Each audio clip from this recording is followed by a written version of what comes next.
Good morning, everyone. Welcome to the 2015 Logo Infusion InsideBowling.com Open. I'm Mike Flanagan from InsideBowling.com, along with Matt Turek, who will be doing all the producing today. And joining us this morning, our special guest will be here till about noon, Steve Orff. Happy to be here, buddy. I'm looking forward to this. Steve, you may know if you've been with us for a long time, he was on the very first broadcast finals that we did when Jake Peters defeated George Gohagan, along with Doug Lakey and Don the Legend. Yeah, that's right. You can go see that on our YouTube channel. A lot of great sponsors here this year. Logo Infusion, the title sponsor. Brandon Allred here, the marketing director here. Adam Ishman, one of the owners, is here in the building. They've got a great coupon code, IBOpen15. You can go over to logoinfusion.com, IBOpen15. You can save 15% this weekend. It's going to run through Monday. If you have any questions, you can contact them through their website. Also, we got to thank Kegel, being the official lane maintenance supplier. Doug Dukes is here from Kegel, putting down the condition with flex machines. And he's going to join us in the booth sometime during the end of Game 1 or beginning of Game 2 to tell us what he's seeing from the lanes. And then also we got to thank Ebonite. Ebonite is bringing all of the live coverage this weekend to you, into your living rooms, into your homes, into your handheld devices, wherever you may be watching. So a lot of great sponsors. And, of course, Tropicana Lanes being a great host for the third year in a row. We love coming here, and the bowlers do too. Nice big bowling center here in St. Louis, a lot of history. Steve, the PBA Tour used to come here, and I know you came out and you watched a lot of it, and I think you even competed. I did. I bowled one tour stop here, I think, in '91, and Pete Weber won that one. No big shock. And I bowled one other tour stop in my life, and that was, I think, in '86, and that was in St. Louis at a house called North Oaks Bowl. And Pete Weber won that one. So I bowled two national tour stops in my life. They've both been here in St. Louis, and Pete won them both. And I know that you think Pete Weber's the greatest bowler to ever throw a bowling ball. I do. And we can get into that a little bit later. Also, if you don't know, Steve Orff, brother of Rich Orff, who runs Ray Orff's Pro Shop here in St. Louis. And, of course, your old man was a tremendous bowler in his own right. Tell the folks at home a little bit about your Pops. Yeah, Pops was great. Pops, he never bowled on the tour really full-time. He had about a year or two run where he bowled, I'd say, half the stops on the tour back when he was younger, in his right around early 20s. Practice for a long day. There you go. Don't say that. We're getting Jason Couch up here. Yeah, we'll hold it down for you, buddy. Yeah. Keeping your seat warm. Yeah, my dad was awesome. He won a title, I think, when he was 21, and but he didn't bowl on a tour full-time. He just bowled probably, I asked him once, he said he bowled like 30 tour stops in his life. And you can go to PBA and look at the archives now and look at, back in the era he bowled, and he made the finals damn near every time. It was amazing, Mike. I said, you only bowled 30 tour stops? He said, give or take. And, you can go back and look at season by season. He bowled 62, a little bit in 64, and my mom, they had Richie. When Rich was born, my dad pretty much quit cold turkey. So he didn't bowl very many stops, but yeah, he was great, no doubt. Yeah, still active in the shop, goes in almost every day. I want to let everybody know, too, you can tweet us up here in the booth, and we'll put your tweets up on the screen. Hashtag Inside Bowling will get you that. And, Matt, it looks like out here on the lanes right now, they're getting ready to get underway. So why don't you take us down to 47 and 48, because I think I see Craig Nidifer, and I think I see Danielle McEwen, and I think I see just to the right on lanes 49 and 50, Mr. Couch. Or maybe Adam he's Barta on 46. Yeah. So we got some bowlers down there. I will tell you, you're going to see the bowlers today up on the approach, sliding with their shoes a little bit, because we experienced rain here in St. Louis last night, and this bowling center is famous for the way that it's laid out and the way that it sits down into the ground, kind of, for having some tackiness with the approaches, and even getting some moisture, some humidity that pops up through the tiled or wood area down in the bowlers area. So we're going to have to keep an eye on that. Something we don't really like to see rain when we come to St. Louis. It seems like there's rain almost every year. Yeah. Last year it was rain on Sunday.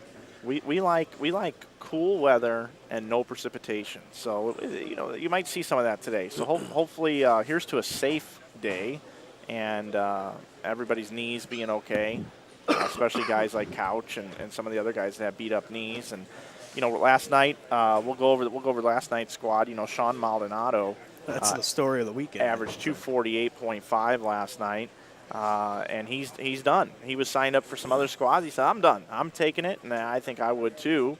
George Gohagen, Shea Bittenbender, Tim Barrett, Matt Gasson, all bowled 200 over.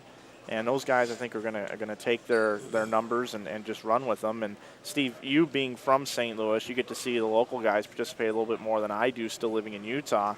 It's got to be cool to see Shea Bittenbender and Tim Barron up there in the top 5. No doubt. And outside of Pete, in my opinion, those guys are as good as it gets here in town. If you're talking about a short list of the top bowlers in St. Louis right now, obviously Pete's head and shoulders. He's arguably the greatest bowler ever. But of that next generation, the younger guys that are bowling leagues around town, that are bowling in a lot of the tournaments here in St. Louis, Shea and Timmy, but they're as good as it gets. They're both great, and that doesn't surprise me at all to see them up there where they're at. I want to say hello to Lee, who bowls with Bob Hart at Nationals. Bobby's one of the great people I've met through Storm.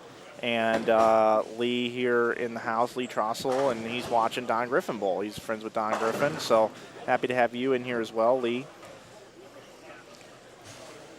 If you take a look there, right underneath the IV star, that's Adam Barta. Come on, ball. Oh, I got you. They're getting ready to start it up. Yeah, let's see what we got here. Currently, right now, yeah, Matt had it on I moved it just so you could see some action. 31 and 32. But now, here we go. 47 and 48, Steve. Looks like we got Dave Booger Kroll on the right lane. And the gentleman on the left lane, I'm not sure who this is. The lefty. Well, I'm not too sure either. Yeah. And Danielle McEwen is on that pair. That's a gentleman up on 48. Yep, Booger Kroll. And if you go to our YouTube page, when we stream the TAT Rotogrip Challenge, Booger won the TAT Rotogrip Challenge for $5,000 and threw a strike to win it. It's one of those eliminations where everybody gets up on the approach and the high total pinfall wins, and it's real quick. And it's a huge crowd, 250 people. It gets down to 125. It just keeps going down. You got to keep striking. And he was the last man standing.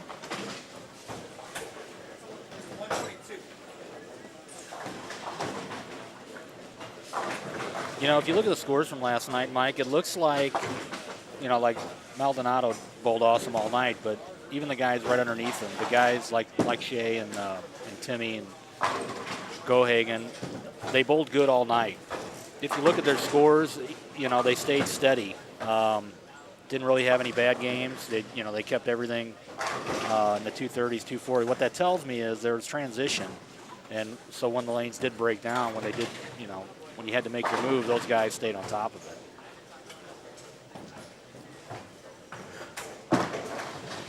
Wow, that was a great shot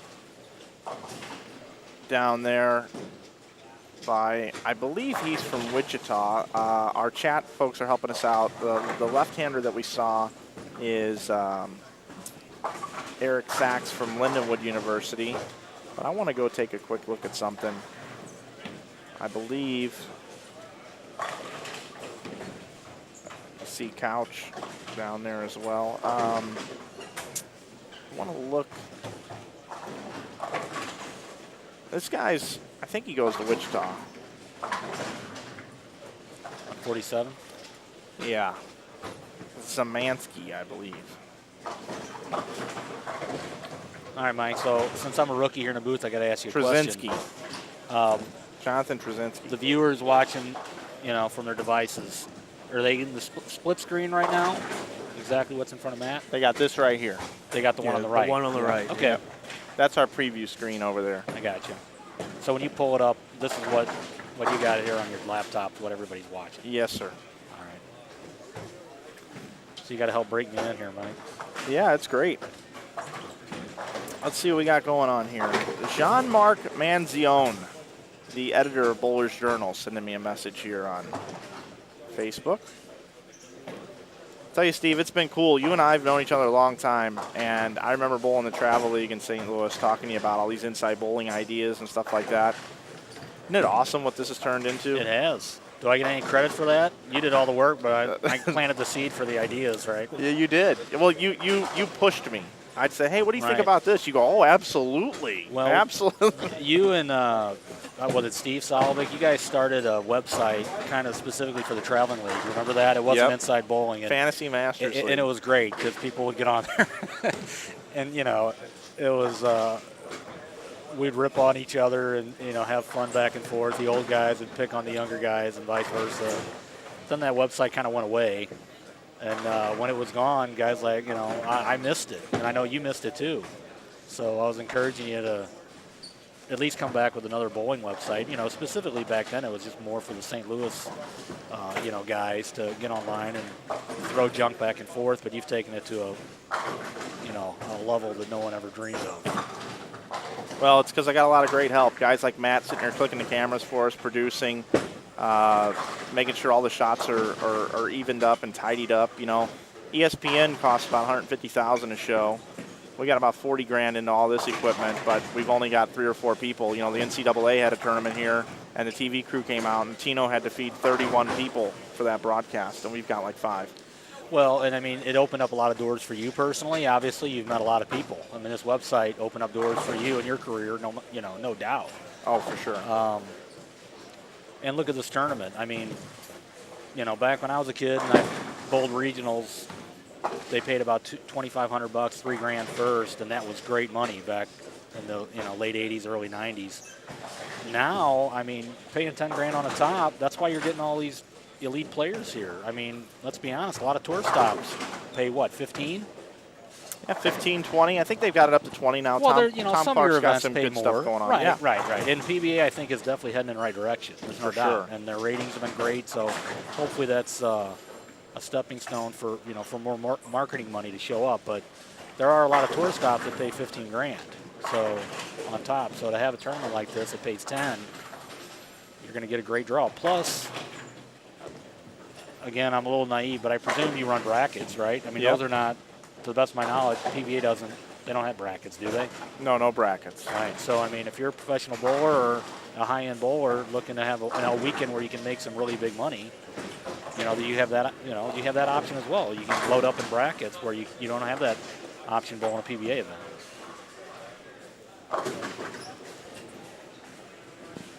Another thing that we'll make mention of as well that I want to talk about, and we'll talk about it throughout the day and throughout the weekend is, and Matt, I'm not even sure if you're aware of this or not, but I've made some great friends out on the West Coast. Mike Moniak at South Point is a tremendous ambassador for bowling. You know, he's a big reason why they got that extra new plaza out there.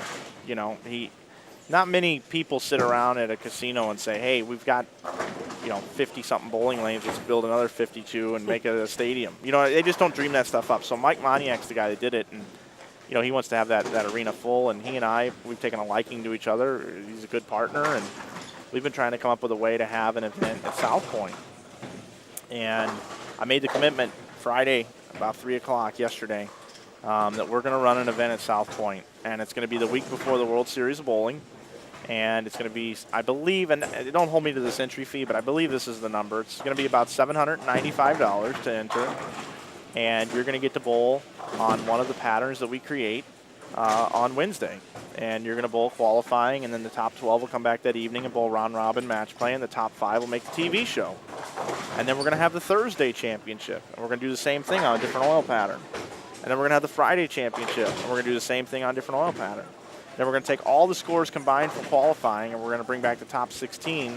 And on Saturday, those 16 are going to bowl 8 games of round-robin match play. And then we're going to get a seeding for the top 5 for that show. Then Sunday morning, beginning at 9 a.m., we're going to do the Wednesday championship. And then 11:30, we're going to do the Thursday championship.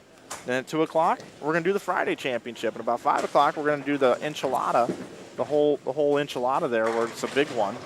And we're going to pay $10,000 for first for each event. And then the big one's going to pay $15,000. Well, you think out of the box, and that's what you got to do.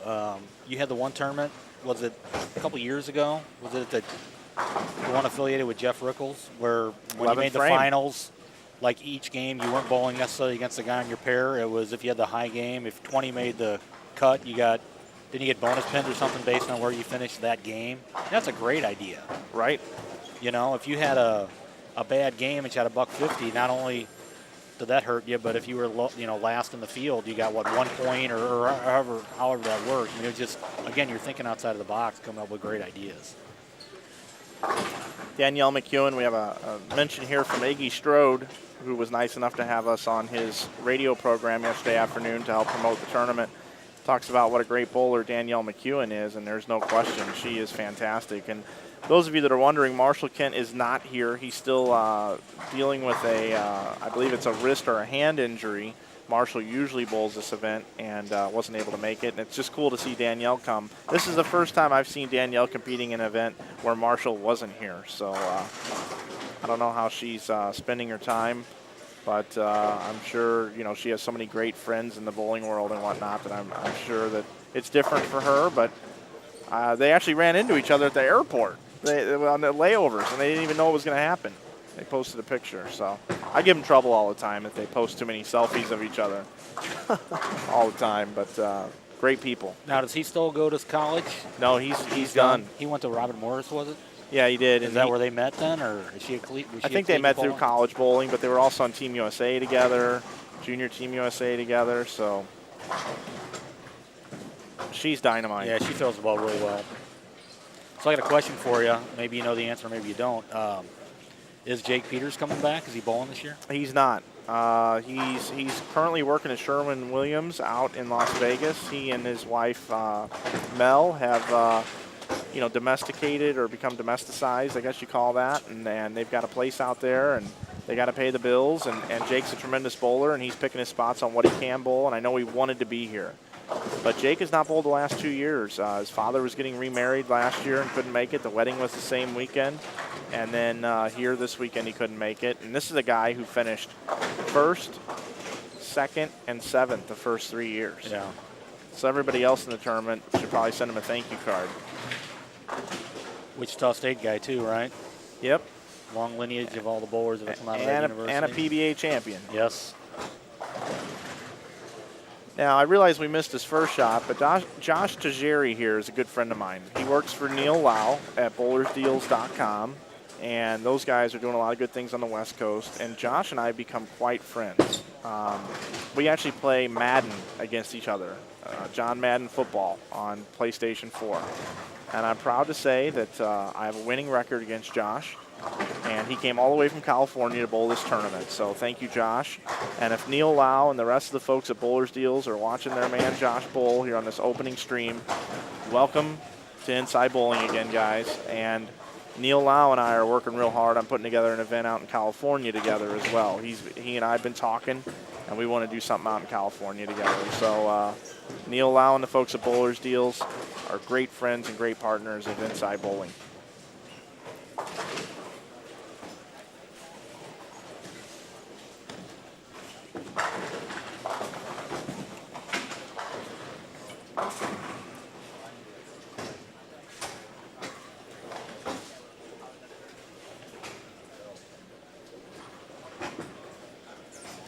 I stopped up here for a few minutes a few games actually last night, Mike, and I was talking to our mutual buddy Chris Bailey, and I made the comment that I should probably stop by a hardware store and pick up some sandpaper because, I watched a lot of guys last night, including a couple touring players, that everything they threw was shiny, shiny, shiny, and I watched them, they just didn't have a whole lot of room.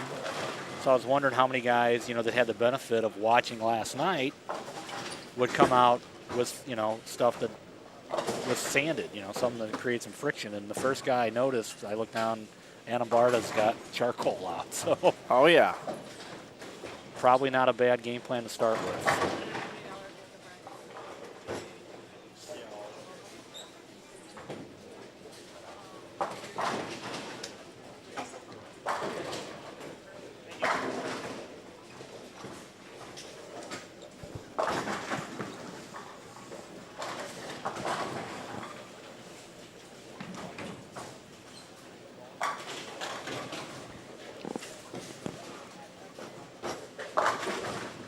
Steve, you and I got a tournament coming up here in a few weeks. We're going to bowl the Greater Ozarks. I think it's Great- actually next weekend. Great isn't it? tournament. Yeah, I can't ever remember my schedule.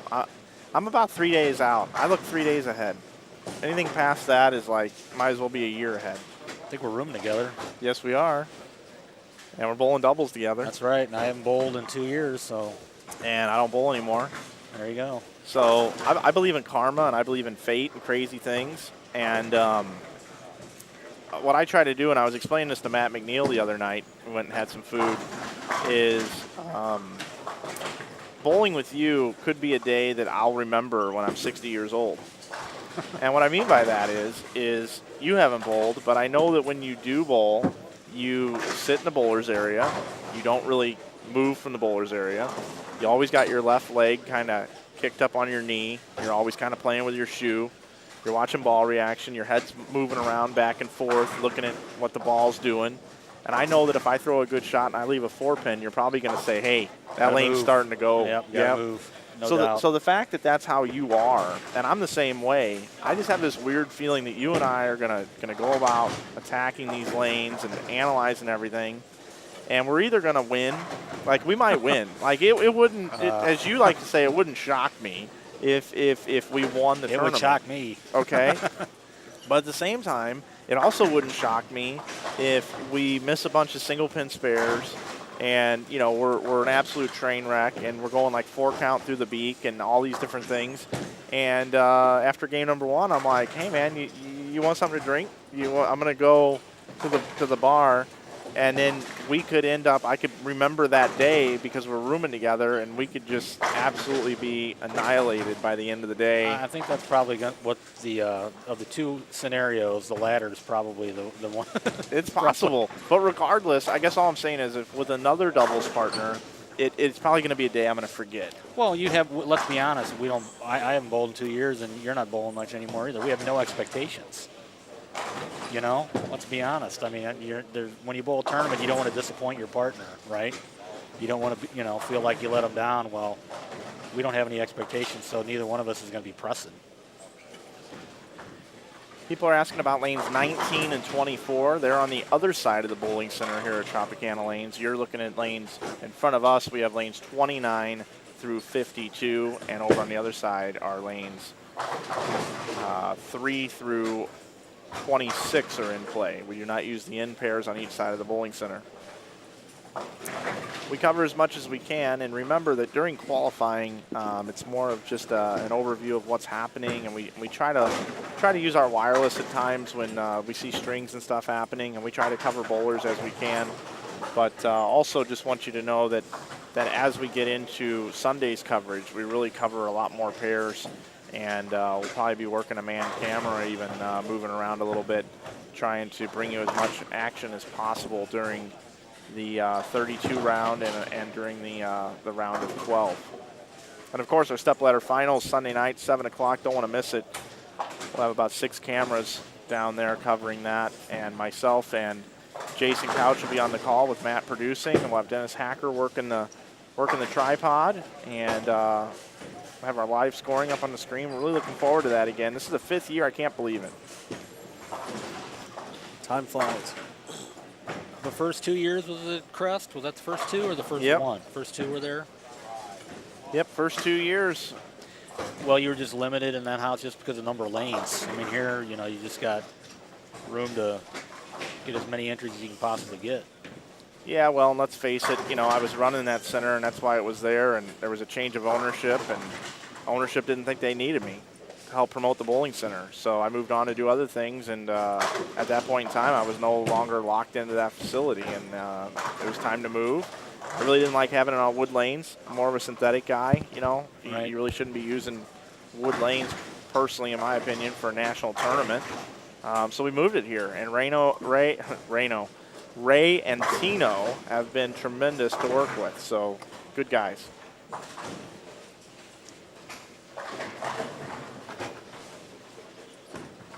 Don't forget you can tweet us up here in the booth, #InsideBowling. Make sure you give us a follow on our Instagram account @InsideBowling, as well as follow us on Twitter, on Facebook, subscribe to our YouTube channel. that's how we get the word out about events. I see some folks in the chat want to know if we're going to be moving ourselves out east, doing anything out east. We'd love to do an event near Carolier Lanes or somewhere up in the New York area. There's so many good bowlers there. And the PBA Regionals draw more bowlers from that area than any other. And we know if we went there that we'd get a bunch of bowlers. And it's just a matter of trying to find the right center at the right price, be able to give back as much money to the bowlers as possible. And I wouldn't be surprised if in 3 or 4 years or the next 5 years, we've got 6 or 7 big events a year that are in different parts of the country that draw big fields. Well, you know, I was thinking about driving on my way here today, like, well, what are some conversations we could possibly come up with? And I thought of something. You know, you're involved, obviously, in this event, and it's the, you know, the premier tournament here in this area each year. And you're also involved in the Holiday Doubles, which is an awesome tournament, and that's a doubles format. You know, I think it'd be great somewhere down the road if you could have something like this and have a team tournament. Yep. You know, that would be the best. And just, you know, I know I'm showing my age, but years ago, they used to have a team shootout here, and they filled every lane. They filled 52 lanes, 5 guys on a lane. And, you know, you had guys traveling from all over the Midwest to come bowl a tournament. It was an awesome tournament. And, you know, in my opinion, those were run by the Grand Prix organization, and I think those eventually led to those Brunswick team challenges. Remember those that were real popular like in the early 90s? Yeah. You know, they had a short shelf life. I think they only lasted 3 or 4 years, but team bowling's great. I wish, you know, if the correct opportunity would, you know, would present itself, I'd love to see a team tournament with this kind of talent. You know, could you see some of the loaded teams, especially if you didn't have restrictions on how many PBA guys could be on a team? Oh, absolutely. Because I know now the PBA the last few years, they have their PBA league, right? And they have the, you know, so team bowling's great. I'd like to see that. I'd like to see every one of the PBA league teams come participate as their team. Well, and think about this. That's why, well, you know, would you be worried about, well, could we get enough teams? Think of all the great collegiate teams. You might have, I mean, I don't know how that works with amateur status and all that, but why couldn't Wichita State's guys come and bowl? Or Lindenwood, right? And have your top collegiate programs come and bowl. Absolutely. Want to give a shout out again to Jean-Marc Manzione, who I've spent a little bit of time with here at some events and whatnot. He's also got a great book you should check out on Amazon, Pen Action. Awesome, awesome book. Steve, I don't know if you've seen the book or not, but it tells all the stories of great action over the years. You should check that out. It's a cool book. He's going to cover this event in Bowler's Journal for us. So have you read that book? I've read parts of it. I'm waiting for Jean-Marc to send me a personal copy with his autograph in it. I'm just wondering who some of the guys, you know, when you think of a lot of the action matches down in Texas, up in New York, like I know Ozio was a big guy bowling, you know, big stakes man. Rudy Kakamakis was another one, right? Oh, yeah. I do want to feature a bowler here in just a minute who's got a bit of a string going right in front of the desk on lanes 39 and 40. The young man's name is Anthony Simonson, and I believe he's about 18 years old.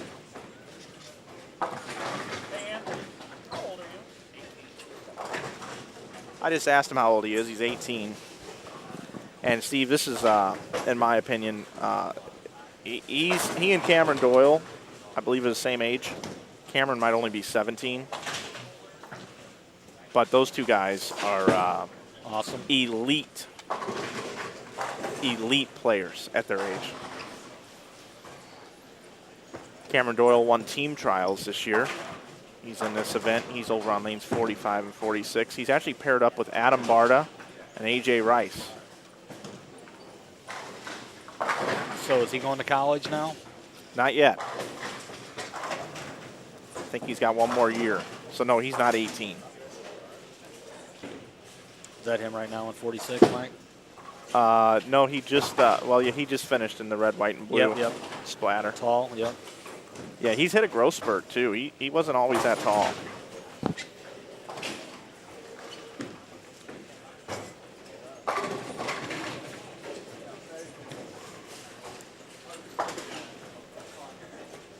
Let's give everybody a look at the building here. I've got the wireless camera. Take a look at our folks over here at Logo Infusion.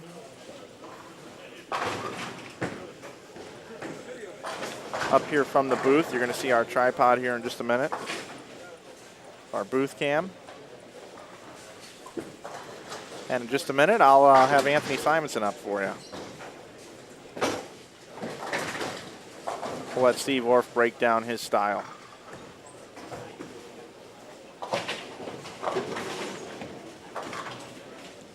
Is he a two-hander or a one-hander? It's two-handed. He is two-handed?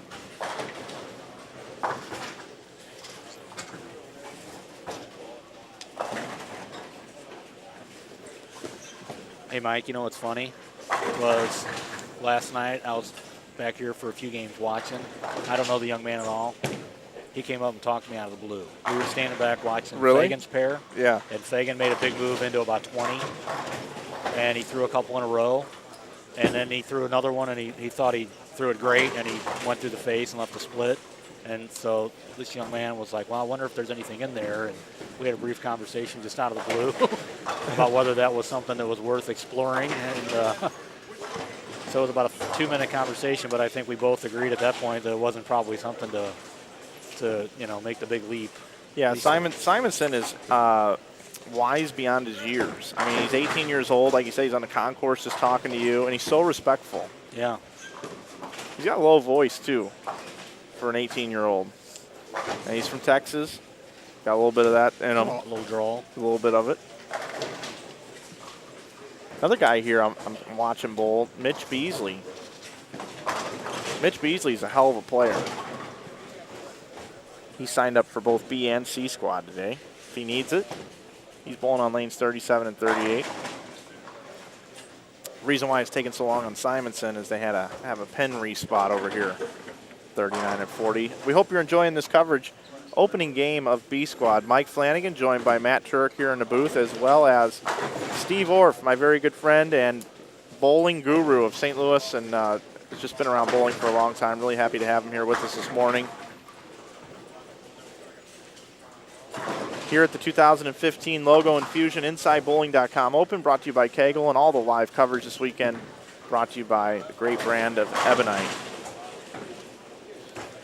So Mike, is Rob Gotchel bowling the squad? Yeah, on he the other sure side? is. He's got to be on the other side. Yeah, he just took the lead, did he not, in all events out at the USPC? Yes, he did. Another great bowler here this weekend. Which is even more amazing because he's working like 60 hours a week working for Ebonite right now. Yeah, he's got a great game. And the fact that he went out there and just, kept his angle straight, kept the ball in play, and didn't want to do anything special, and it paid off for him.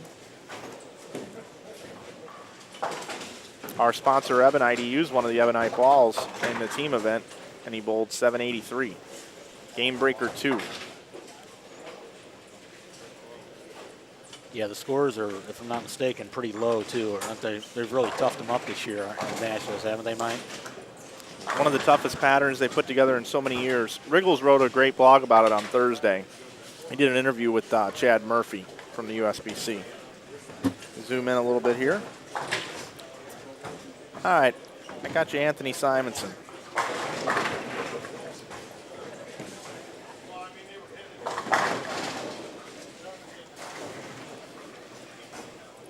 I'm going to take you up to the scoreboard real quick just to show you. 9 spare, 9 spare, 6-pack. He's going for the ham turkey dinner is what we like to call it here, thanks to Jeff Goodger from the PBA. Ham turkey dinner. It's the ham bone plus the turkey, 7 in a row he's looking for.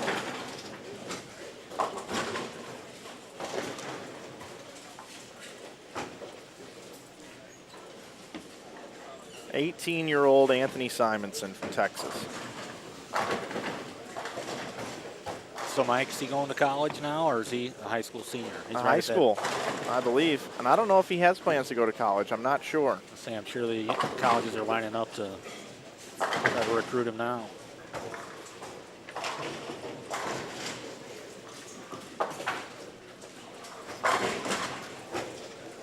Pretty awesome. He's probably going to tell you that one was inside a target, too. Well, he's only 18 years old, but he's playing the lane smart. I mean, you cannot give it away right. I mean, he's got a ton of power, ton of ball speed, and probably used to, hooking the ball 20 boards, and you can't. So he's taking what the lanes are giving you, and he's going right up at them.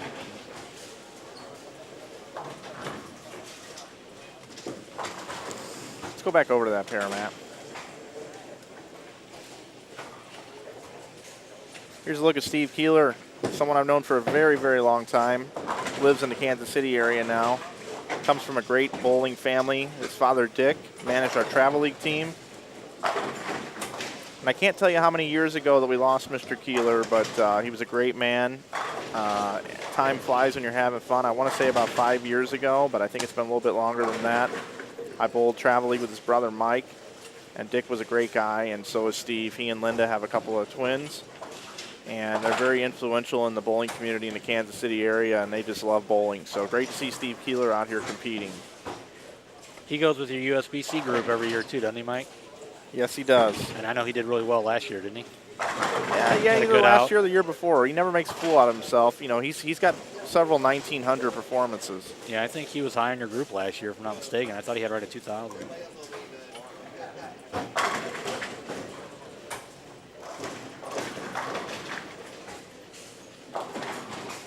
The gentleman just threw a strike on lane 39, came up to me right after the players meeting downstairs and said, Mike, I've been waiting 4 years to bowl your tournament. I've either had finals or something else going on, and I really appreciate the tournament you're on, sir. And that made me feel really good. Here's Simonson. Looking for 8 in a row. Didn't like it and pays the ultimate price. 2-7-10. Is the 8 with it too? No, just the 2-7-10. All right, let's get out of here. We just jinxed them. Back over to our championship pair we'll be using Sunday, lanes 47 and 48. Tricky rack over there on that 47 and 48. We talked about it last night a little bit.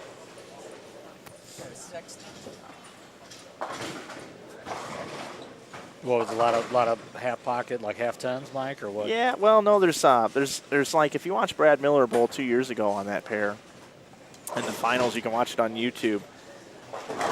He leaves a 5-7, and on a good hit, you know, that pair is just a tricky pair.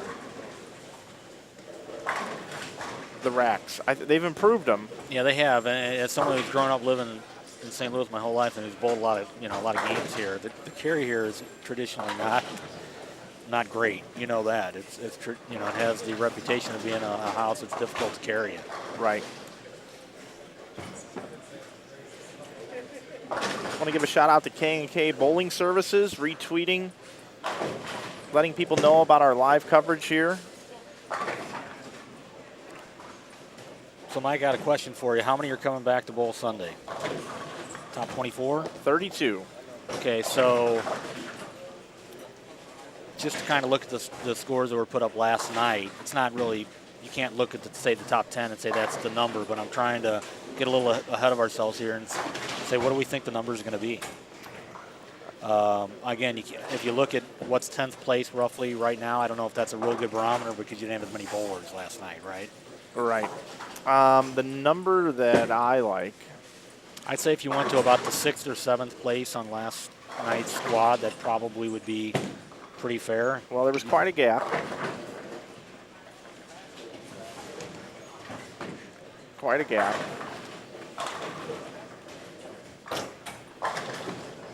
Oh, look at this. And did you have 4 on a pair last night? 4 on a pair. Which So- actually is more than I thought we were going to have. So now you have 5 on a pair, so I wonder if that's going to have a big effect on, obviously lanes will break down a little more. So So after last night, Matt Gasson's in 5th at plus 238, and then in 6th is Aaron Lawrence at plus 185. And That's a big drop. Aaron's bowling again, this squad. I talked to him a little bit. I think it's a good move. It's probably going to be right at 200. What do you bet? Yeah, I believe it's going to be over 200. Which is pretty sick, really. We do pay 1 in 5 though. We're going to cash 62 bowlers in this event. So for 8, it's 8 games. So you're averaging what, 2 1/4 then would be 200 over, right? So you think it'll be more? It'll be more than that to make top 32? I can't believe it's going to be, but I don't think. I think 200 is right about right.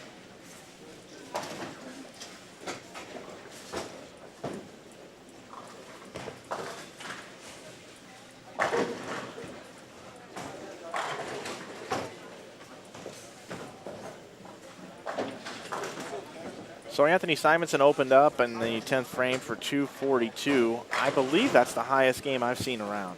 Yeah, the scores are starting off pretty low. That's the way I see it. Yeah, there's a 235. Yeah, I mean, if you look around the pairs in front of us, there's not a whole lot of games over 200.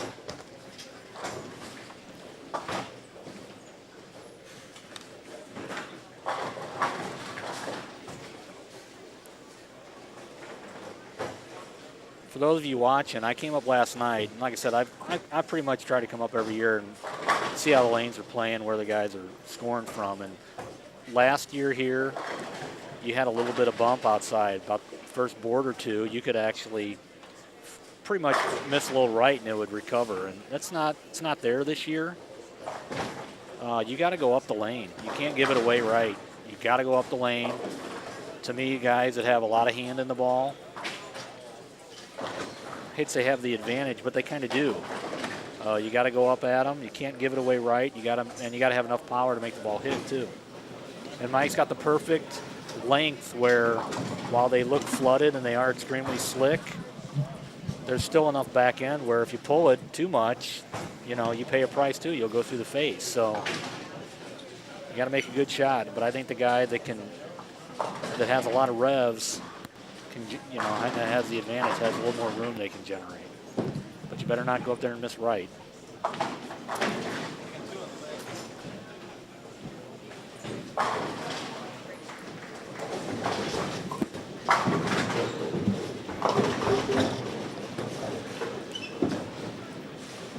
I am roaming around now.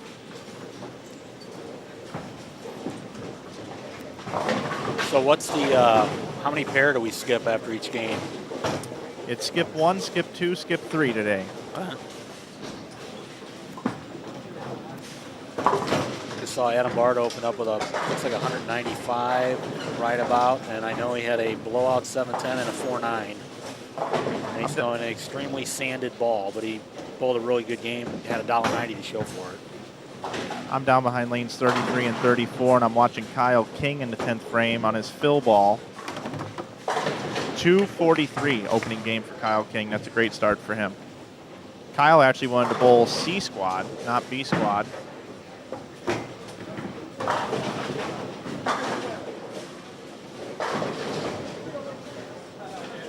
Angie Ramirez, who finished second here last year, not off to a good start today. She just waved at me. That's how I'm bowling. I wonder how Jason Couch, your booth mate last night, got off. What kind of start he got off to. He's on the other end, though, it looks like. I will find out. I've been watching him out of the corner of my eye. It looks like he's been in the pocket pretty much all game. But Craig Nida for 278 out of the gate. Mike, is he bowling on tour full time now? Yes, he is. He's also a PBA League champion with the Silver Lake Atom Splitters. And did he not win the holiday doubles or not? No, I don't. No, he didn't no, win he the did holiday not, doubles. No. But he's made the show in this event before. Twice. It's another guy that's got a ton of hand in the ball.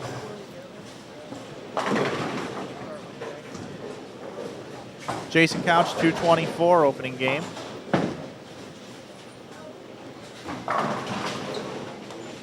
Nidifer and Jason Couch are on the same pair.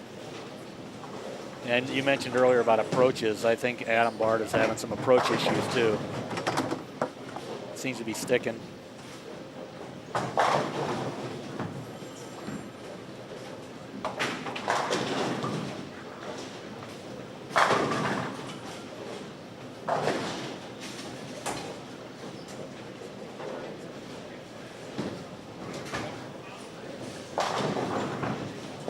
I'm going to go see what I can find out over on the other side. I'm also going to grab Doug Dukes, who's going to join us, who laid down the condition this morning.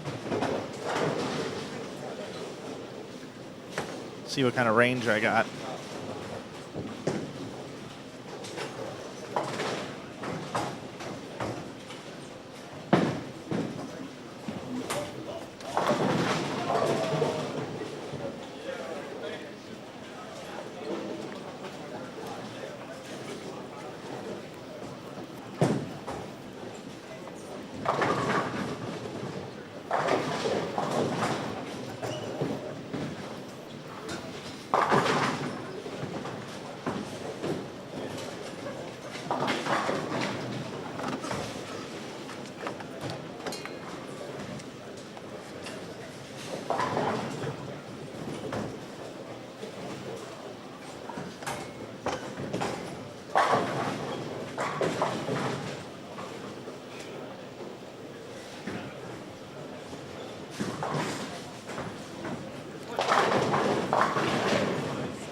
So, Matt, you ever going to lace them up and bowl in this tournament, or do you just have too much fun in the booth? I have too much fun in the booth.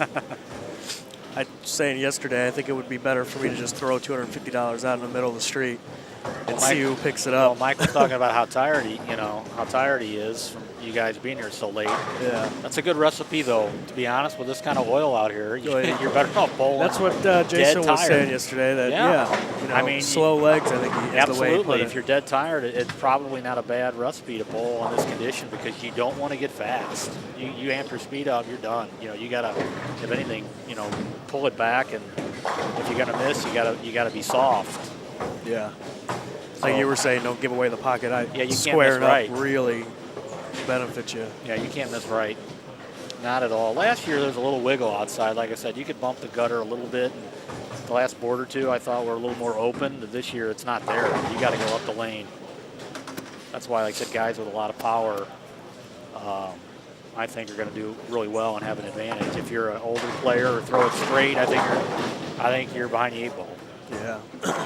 You're watching game number 2 coverage here at the 2015 Logo Infusion InsideBowling.com Open. Mike Flanagan, Steve Orff, and Matt Turek here on the call with you this morning. Guys, I was over on the other side, and I saw A.J. Chapman's dad. A.J. Chapman's throwing the ball good. He's using a polished ball and bowled 240 the first game.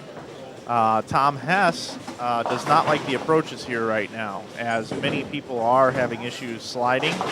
Tom Hess bowled 140 the first game and is not having a very good go of it and is a little frustrated over there. So, Mike, how about A.J. Johnson? Is he bowling? He is bowling. This is a re-entry for him, ain't it? Or no, I'm thinking of A.J. Rice. A.J. Johnson's awesome. A.J. Johnson finished second at the USBC Masters this year. Lost to a guy named Belmonte. Yeah, did you see the YouTube the Facebook little video he threw out there? Yeah, throwing one-handed. Yeah, one-handed. That looked pretty good too, didn't it? Sure did.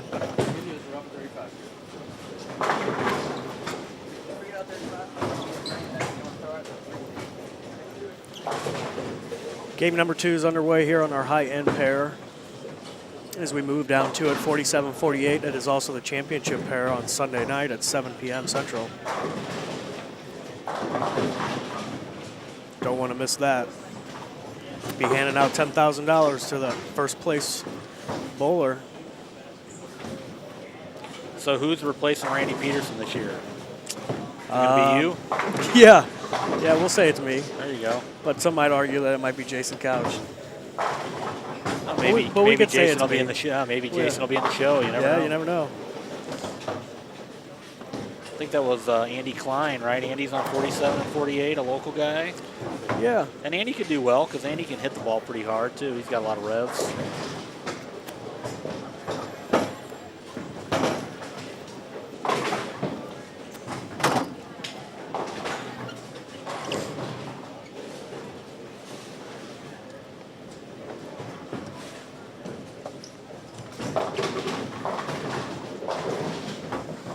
I left kind of early. Did anybody move in? Did Not anybody in got it. into like 20 or anything like that? I know, like I said, I saw Michael Fagan trying a little bit, but I think a couple people moved in there. The people that could play it.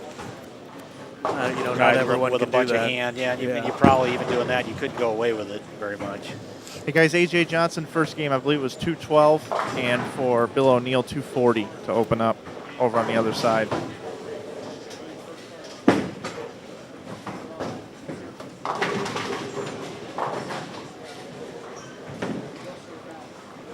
Bill O'Neill won 2 years ago, did he not? Yep, made the step ladder last year. And Matt won it last year.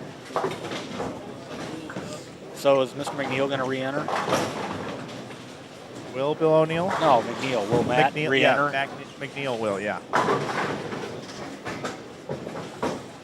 I was watching, they were on live streaming. I guess they won the national championship, right? A week or so ago? Yeah. Yep. And I saw Matt was bowling on Wichita State in the 3-hole. Yeah. So I thought, wow. Yeah, but He's wasn't in A.J. Johnson in the 5-hole? No, I don't think he goes there. But it's Who like was if in the Matt 5-hole? I don't know. I don't know the Wichita State guys, but if Matt McNeil's bowling third, that's a pretty awesome team. That's incredible. You want to know Wichita's lineup? Well, no, there's the 5-hole you pointed out to me when we were chatting. watching that on live stream when they were bowling. I guess it was against Lindenwood. Oh yeah, AJ Chapman was bowling in the 5-hole on the For Wichita? on the live broadcast. Not on the finals. Right, on the finals it was Francois Lavoie anchoring the team, who's also bowling this event. I just noticed AJ, that Action Jackson. He's got a JT Action Jackson. Okay, he's got a wicked backup picking the seventh pin. Oh yeah. I know he's a commercial guy, right? Yeah, he's got a CDW commercial. And I don't know if it's the one with Charles Barkley or not. I was wanting to look that up, actually. I didn't want to ask him. No, but he's got a wicked backup going going at the seventh pin.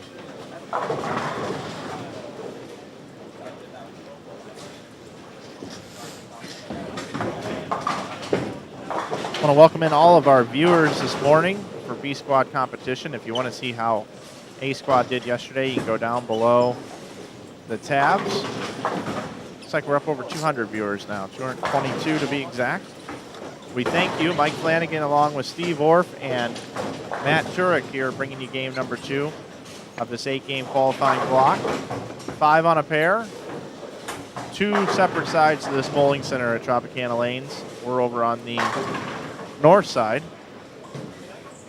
And the bowlers over here are going to bowl 4 games, crossing, skip 1, skip 2, skip 3, and then they're going to flip to the other side, and we'll get a whole new group of bowlers. It's almost like another squad coming over here.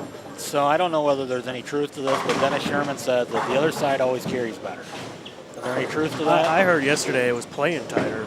I don't know how it carries. Dennis has been around forever. And, I think it depends on if you're right-handed, knowledgeable left-handed, where you're playing on the lane.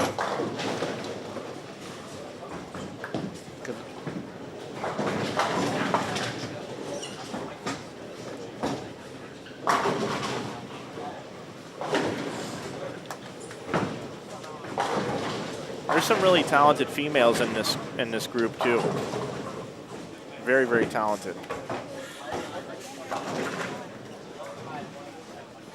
Jackie Carbonetto, Rocio Restrepo. Rocio Restrepo.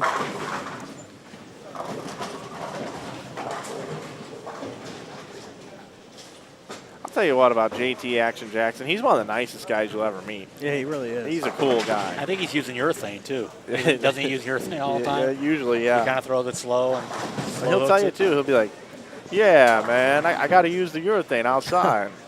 He won a regional tournament, did he not? I think he's a PBA regional champion. A couple regionals, I think. Yeah. I think he's got the best accessories of the squad with that fedora. Oh yeah.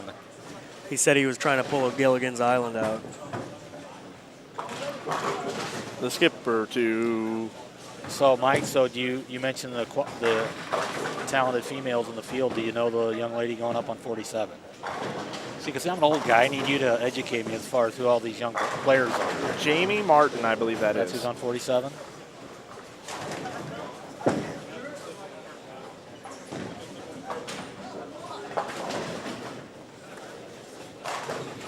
Label that one.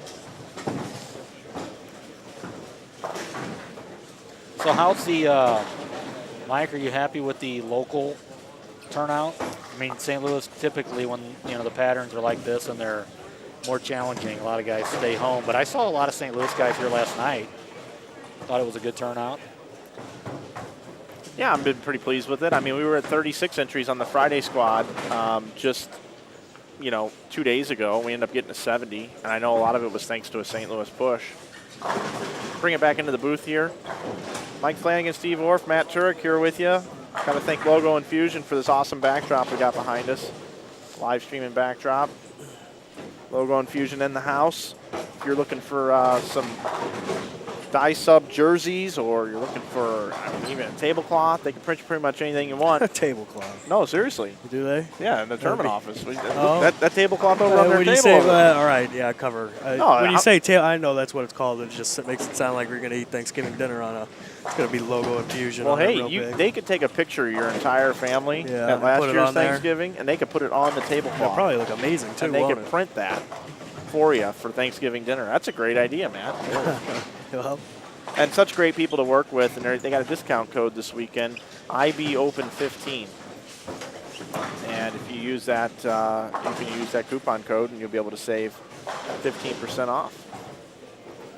pretty cool. Mike, there's a question in the chat. Is Couch bowling this squad? You said, yeah, that's right. He started off with about 2 1/4, right? Yep, made a ball change, 2 1/4. So you made the comment about Brad leaving a 5'7" or 5'10" or whatever it was. Is that not a high-scoring pair that we have, the 47-48? Usually no. Really? Something that's pretty cool, though, is this tournament coordinator will give us a breakdown of what every pair did and how people did. Another bowler in the field, too, that's been a very, very friendly to inside bowling is Dave Waswo, who hosts the bowler show on Sunday nights. Yeah, I finally got a chance to meet him yesterday. Talked to him on Facebook a couple times, but it was cool to meet him. And that's Nick Heilman on your screen right now, down there on lane 32. He's part of the Nicholas J's Pro Shop team that won a USBC Eagle going on about 3 years ago now. Nick also is a prior winner of one of the one of the Fusion Realtors. All these Fusion names run together on me, but the Fusion Realtors up in Iowa, he won one of those events, and you can go see archive coverage of that on our YouTube channel as well. The youngster over there who skipped the pair, ended up on 43 and 44, is kind of got off to a rough start this game. He's got 3 spare attempts, 2 strikes. Anthony Simonson? Yeah, I'm sorry, they do switch sides. So, well, yeah, no, that is correct. Strike, 9 spare, Yeah. 8 spare, strike 7, yeah. So, Mike, I got to ask you, because like I said, I left last night after only watching 3 or 4 games. I asked Matt, I mean, were guys able to migrate left? Not really. Fagan tried doing it for a little while. I know, I he was saw around him. the 4th arrow. But the other guys basically stayed, probably didn't get any deeper than 10. Pretty much. When I left, that's about what Tim was into. Tim was into about 10, Tim Barron. Here's a look at 39 and 40. This is Tyler Young. He's a local bowler here, and it's always good to see the locals come out and support. One thing I do want to point out here, Tyler found the bowling alley this year. He did find the bowling center. And here's Brad Miller. You've seen him before on our broadcast. Excellent bowler. He participates and bowls the World Series of Bowling. Hasn't really broken through yet.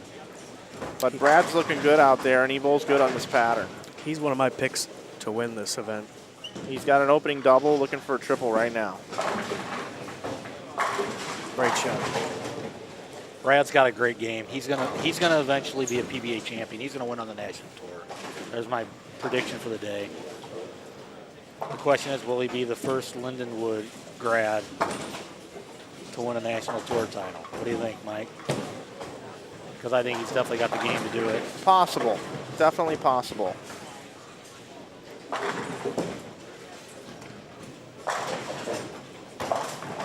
I'll take a look here on lane 40.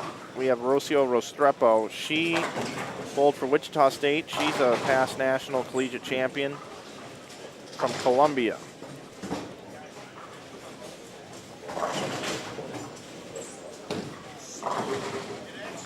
She's come in light 2 shots in a row now. She hits the ball good, doesn't she? She throws it real good. Yeah, she catches it at the bottom. She's going to bowl on the PWBA, and I predict she'll get a title. And I predicted Brad Miller would get one. We'll see who's right first. Right? I think I'm going to be right first on that one.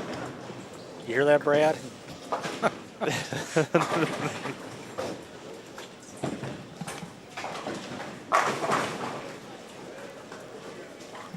I'll tell you one of the most amazing things, Steve, is over the last couple of years been a whirlwind for me. Meeting a bunch of people, and legitimately 3/4 of this squad are people that are my friends. And my friends, you don't have to even meet a person in person, face to face anymore to be friends with them with all the social media stuff. Well, but when we first started the telecast this morning, we made a comment on how we had the old Masters Traveling League website that ended up, going away, and then you started Inside Bowling. And, did you ever think, like, you get out your cell phone and your contacts? I mean, I run a Peterson squad, for those of you listening, and like every year I'll have bowlers back out, and I'll call Mike and say, hey, Mike, can you help me out? Can you get a bowler? And, it's almost comical. Mike will go like, well, I'll call Fagan or Belmonte, and, Yeah. and I get these guys at the last minute bowling on my squad. And, I mean, did you ever think you'd ever, make the relationships that you have? I mean, it all started, you have to admit, your Inside Bowling original website was basically something for fun for St. Louis, Right. the St. Louis market, and it's grown by leaps and bounds. Like I said, it opened up doors for you that you probably would have never imagined. You wouldn't be where you're at right now if it wasn't for your website. Absolutely. And you know what's cool too is these people are actually cool people to talk to and hang out with. And usually when I'm around them, we don't talk much bowling.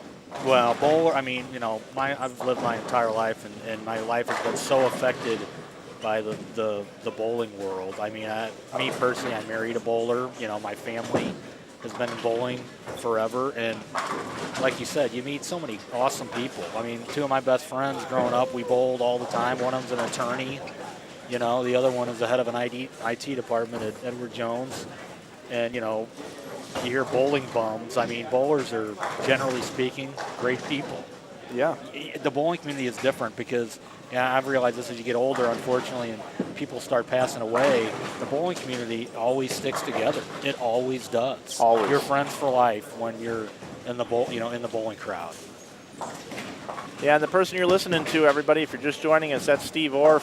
Pleasure having him in the booth here this morning till about 12 o'clock before he's got to go head off to his son's, is it a soccer game? No, he's got a baseball tournament he's in. Baseball tournament. If it doesn't get rained out, like I said, I would have now it looks like it's actually getting sunny outside. Yeah.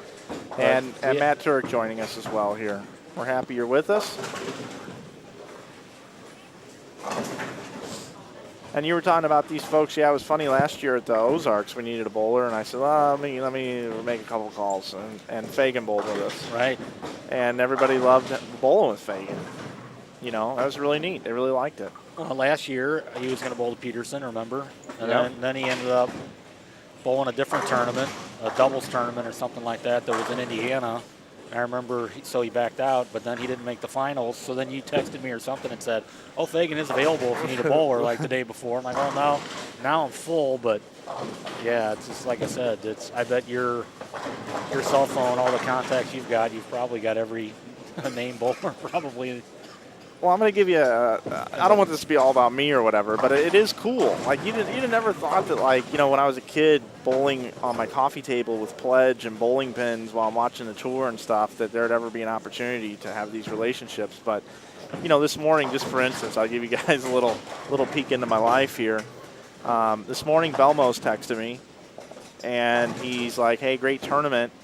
He's like, I'm going to give you an idea. What you should do after the last block each day is you should have a press conference set up, and you should bring in the biggest names in bowling and make them talk to everybody and answer questions, no matter how good or bad they bowled, just like any other sport. So if somebody bowled bad, you just got to ask them the questions. What happened tonight? And he's like telling me, he's like, that would make me more interested in your event, just to let you know. You know, so you got like Jason Belmonte. Yeah, giving you feedback. You're giving me feedback on what would be a good idea to do. Well, it's a great idea. My only thing with that was like last night, for example, he couldn't do it because, hell, you guys didn't get done until 1 o'clock in the morning. Well, right, yeah, I'd almost have to set, you know, you got to Right. set up mics and you got to have all this extra stuff. But still, you know, it's guys like that that'll give me an idea, and you know, I'll talk to Brian about it. Next thing you know, it'll happen. Here's another one that happened this morning. I'm on my way in, and I had Kim drive, and all of a sudden Wes Malott hits me up on Facebook, and he's like, hey, man, great tournament. Sorry I couldn't be there, buddy, but my kids are playing baseball this weekend, and I got to be part of that. He goes, but I got my big youth event coming up next month, and I got to know, where'd you get that big cool banner out over the lanes? And that's our friends Nate and Elizabeth that we met in Utah that own the Sign Garage, which is actually on our jerseys. They own a great printing company, so if you need any shirts or anything done, like T-shirts, stuff like that, and then signage, man, that's a beautiful banner out there, and they can take care of you. So, you know, they printed that big old banner, and now Wes Malott's going to call my friends, and he's going to order a banner, you know. So I text my buddy and said, hey, Wes Malott's going to call you, and you need a banner, make a banner for him. And he goes, oh, wow, I watched that guy bowl on TV. And I'm like, well, he's going to call you, you know. This is cool. And then, you know, just to add to it more, you know, right now I'm just getting a text message from Dave Watka. Right. I mean, you know, like anything else, I guess there's in all walks of life, you got some goofy people and some goobers here and there, but for the most part, bowlers are just, they're great people. Yeah, they are. Watka just texted in and just said, wow, it's amazing. I was going to tell you next time we see each other. Watka told me, he's like, I got some ideas for you when we see each other. And that was one of his ideas, was doing the press conference. He really loves it. Well, so. Here's my idea is a team tournament at some point. All right, well, Steve, let me talk to you about that for just a second, okay? I thought the same thing, and 2 years ago I put together a flyer. It was going to be here. I was going to have this team tournament here, and I only had 7 teams sign up for it.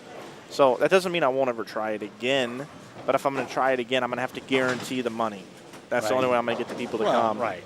But yeah, I want to do that. I mean, I love team tournaments, man. If the World Team Challenge can come back, that'd be awesome. I think what you're going to have to do, though, is you're almost going to, for us, we've done doubles and had success. We've done singles and had success. I think we got to go trio next. Yeah, there you go. I think we're going to have to go trio.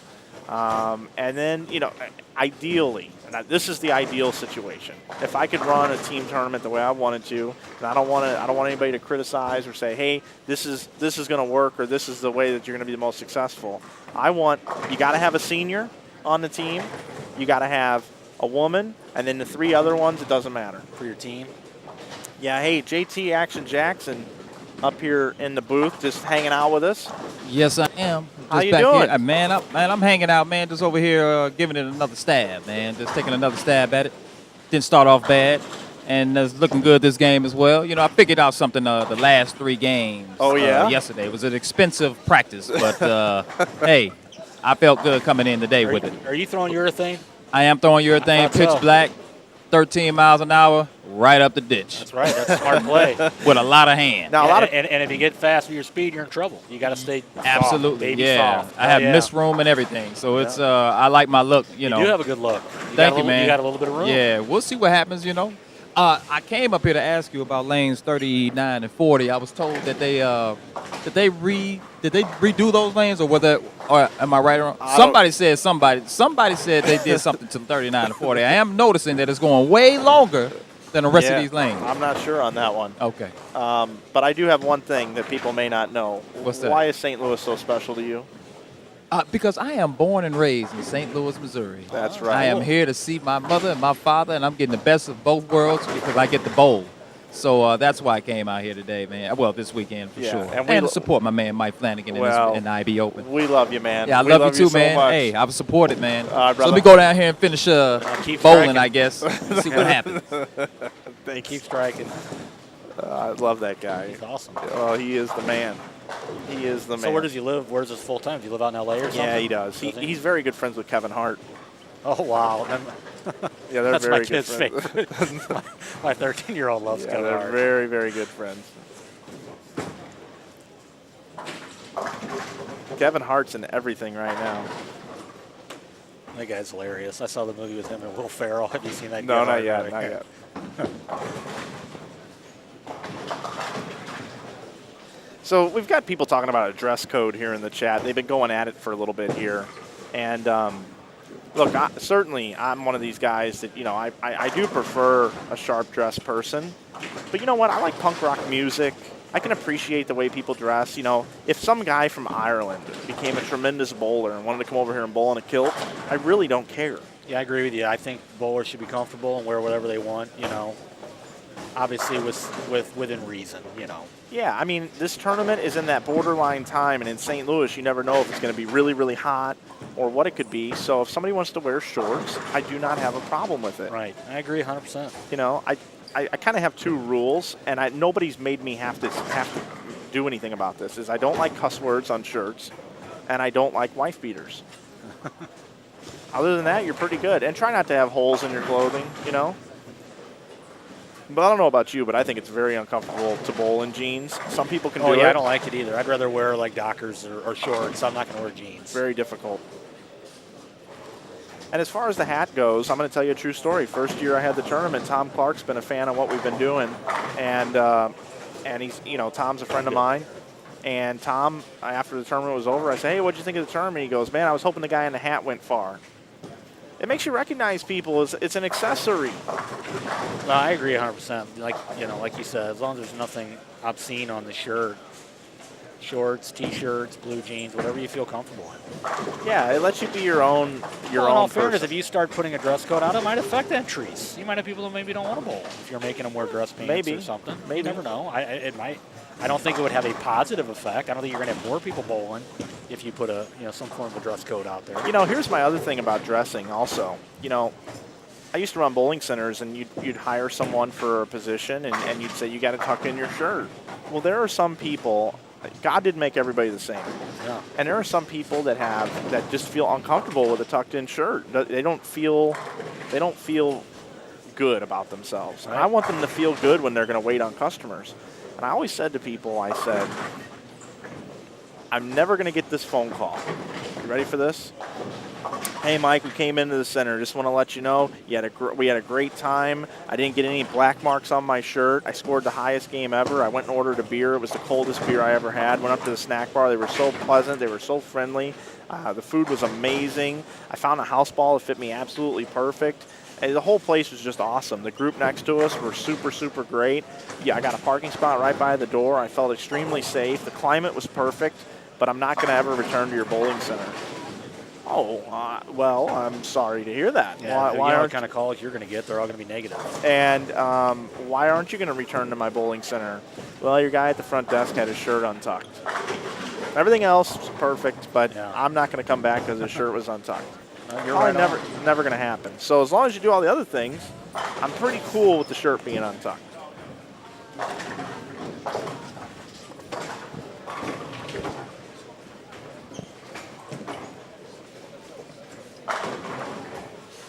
You know, about 3 years ago, I think it was 2012 maybe, Timmy Barrett was leading the Peterson, and it was getting near the end of the tournament, and you said, we were, BSing, and you said, this weekend's a big weekend because there's a great squad, and this guy, Adam Barton's bowling, blah, blah, blah, watch out. The Peterson's the Peterson, right? I mean, you can't predict anybody's going to go up there and bowl good, but I remember you calling me out of the blue and saying that he opened in the 10th frame of the last game. Otherwise, he would have passed him. Yeah. He would have won the tournament. Yeah. And he shot 16-0 or whatever and finished second, I believe, or maybe third. And then the next year, I noticed you started hyping him, and he came in and he bowled the holiday doubles with Liz, and I think they finished second. And then he went to the Peterson again and shot 1,600 again. And it's like, wow, this guy's awesome. Okay. Yeah. And I remember last year being on Facebook, his brother or somebody put a little thing on there, try to guess Adam's score for the Peterson. And the winner gets a ball or something like that, right? And I remember going, okay, back-to-back years, this guy shot 1,600, right? What are the odds of doing it 3 years in a row? And I didn't participate in it, but I'm thinking, he's due for about a 1450, which is still good at the Peterson, right? Right. There's nothing wrong with that. Right. So I was going to go, okay, he's due for, I was going to sign up and go for, because everybody's 16-0, 1580. That's not realistic. Well, I'll be damned, 3 years in a row. He went there again last year, shot 1,600. And that's just awesome. It is awesome. That's awesome. And so you opened my eyes to Adam Barta, and then I noticed the guy, he shreds walls. He destroys, house conditions and has something like 180 or 190 sanctioned 300 games already.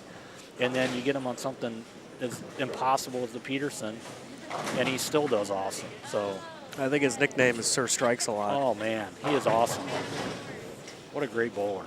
A guy that could be bowling, should be bowling on tour.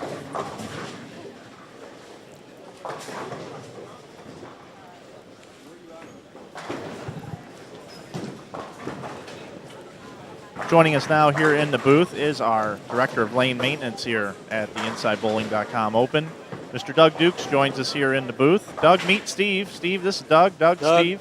Nice to meet you. Good to meet you. Matt bringing it into the booth here. Let everybody see who we're talking to. We've got like a little four-man thing here. I'm just back here just hanging out.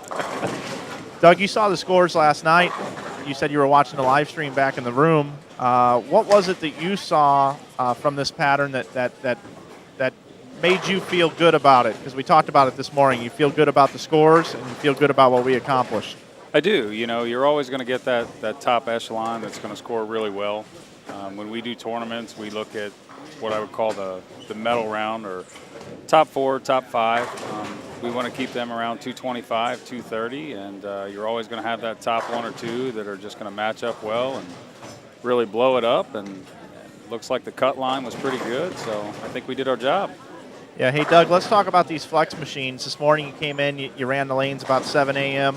What did you see on the back ends when you went and walked the lanes and that from last night? Did you see some carry down? There's always a little bit of carry down, but one of the good things, the product we're using, the ice, bowling balls don't really see the carry down as much as they do with some other products. You could definitely tell where they played, and you could tell where they chewed it up. And looks like a lot of guys watched the live stream last night. There was a lot of people in here, watching yesterday's squad, and they came in with a lot of surface this morning. Doug, you got a lot of events coming up in the near future. I remember last night you were telling us you're going to be going to Singapore, you're going to be going to the Queens, you're going to be handling most of the women's tour this upcoming summer. Have you seen many patterns over the last few years with your travels and coming up that you've seen a pattern that plays like this? Does this remind you of any other pattern that you've been around?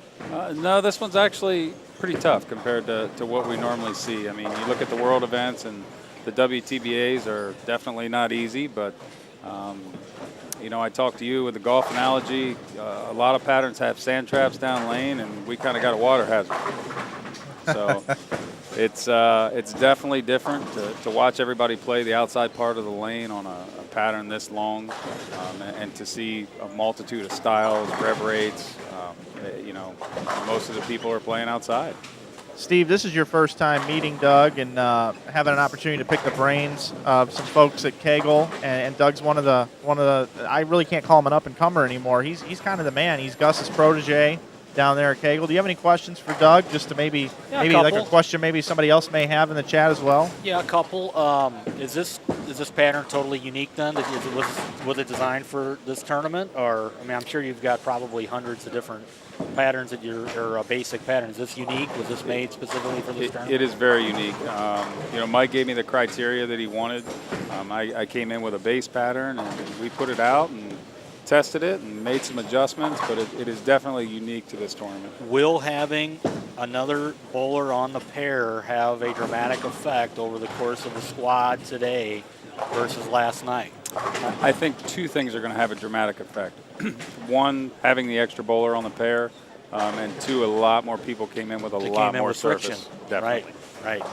I was watching guys last night that had nothing but shiny stuff in their bags, and I saw Ronnie Russell, a guy going on tour, and everything he was going through ball after ball, and every one of them was shiny.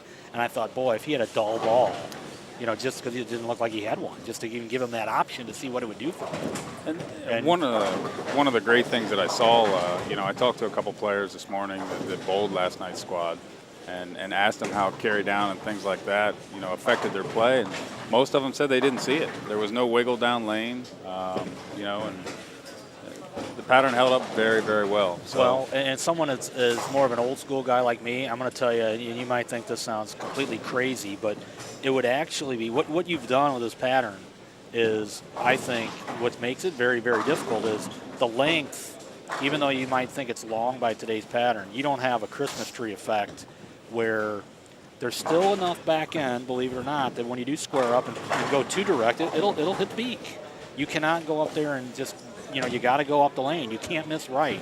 You got to go up the lane, but you can't run up there and jerk the heck out of it either. There's still enough, for something as slick as this is. I saw a ton of solid nines last night. So that's telling you there's still just enough friction where, the ball's grabbing enough, and if you do pull it, you'll go through the face. Hey, guys, real quick, Mitch Beasley over here, lane 42, has the first 8. Make that 9. Yep, nice. You agree? If you went longer, because I'm an old school guy where the ball used to hydroplane backward, where, you'd pull it and the ball would, you don't have that. You can't run up and just throw it anywhere left. You got to go up the lane, but you cannot over pull it, or you'll pay a price that way too. I watched Fagan try to go in deep and try to get in third and fourth arrow, and he didn't have a whole lot of tug in there. No question. And, this bowling center is very unique. I mean, this is an older HPL. It's got a lot of friction to it. I was actually surprised when I came in and we did testing. We're starting to get a little bit of that separation where you kind of get that gear effect, and the panels are separating from foul line to head pin, and the ball's going across that. So, yeah, years ago they had synthetic down. I don't even know exactly what it was, but the ball, there would be a seam and the ball would bounce. I mean, wow. It was really, really bad. You can watch old tour stops on YouTube where you see the ball from the late 80s, early 90s here, where the ball would literally go airborne. You're watching the end of game number 2 here at the 2015 Logo Infusion InsideBowling.com Open, presented by Kegel, and all the online coverage this weekend brought to you by the great brand of Ebonite. Mike Flanagan here with Matt Turek, Doug Dukes from Kegel, and Steve Orff here from the St. Louis area. And you're watching the end of game number 2. In just a moment, we got a developing story here. Mitch Beasley, the front 9, lanes 41 and 42. We're going to get a camera on it. Look around at the scoring pace, and looks like some people started to settle in. I see a lot more 2-0 and 2 teens this game than I did the first game. I want to thank everybody for being in the chat with us today. More and more viewers all day. We appreciate it. We heard from JT Action Jackson just a little while ago. A lot of great bowlers. We're going to see 2 more games of these bowlers over on this side of the house, and then the other 60 bowlers are going to come over from the other side of the center, and we're going to see a whole new group of people that are participating over on lanes 1 through 26. If you're in the area and you want to see more bowling, we try to stream as best as we can, but it's great to come out and watch in person. Support Tropicana Lanes, our great host.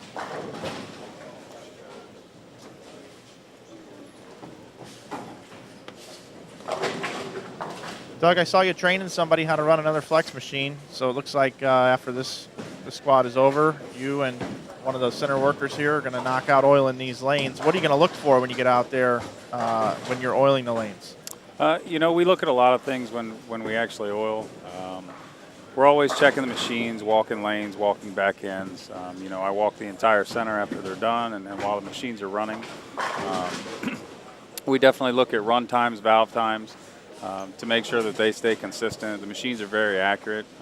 Our run times are done in tenths of a second. These machines vary about 2 to 5 tenths of a second per lane. And then valve times are done in 1/50th of a second. So everything here is dialed in, everything's very accurate, and we just want to make sure we put the same thing out on every lane. That's what you're aiming for, is to make it as fair as possible. Always. We do have standings after game number 1, a little bit larger squad. Took a little bit longer to get the scores out, but after one game, Ryan Pittman bowled 286 the first game. Craig Nidifer sits second with 278. Aaron McCarthy, Team USA Aaron McCarthy, 277. Eric Tackett, not EJ, Eric Tackett, 263. He's in 4th. Dylan Burns in 5th with 254. We've got a 3-way tie for 6th between Kevin Williams, Kyle Troop, and Jake Provenzano. 9th place, Nick Crummell. That's a guy that could win the tournament. I really like Nick's game. And 10th place, Bill O'Neill, former champion from 2 years ago, tied with Tania Falbo, 244 each. So those standings are available underneath your information tab on the screen as you watch today's broadcast. Jackie Carbonetto is about to finish up with 196 right in front of us on lanes 41 and 42. And bowling right behind her is Mitch Beasley, who has the front 9.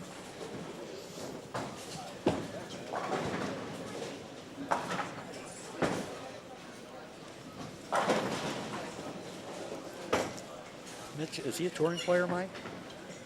Mitch was a touring player for some time, but not anymore. I'm not sure if he's a Titleist or not. Maybe the folks in the chat could help us out.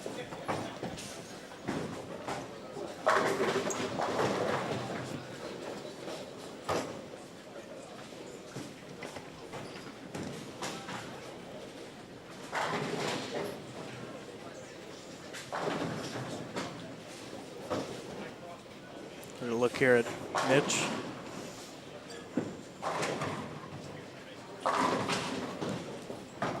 He's playing lanes right where you have to play them. Exactly. Did you were you involved in putting the pattern down last year for this tournament? I was not. Actually, last year, Mark Davis and his son were here. Let's see what he does here. Oh, Nice shot.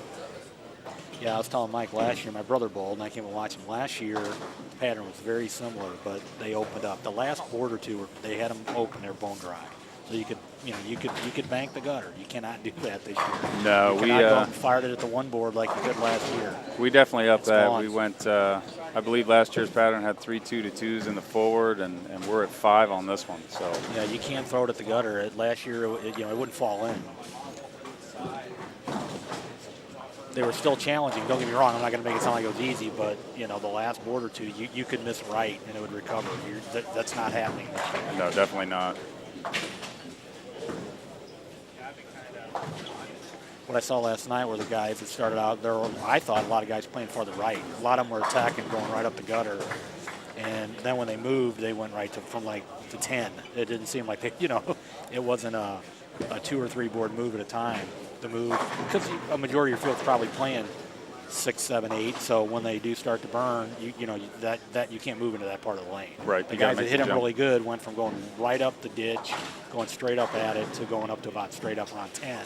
And then I had to leave, so I don't know how much deeper guys got. After 3 or 4 games, I had to get out of here, so I didn't know if guys were able to move farther left from that point or if they needed to stay in that area. I'll tell you, I left about Game 6 last night and then watched some of the live broadcasts from the room, but, you know, I never saw anybody in the left gutter. Right. I mean, I didn't really see anybody, gosh, too far left to 15. Like I said, you keep moving farther in, you're not getting holes. Exactly. You're really not.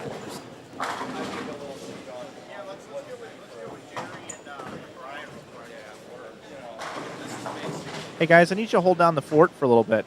Doug Dukes, Steve Orff, Matt Turek, take it away for a little bit here. I got to do a couple things with Vinny Feeler. All right, thanks, Mike.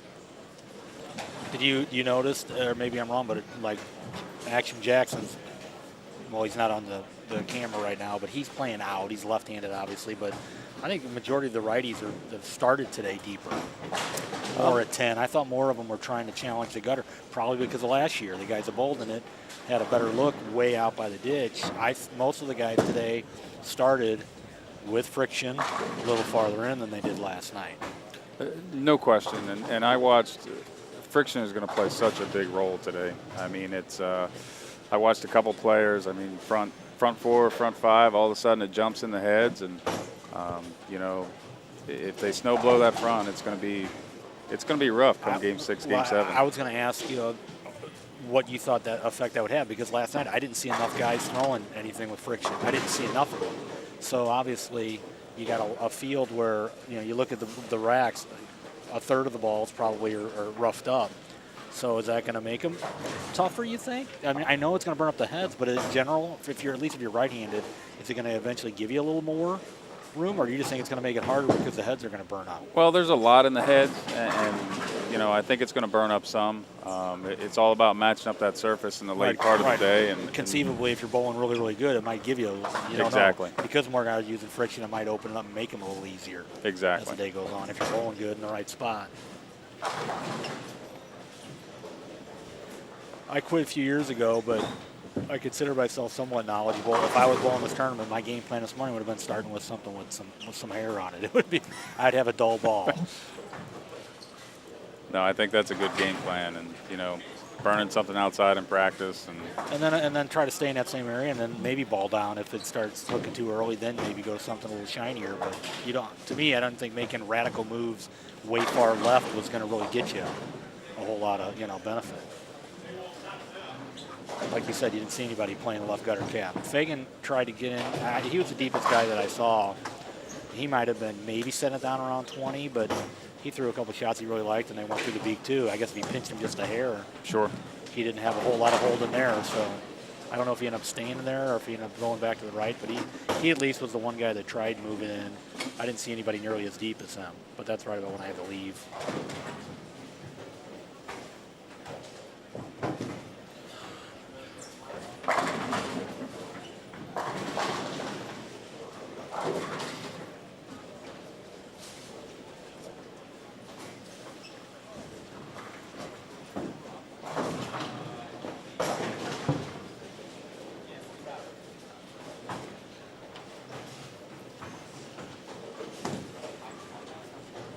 So what pair are we picking up now on live stream, Matt? Right now we're watching the low end, which is 31 and 2. Yeah, 31 and 2. This is the beginning of game number 3. Adam Barta's down on this pair. Yeah, he started out with something extremely sanded. Yeah. Wondering if he's still using the same ball, and he was out pretty far.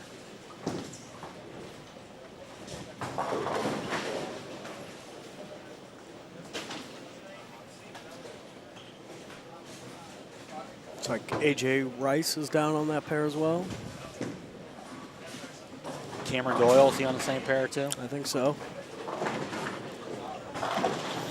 I know he started out really well Game 1, Cameron Doyle, and I know he's been through a couple ball changes already, and saw some effects of what happened in practice with surface.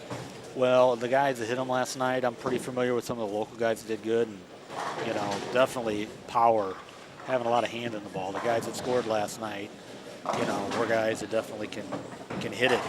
And they got a lot of power, but they were still going straight. You know, you couldn't give it away right. Sure. They had a lot of power, but they were going up the lane. And some of the real elite guys in town that go straighter, they did okay, but they're not going to make the finals. But, you know, to me, I'm not saying it favors anybody, but I guess I am in a way saying the advantage is guys that can get the ball to hit, because the characteristic of this house is carry's always been difficult here, and your pattern's very, very obviously you got a lot of oil in the lane. So to me, it's a premium of guys that can get a ton of revs on the ball, but keep it obviously on line. You can't give it.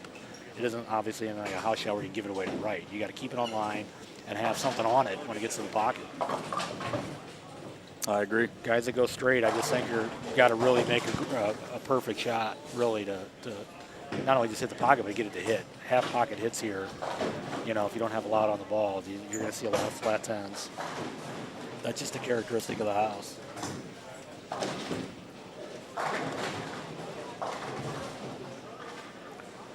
On the high end, they're just now getting started game number 3. We have David Waswo from the Bowler Show on this pair.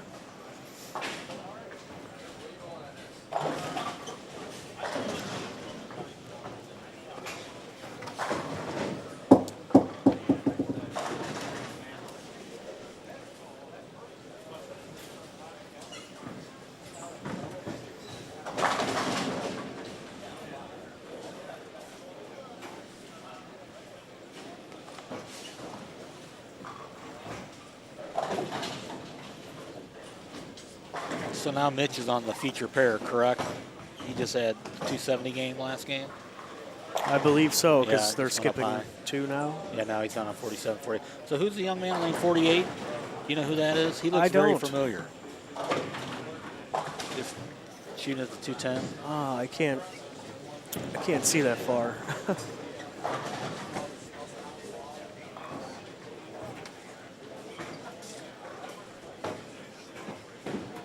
What Mike's off talking to Vince. Is they talking about setting up the set, I guess, for I tomorrow think so, night, yeah. probably? Vince is the guy who sets them up, puts all the banners up and the cardboard. He does it for the PBA, does a great job. Right. Yeah, so the same one that's going to build the set for tomorrow night's show is Vince Fielder. He's a local St. Louis guy, but he also is employed by the PBA and does all the builds all the sets for all the TV shows. He built the set for the women's the women's NCAA championship that was here a couple weeks ago. And with the Vince is a carpenter, with the ladies tour coming back, maybe that'll be more opportunities for him. If there's going to be more televised bowling, you know, if the women's professional tour starts being televised, which I hope it is, then, you know, hopefully that'll give him more of an opportunity to make some money and build more sets, because, you know, the PBA tour doesn't have nearly as many tour stops as it used to. You know, back in years ago, they'd have, 30, 40 stops a year. Now, especially like that early run with the World Series of Bowling, they have several stops all in the same basic location, so they're probably all within using a week, all the same probably. set. Probably all using the same set. So. He only builds it once. Right, exactly. Maybe twice, takes it down. Right. That's it.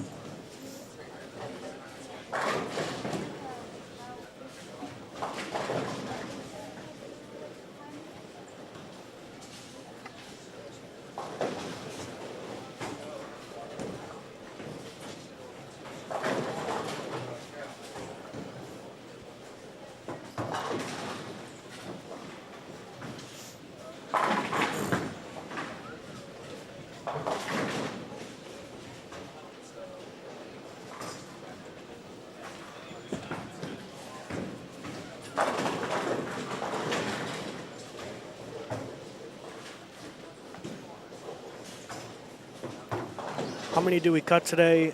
Is it 32? Yeah, that's the So it is finals. The top 32 going come into back Sunday? tomorrow. Yeah, so what's the format tomorrow then? Obviously, you're not going to bowl 32 games. No, it's 4 games of, they call it semifinals. Then you cut to Then you cut to 12, I believe. And then Okay. it's 12 games of round-robin match play, setting up for the top step ladders at 7 p.m. All pins carry over for the semifinal round.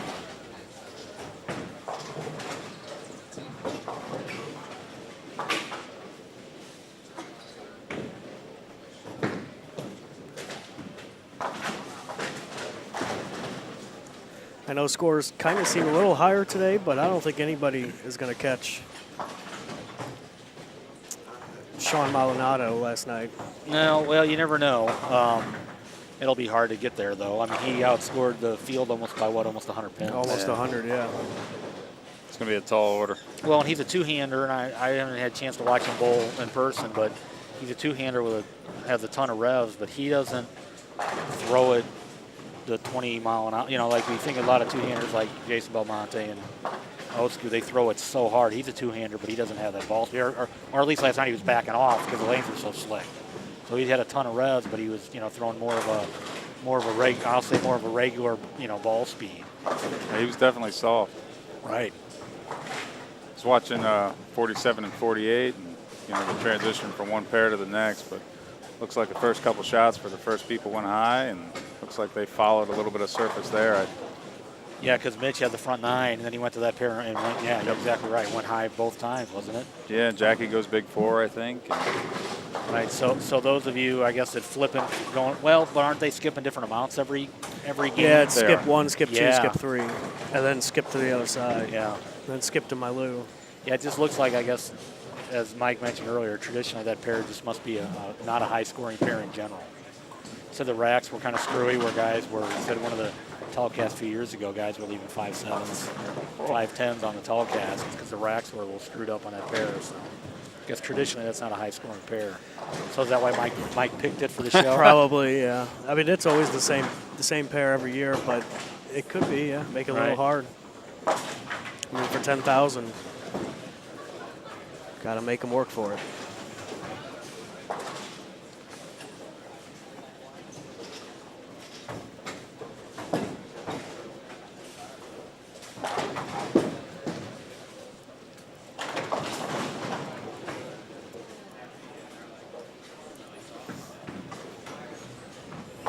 So you back down to 31 and 2. Is that where Yeah, we're I at moved now? back down here. We get a couple shots of Adam, and there's AJ and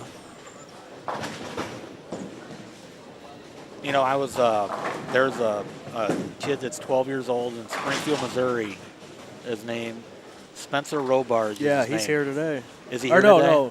no, never mind. Well, no, he's a 12-year-old, Yeah. and I've seen him bowl a few times, and, He- and he's whacking them. He's averaging 230. Yeah, on that's house awesome. conditions, but he's He 230. came up to bowl one of our junior events one time, like a year ago. Me and Ricky run. Yeah, he's 12, and I know he shot 800. He had a couple of award scores like a weekend ago, and he was crossing on the same pair with my nephew, who's 16, and so of course I'm watching him, and I'm watching this 12-year-old, and he's bowling great, and he uses the full approach. You know, his heels are actually hanging off the back of the approach, and he kind of gets a running start because he's a little guy to get as much on as he can. And the one time he literally like fell off the back of the approach, it kind of caught my eye that he was, you know, because his heels hang off the back, and he was teetering and he fell off. So I watched him, and he just stepped right back up and he went, and I noticed that he didn't look down. So it caught my attention. So I watched the kid bowl the rest of the day, and he doesn't look down on the approach. And he's 12, and I'm not picking on him. He's 12 years old, and he throws the ball awesome. Wow. And I couldn't help but think, when he gets older, he's so raw right now. He's bowling all on feel, you know. Granted, he's bowling on obviously not conditions like this, but you know he's smart enough to know that when his one ball's not working, he goes to another ball, but it's all feel. He's not looking down on the approach and spotting. And I couldn't. First thing I thought of is this kid is so advanced and he's so good for 12 to be able to do what he's doing. Again, he's only 12 years old, and his knowledge obviously is primitive as you can get. When he gets a little older and he learns more, or when he gets to that age, I mean, you can always tell if the kid stays passionate about bowling, he's going to have an opportunity to go to, you know, pretty much an elite college program to bowl. He's doing stuff that's unheard of for 12 years old, and I just couldn't help but think right off the bat, boy, get him with a really good coach. No question. You know, because he's doing it all on feel. And I actually saw him bowl one of the tournaments. They were really hooking a lot. He got out of urethane ball. Again, he just knows fundamentally he needs to change equipment, but he's not even spotting on the approach, knowing where he's standing. And I haven't seen him bowl bad. I mean, for 12 years old, he's really an amazing kid. That's pretty amazing at that age. Yep. To have that instinct. Yep. Because they'll leave a spare on the right. You know, he's getting up there and he's standing farther to the left. Because I was actually watching to see where he was spotting. So he knows what to do, but he actually physically doesn't look down on the approach to, you know, to pick a starting point. So I watched him bowl once. I was standing watching him with my brother, and he had a pretty good string going. And I saw him get up to one time, and he didn't stand in the right spot. I mean, I could just tell he was way too deep, and he left like a 3-pin. And it's like, that was just caused because he didn't stand in the right spot. Probably threw it off his hand exactly the way he needed to as far as his release and everything else. But yeah, the sky's the limit for that kid.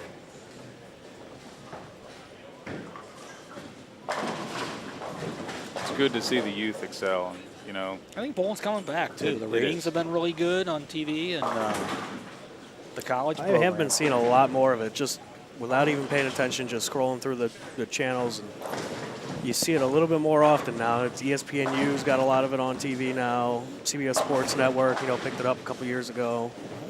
ESPN still, of course. Well, the ratings are getting the ratings have been great this year, so you hope that in the long run ends up helping financially. If it's getting better ratings, you would think they should be able to command more dollars to televise it, which they can give to the bowlers. No question.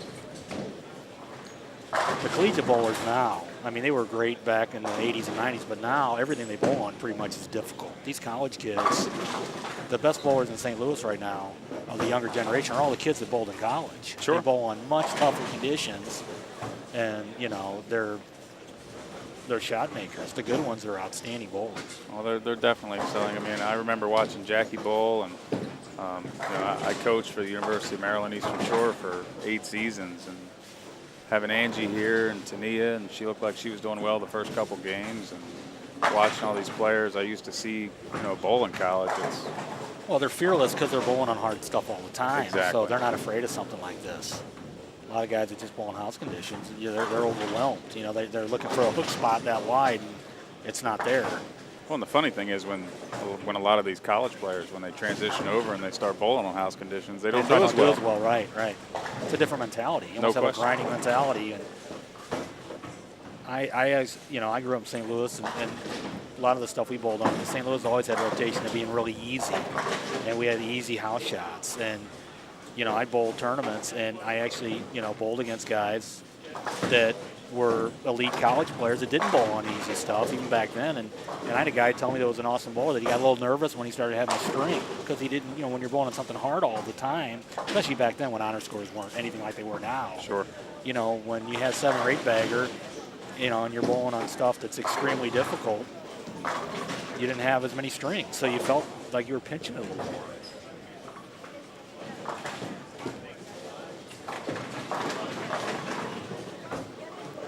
So do you know, I asked Mike earlier, on 42 I see Borish. Is he related at all? Do you know Lenny Borish out of Wisconsin? I imagine it's probably his son. I believe it is his son. Yeah, I'm Lenny's not sure. a great bowler. I'm guessing Lenny's probably around 50, early 50, so it makes sense that he's probably got a son about that age.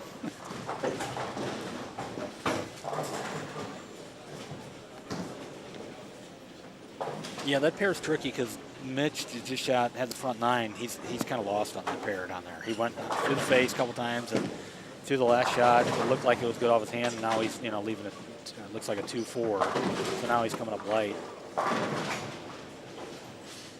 If I'm not mistaken, in practice, I think I saw some screen come out on that pair.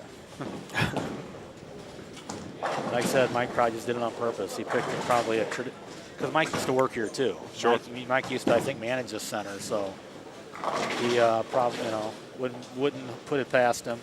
Might be a pair. Every house has pairs that have certain characteristics that are, good or bad.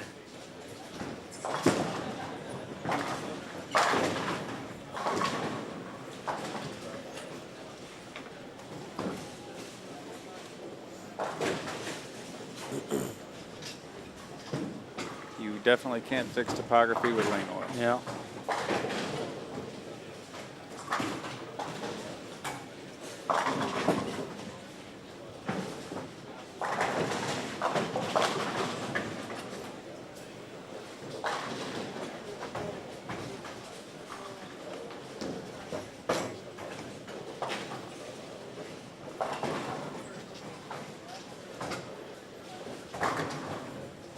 Watching continuing coverage here of the Logo Infusion InsideBowling.com Open, presented by Kegel and Ebonite.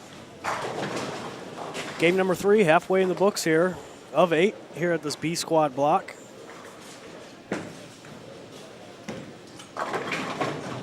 What do you guys see on transition at all?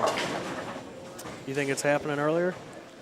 I think I see more people moving a little bit more inside quicker. Yeah, and as we already talked about, I think because guys started out with stuff that from the get-go had more surface to it. This was bound to happen. It's going to be interesting to see. You know, as I'm looking around, I see some really, really high-end bowlers. Brad Miller. When guys are moving in, what's the result going to be? Are they going to be better, or is it going to get tougher? The only time will tell. But it seems like when guys are moving in, or they're coming up light, leaving buckets, probably going to end up with 2 8-10s. So it'll be interesting to see what happens, because the transition is going to be a lot quicker than it was last night. More bowlers and more aggressive equipment from the get-go will be interesting to see. We talked about the scores and how there was a big drop-off last night, that from 5th to 6th there was almost like a 60 or 70 pin leak. So kind of looking at that number, trying to estimate what it would take to make top 32. It might be hard to come up with that number because you don't know. I presume the last squad's going to have 5 on a pair as well. Yes.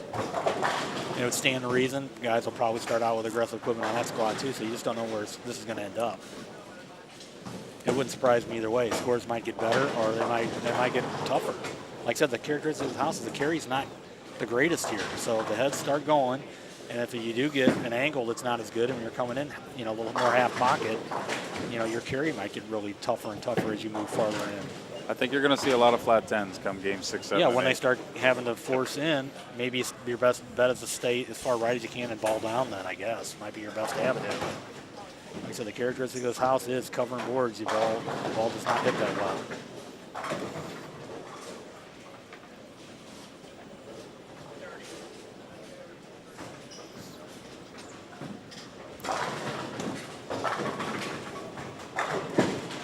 So we're into game 3, right, Matt? Yep, Wonder game if we'll be 3. getting some updates here soon. Down below, you guys can check out after game number 1 here at B Squad. Ryan Pittman is leading after 1. Craig Nidifer in 2nd. Aaron McCarthy, Team USA member in 3rd. Standing should be coming. They're about 8 or 9 frames behind per game, which is to me is pretty quick. Well, you guys are doing a great job. It's a great tournament, and it's so nice to see the level of players that are here and the amount.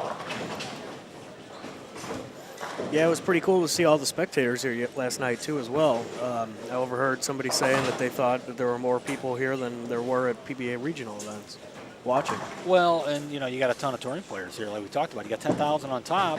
There's a lot of tour stops that only pay 15. Yeah. So, if you're throwing a bowling ball for a living, then you got a chance to win 10 grand and make some money in brackets, which, again, there's an opportunity that you don't have bowling in PBA. If you live anywhere in the Midwest, it's worth coming here. A typical PBA regional probably pays $2,500. Yep. $3 grand. That's why you got such a great field. You probably got, I'm guessing, 20 touring players here. Yeah. Maybe more. It's a good question in the chat here from 10 Pins. So what are you looking for specifically when determining whether to move left and open up or balling down while staying right?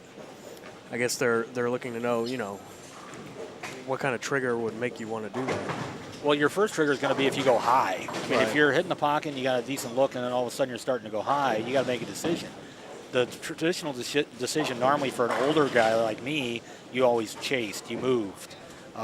That's kind of the older mentality.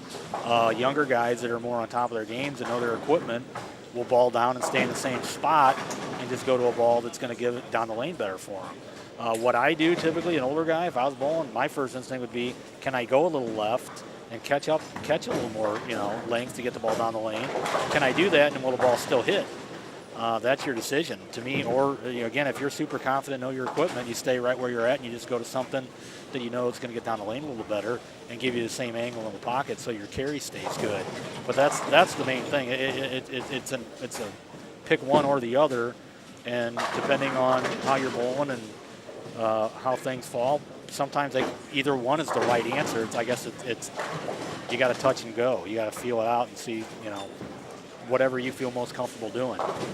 Would you agree? Like I said, being an older guy, I probably go a little left and see what I got. If I'm bowling good with a ball, I have a hard time putting it down. If it feels good in my hand and I got a good look with it, and all of a sudden I'm going a little higher, 4-pin or whatever, my first instinct is, can I stay with this ball? That's just an older guy mentality. So I'll chase left, but you got to be smart nowadays. You can't stay with that ball very long. If you lose your look or your angle to carry, you got to be smart enough to go to something that's going to get down the lane better for you. Would you agree? No question. Once that ball starts to lose energy, that's when I'm going to look to switch. I'm going to chase it as well, move left as much as I can. But once that ball starts to pick up earlier, I start leaving half tens. Well, like we talk about, when you move in two, you don't have you have great holds. If you move left, you're not necessarily, you're getting a different angle for you, but you're not necessarily having more hold for you. So if you're moving in and you're pinching a little bit and going through the face, that might answer it for you right there. You might be better off just going to something that's going to get down the lane, change balls. Definitely. Go back to your other angle, get a little farther right. Would you guys say that Nick and Chad's making this point, the more deeper you get, the worse your carry percentage becomes? I would think for sure here especially. Definitely. Yes, so that's why I would, even though I'm an older guy, I would think that the smartest thing to do would be to try to stay in the same area and ball down. I don't think moving left is the best option for the specific tournament. Oh, and that was the goal for the tournament. Stay in the same area and, use some maybe tamer equipment as the day goes on.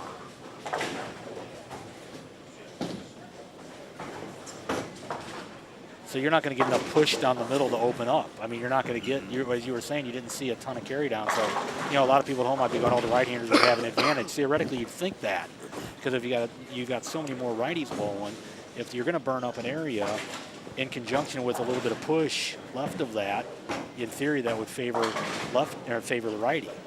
But if you're not getting the carry down, as you indicated, you're not getting a lot of carry down, then it's really not helping. And the scores proved that last night.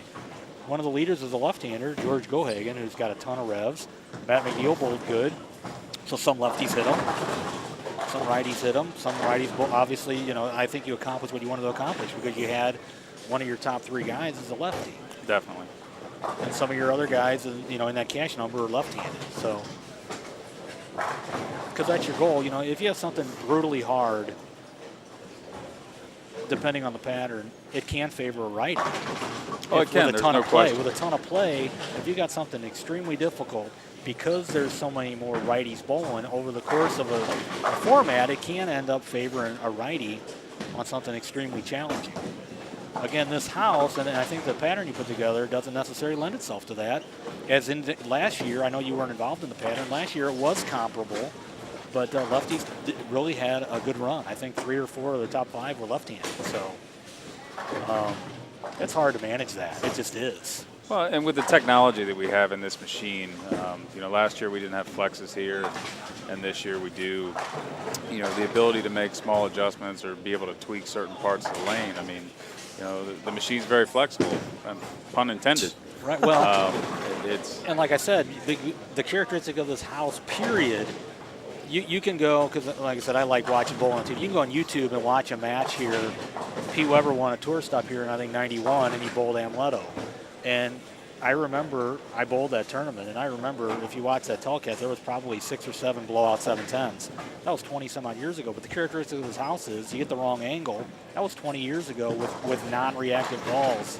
So a totally different era, but the characteristic of this house has always been the carry's been extremely difficult. When you come in half pocket, it's hard to carry. So if you're a righty and you're forced in and you get the bad angle, even now, even though it's 20-some-odd years later, the characteristic of this house is not going in and covering boards is a bad recipe on top of your pattern. So I think staying right is your best option. So in other words, I don't think it favors righties. If you burn it up, going left here, and like you said, you didn't see anybody playing left in the gutter cap, but that's just not a good option here. Even on the house condition, that's not a good option here. The farther you move left, you lose carry. Even when the intent is to put something easy out, you don't want to check left here.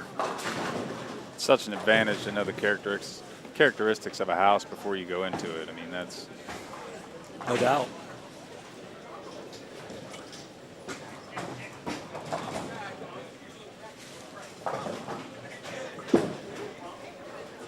Years ago, guys just stay with the same ball. Nowadays you got to be so much smarter. You got to be so much on top of your equipment, as we discussed. You got to know when it's you might whack them for 2 or 3 games, but when you start losing it, you got to be smart enough and confident enough to just go to the next ball with a blink of an eye. Exactly. Understanding ball motion and knowing your equipment.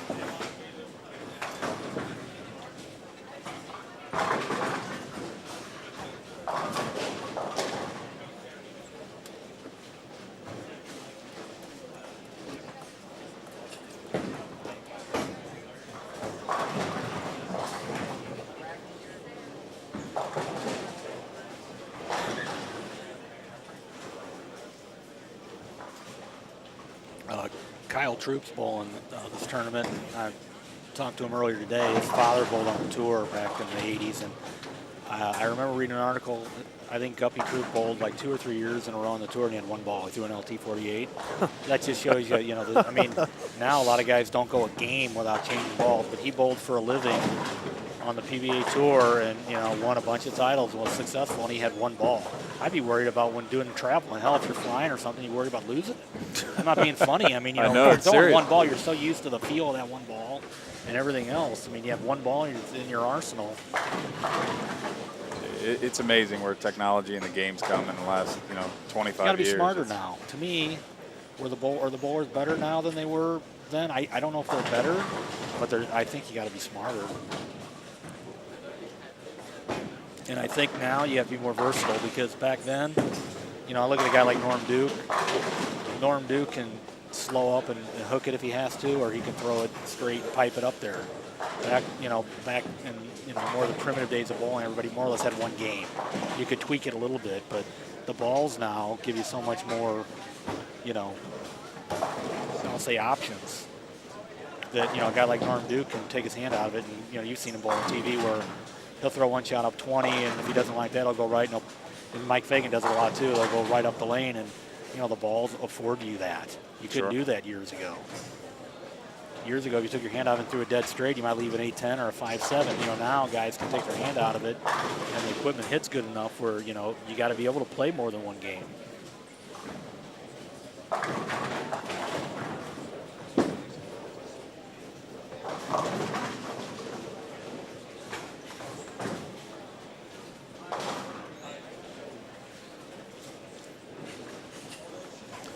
I'm really looking forward to games 6, 7, and 8. Yeah, because it's on, it's uncharted territory right now. It's going to have a totally different look than what they had last night. Definitely.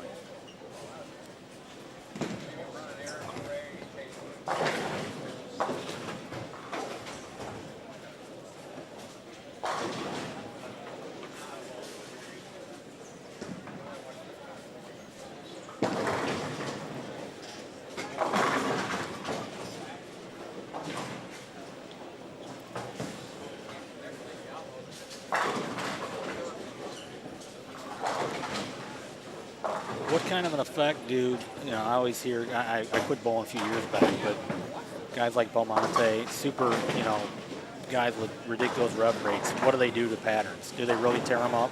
Can they? Do they have a huge effect on a pattern, guys that throw the ball like that? Well, flare has some effect on it, obviously, because you're on a new surface of the bowling ball every time it rolls. But it's funny, I just had this conversation this morning, too. I mean, if you were to take ball for ball out of the box and you have a 250 RPM player and a 500 RPM player, they're going to actually tear the lane up about the same. It's more about surface now than it is about rev rate. And that's taking flare out of play and things like that. But it's one thing we actually went over when we did seminars this year, talking about, shape and topography and equipment and how much it's changed over the course of the last even 5 years. But surface that's going to trump everything. Yep, no question.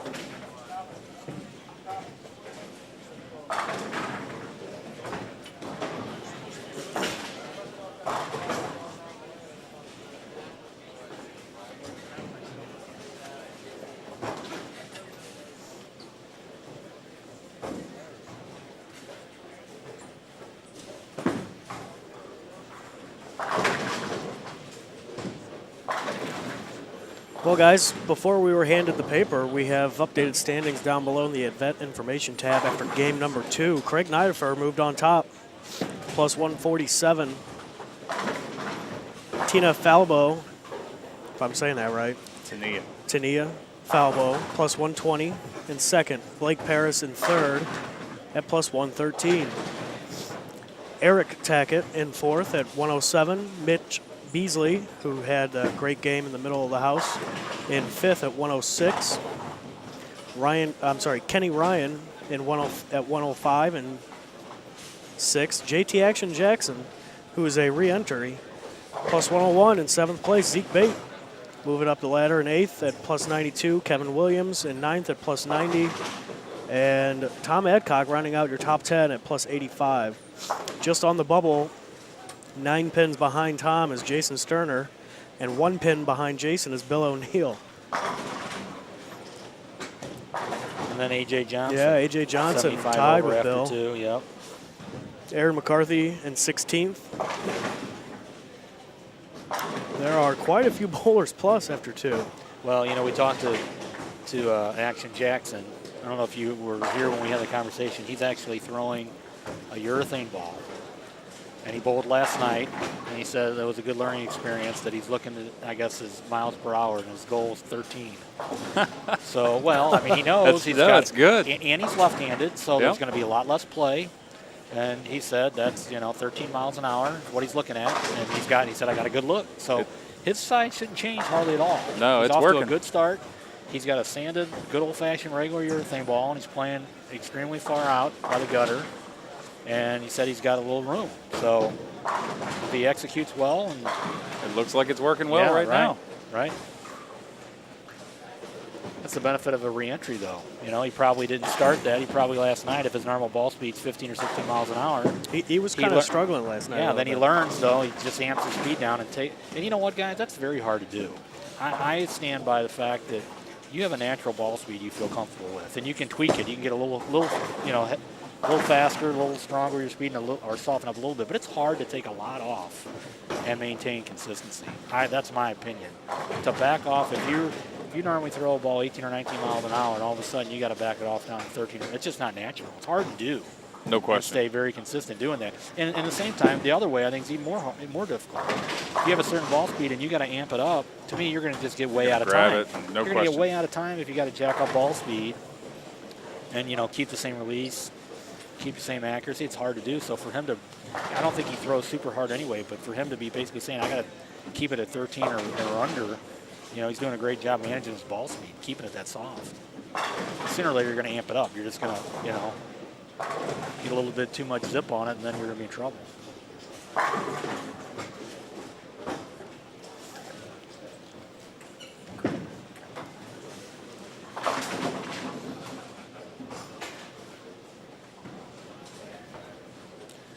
But I know he's not on the feature pair, but look at him. He's got strike spare off the sheet again, looks like, isn't it him? So he's got he's 100 over after 2, and he's got 280 left this game. I like how loose his delivery is, too. It's like almost lanky and just, but it's consistent. Yeah, when he leaves the 7th pin, he winds up a wicked back. Yeah, I know. I saw that earlier. He gets out of like a reactive ball sanded, and he whips it back up. Yeah. Hey, guys, I'm back. Thanks for that. I had to meet with Vince Feeler, who normally does our set production, and he's not going to be here tomorrow to do the setup for us. So we were getting instructions on how to do so and also how to run everything. So our buddy JT Action Jackson's killing him down there. Strike spare. Left. Yeah. With his 13, I remember, can get 13 miles an hour? Yeah, I can get with a camera. With his urethane ball. Hey, Doug, I got a serious question for you. Uh-oh. Serious question. Uh-oh.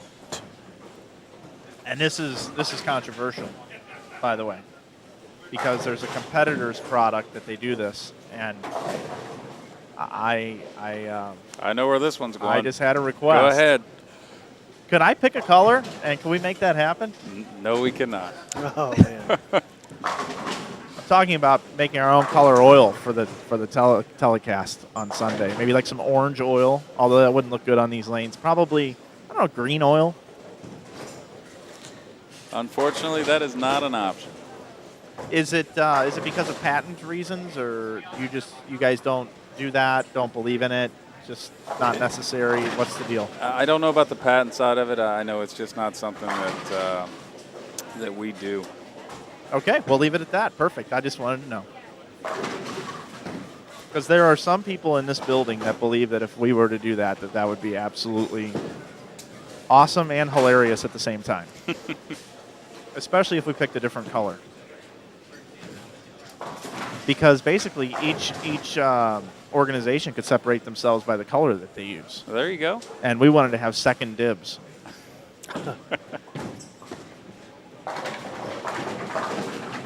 JT's not up for a little while, but I do have the wireless down here whenever we're ready. Whenever he's ready. I think Mr. Nidifer might have 280 going too, Mike. Oh, really?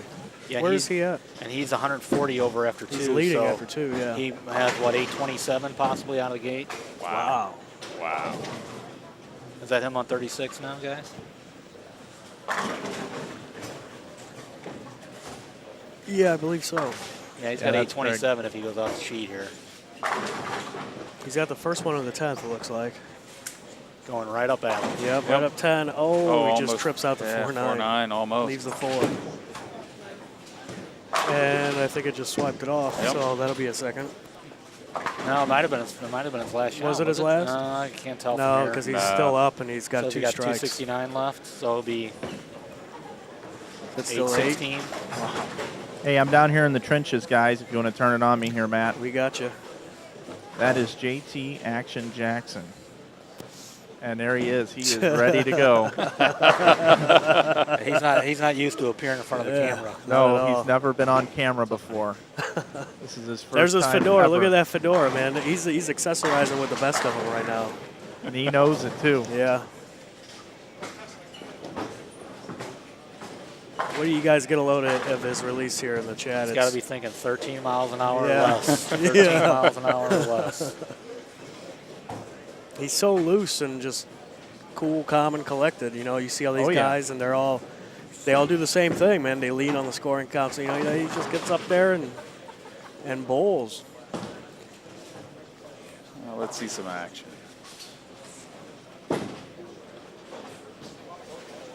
Got a good Atta look, boy. doesn't he? He really does. You know, There it is. I can tell you, I haven't watched him bowl a whole lot. Does he always use that short of the approach? Because it works in his benefit. If he always does, you know, when you start that close, you're going to obviously be slow, and you're going to be softer anyway. I'm still down here Yeah, with we're going to him. leave it on you because there's no other action going on right now And, besides Craig Nidifer. Let's take a look at the scoreboard again. As you can see, JT has got it going on. He's 101 over after 2, Mike, so he has off the sheet 781. Well, I'll tell you, if he keeps it up through 8, that's amazing to change your game and come back the next day and make that big of a change and come out and score. Yeah, Craig did run down his 4-pin, by the way. Yeah, so I think 816 out of the gate for Craig. See, look how short his approach is. So that's going to keep your He's almost speed in front really. of the ball return. I'm wondering if that's his natural, or you know, some guys go front to back. Looks like he leaked that one a little bit. Yeah, I thought Still so flushed too, it. but no, don't matter. Getting the action on the lanes. Relax, release, repeat. That's right. That's a good up-and-coming brand, doing great things for bowling.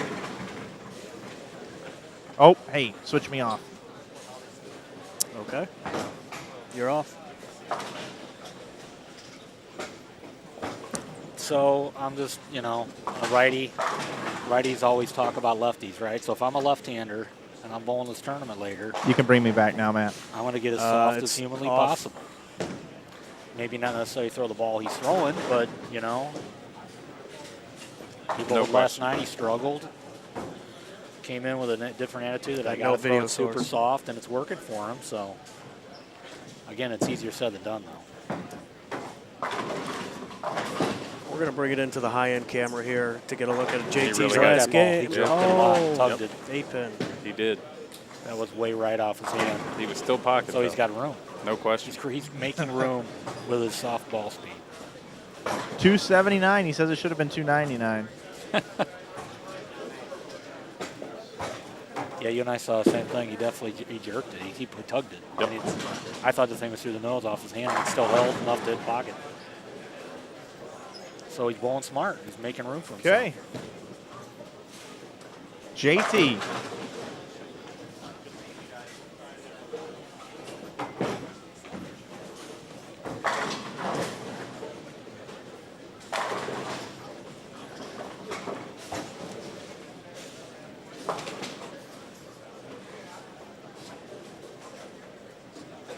like you said, it's going to be really interesting to see what happens when the farther we go on in the squad. The last 2 to 3 games be a tell.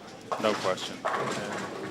And I don't know how good it is to pick up on TV, but I mean, even watching 41 and 42, I'm starting to see just They're a little bit farther of left hook early. already. Yep. Yeah, so a lot of them are trying that. They're going left first. I mean, I watched Ryan really struggle there for a little while, and you could just see the ball, it wanted to make that push at 30 feet.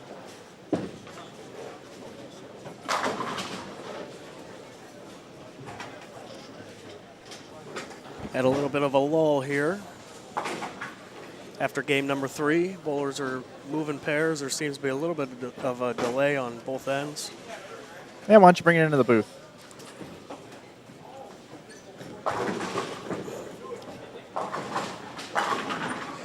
I'm a jerk. That's all.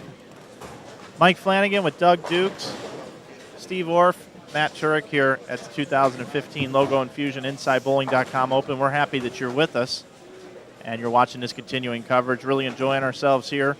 What do we got? One more game here? Yeah, before the switch. On this side, then they move to the other side. Craig Nidifer, the big story out of the gate. What was it that he shot, Steve? 816, I believe. 816.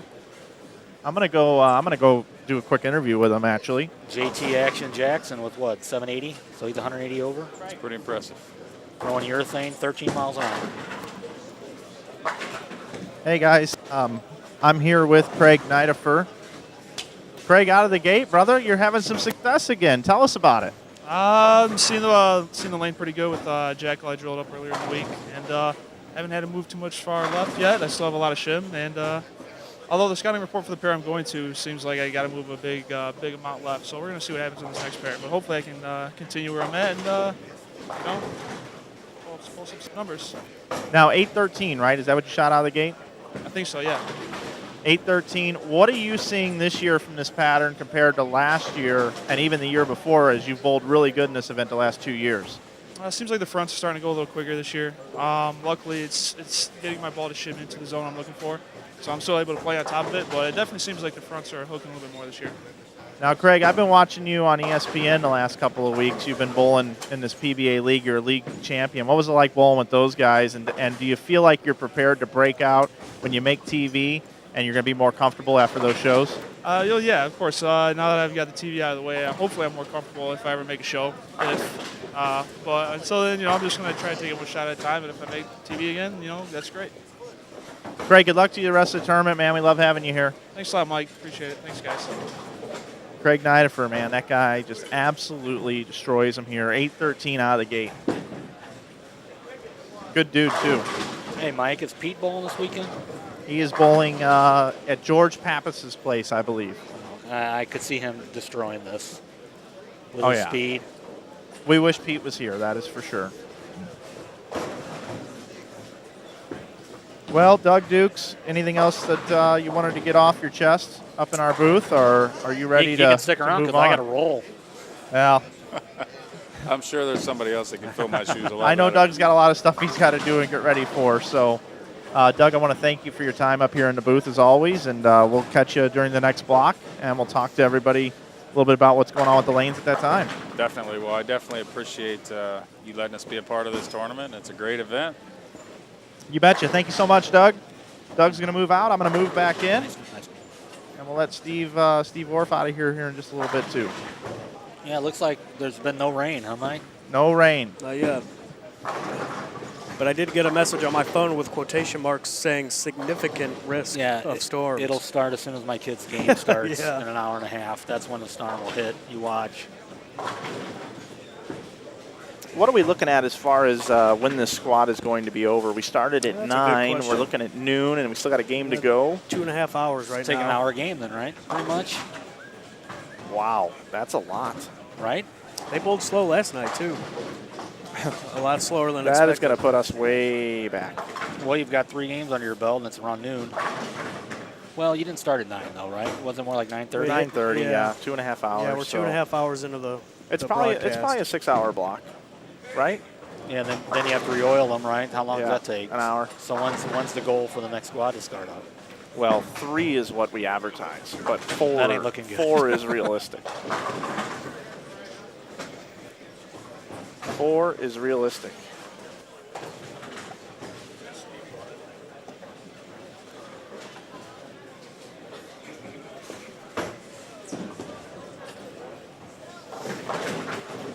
Well, they've started game 4 down here on 31 and 2. We're still waiting for a group to show up on 47 and 8. David Waswell again, moving from one featured pair to another. Yeah, it happens that way sometimes. Yeah. Well, that's kind of cool to see that, because then you get to see how the jump affects them.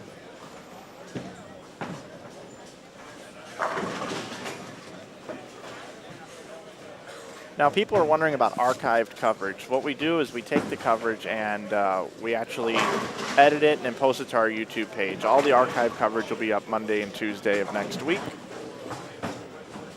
and maybe even into Wednesday, but we'll get that up right away for everybody.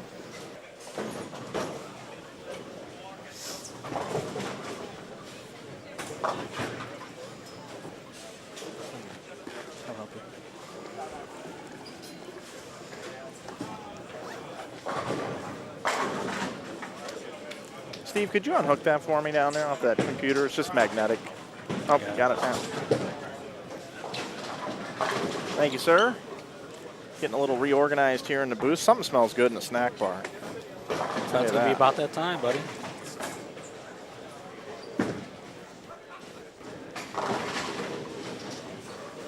Billy Gasson says his sentimental pick is off to a good start, meaning Matt Gasson. Yes, he is.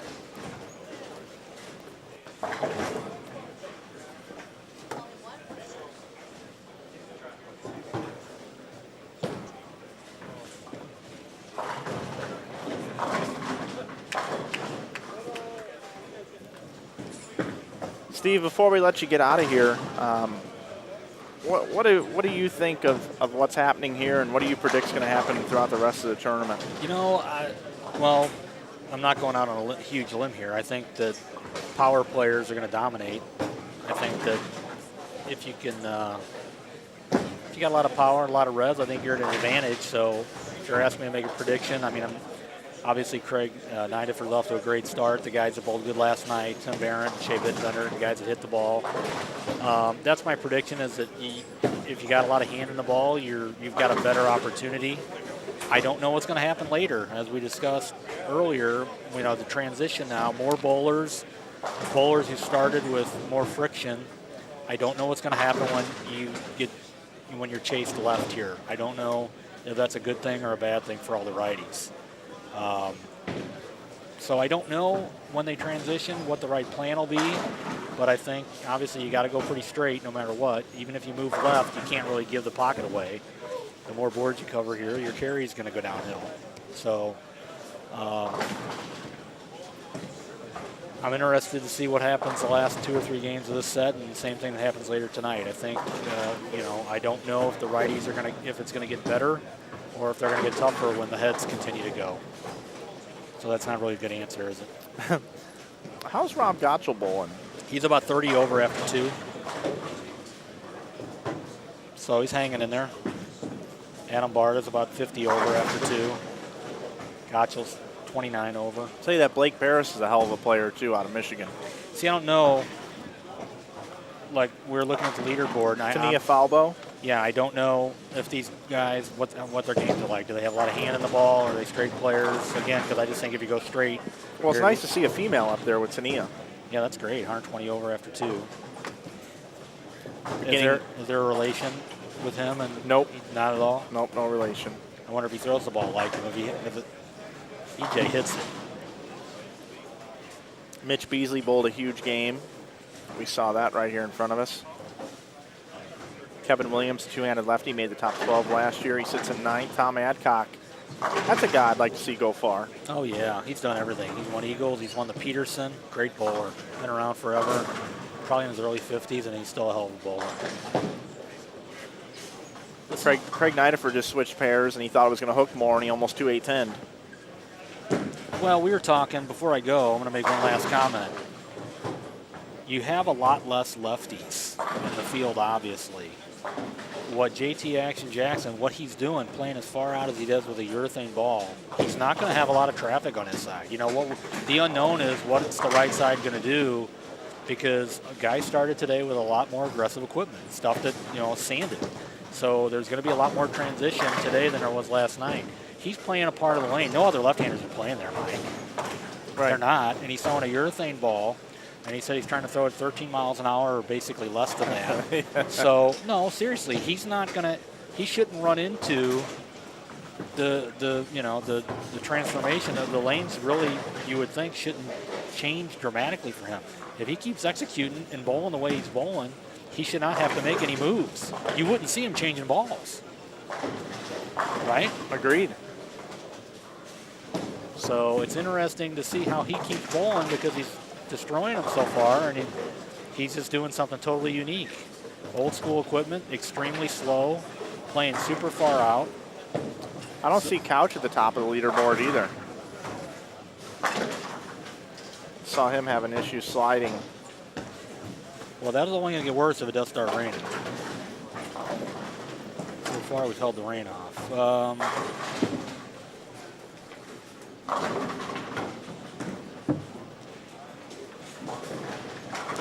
Trying to find him.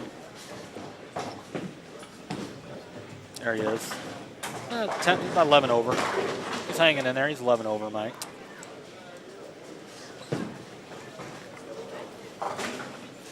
All right, buddy. I got to roll.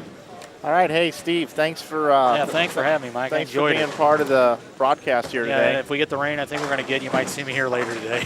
Well, if so, we'd love to have you come back, and if you have any time tomorrow as well, we could use the help tomorrow. Wow, Just sounds great. Whenever you may This have time. tournament's great, Mike. That's Steve Orff, ladies and gentlemen. Thanks so much. Matt, and thank you. We're going to let him Good get luck out of the here. rest of the way, my friend. Yeah, Good luck to you. Good luck Michael, at your thank you. baseball games. Have fun at the games. Probably be a rain out, but we'll see. Take Thanks- me out thanks, to the guys. ball game. That's Steve Orff filling in, taking some time for us. Great local wealth of knowledge. Hell of a bowler when he used to take it serious.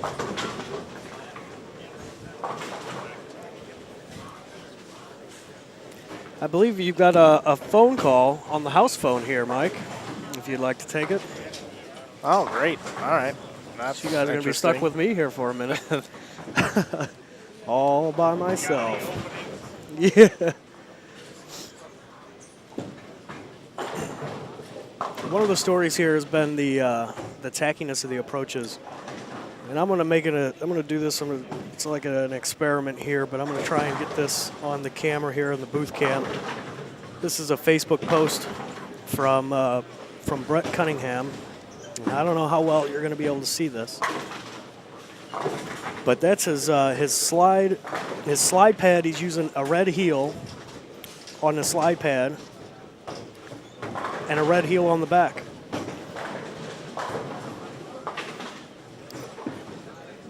I think that's pretty funny.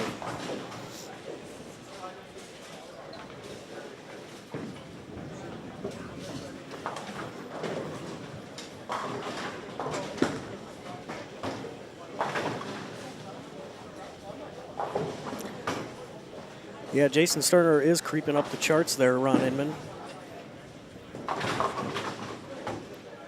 One pin ahead of Bill O'Neill after two. We should have game 3 standings here in shortly, about maybe a half an hour or so. They're running about 8 frames behind the game. It's game 4 is just underway. You're watching lanes 31 and 32.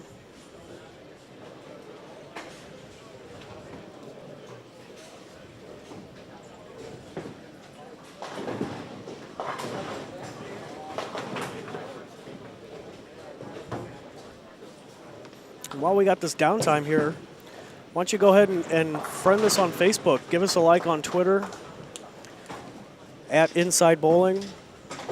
Check us out on Instagram. Instagram is Mike's new plaything. He's loving it. He's posting everything to Instagram right now.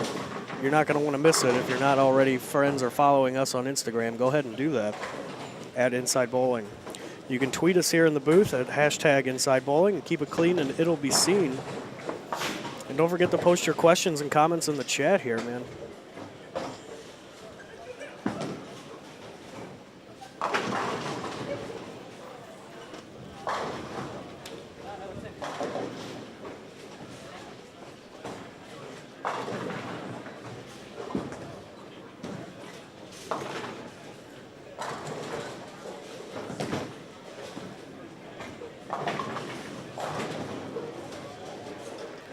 So we've got quick look. We'll take a quick look down here on the high end at Don Griffin. Don Griffin just had wrist surgery not that long ago. He's making his tournament return here. Left-handed bowler out of St. Louis. A lot of people know Don here in the local area. It's good to see him out here after such a wrist surgery. He said he's feeling no pain anymore. Coming in a little light, maybe got a little fast with the speed.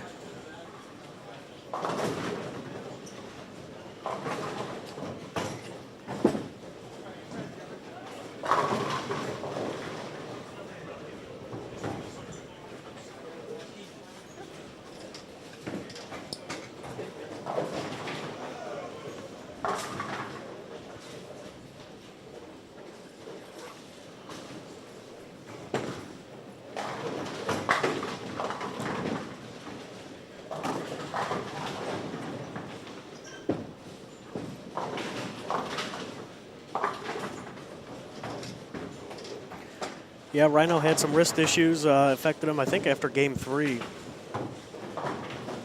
He did withdraw. I'm not sure how bad it was, but don't know if he's going to try to make another run at it this evening or not.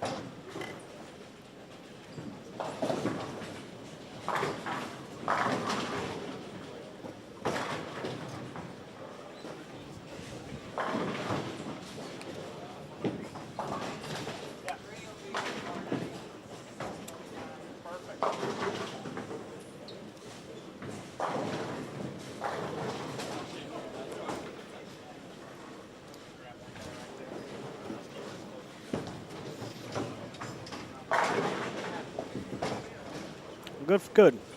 John in the chat there telling us that he's going to try and make another attempt at it tonight.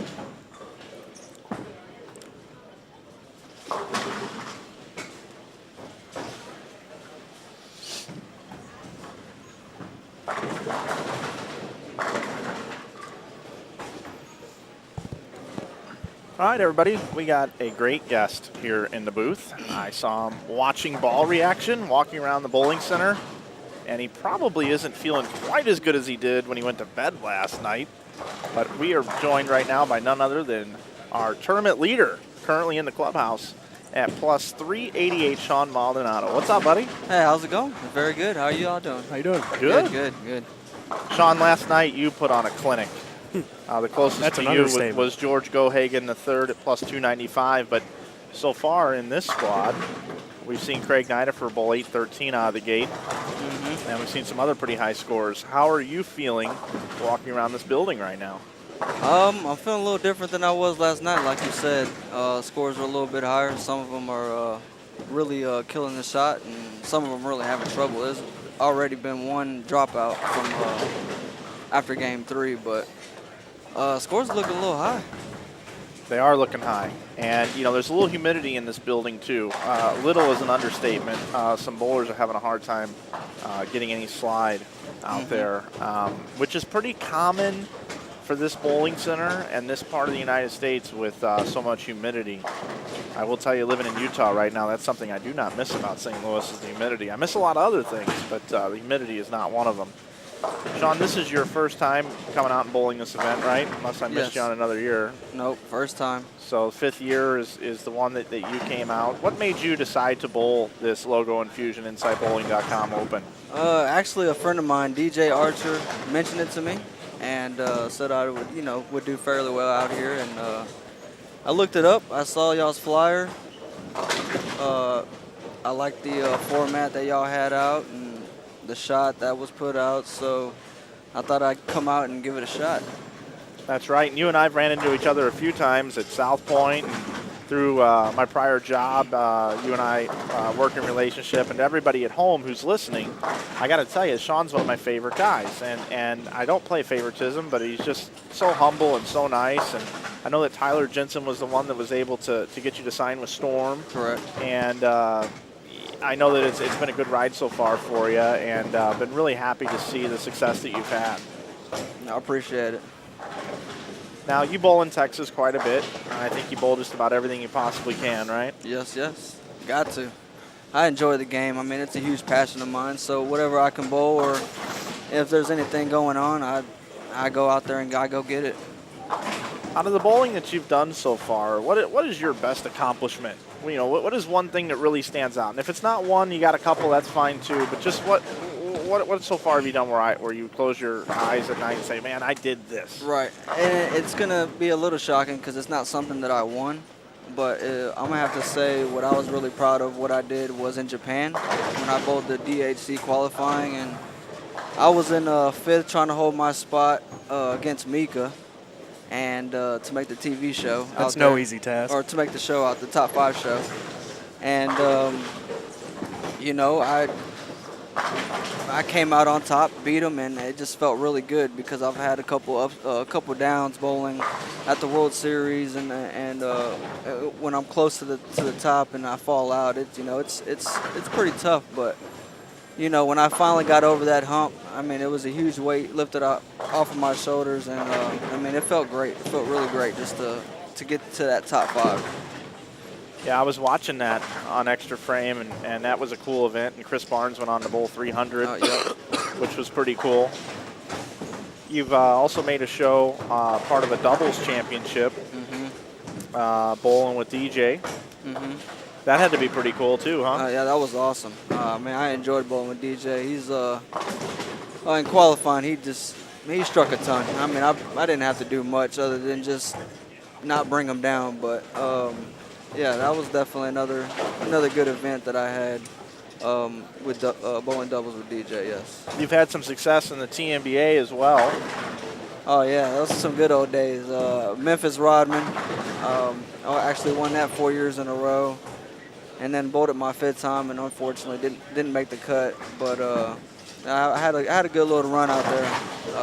That's another format that I like. The longer formats, to me, I enjoy more. I want to grind and bowl a lot of games, and you know, let's bring a little endurance in this.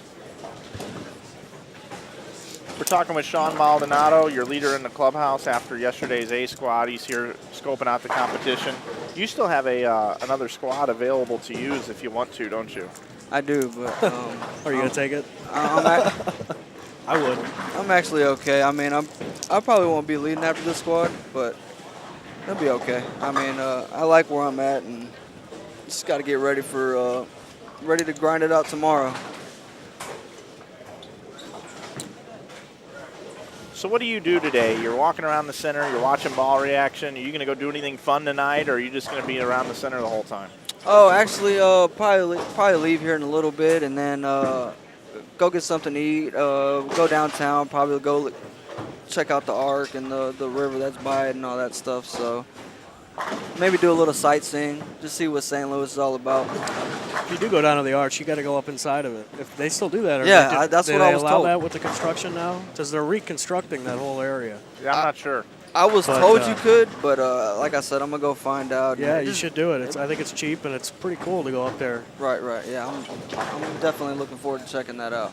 I'm going to tell you, I'm seeing with the ball reaction right now is I'm seeing a lot of bowlers getting friction. They cut it short. Yes. I didn't really see that too much yesterday after like game 5, 6, but I'm seeing balls kind of stop a little sooner than last night. And it's just, to me, it looks like everything's setting up for everybody a little bit more than yesterday. But regardless, I mean, you still got to make shots out here, so it's all good. I mean, and on top of that, the bowlers out here, I mean, they're really good. I mean, you're bowling some of the best bowlers in the world, best amateur bowlers in the world. I mean, they know what they're doing. So if they have any kind of room, they're going to take advantage of it. Do you think that, put yourself in the top 12, pretend like you're in the top 12. Are you afraid of lefties? I'm not afraid of them, but it's funny because sometimes it can bug me a little bit when they can just stay in the same spot, and mentally I guess I let them get to me a little bit more than a normal right-hander. But yeah, for some reason my record against a lefty is not too good, and I think just I put that mental problem in my head that you're gonna be there forever if you have it. But There you heard it right here on InsideBowling.com. Sean Maldonado gets a little aggravated with the lefties sometimes. There's nothing wrong with that, man. So if you were to be in the final match and you were bowling a Jason Couch or Matt McNeil or Rhino Page and you were able to beat a lefty in the final, how sweet would that be for you? that would be good. I mean, I definitely take a little bit more pride when I beat a lefty. I feel like I outbowled him for some reason. But, you know, I don't take nothing away from the lefties, though. I mean, they bowl good. I mean, it's not like they have it all the time. Just like any bowler would do. If they have it, they're going to take advantage of it. I mean, I definitely had some miss room last night, and, you know, I took advantage of it when I could, and that's just how bowling is. You just got to accept it and move on. Very good. Well, Sean, I want to thank you for coming by the booth. I told you I wouldn't take much of your time, but it was just awesome to have you come in here and give us a little perspective of your night last night and what you're seeing here today. We know that you're going to be in the top 32 tomorrow. We know that for a fact, just where you finish. We just don't know yet. Right. And we wish you all the luck in the world continuing on this tournament. I appreciate it. I enjoyed it. Thank you. Yeah, Thank nice you very to meet much. All right. That's Sean Maldonado stopping by for a couple of minutes just to say hello. Let us know what's going on out there on the lanes, what he sees being the leader in the clubhouse. Always a nice perspective from the leader. Very nice guy, Matt. Yeah. Really a good guy. Seems like it.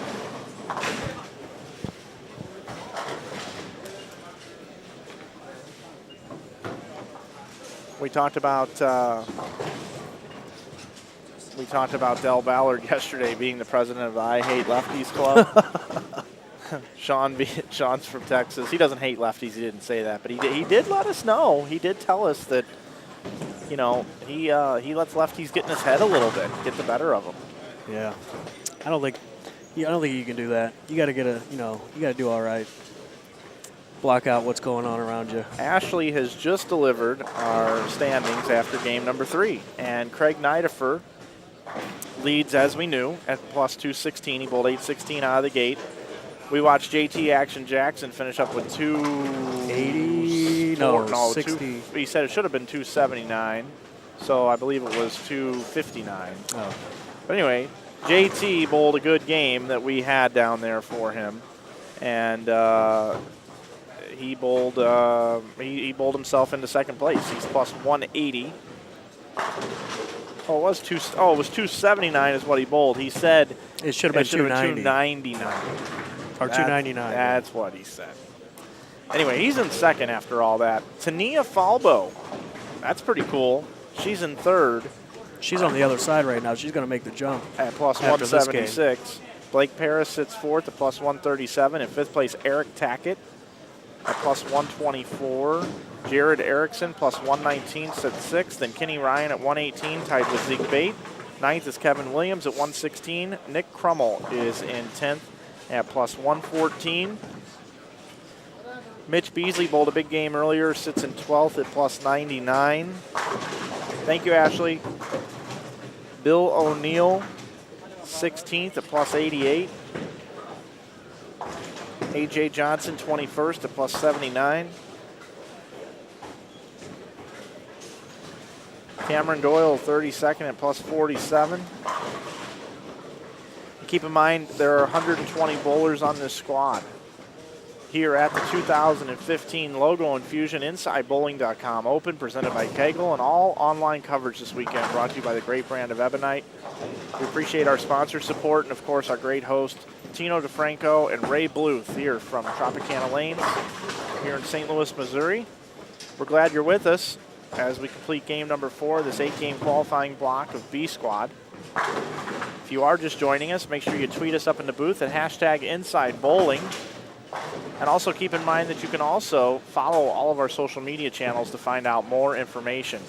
On Instagram, Matt Gasson's helping us out this afternoon as he's updating our Instagram account and posting videos. So maybe your favorite bowler isn't featured on our live broadcast, but maybe you can watch him bowl on our Instagram account. Yeah.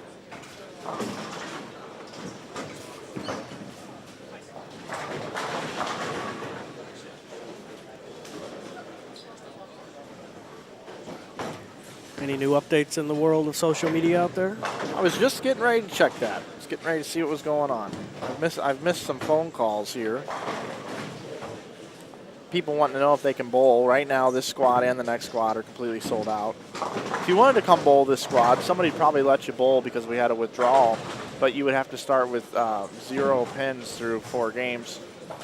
So you'd only have half the games to be able to knock down as many pins as everybody else. So probably not a smart investment.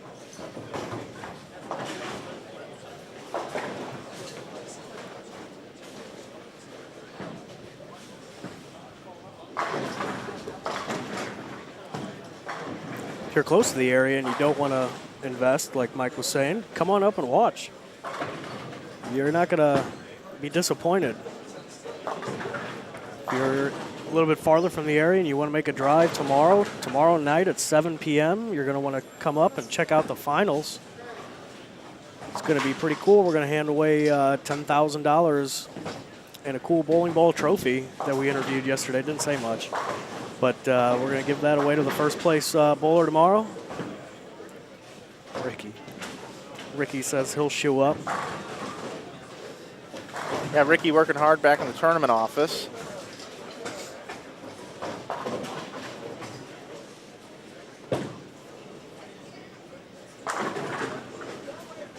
I'm going to log into the Inside Bowling Twitter account real quick and respond to a tweet.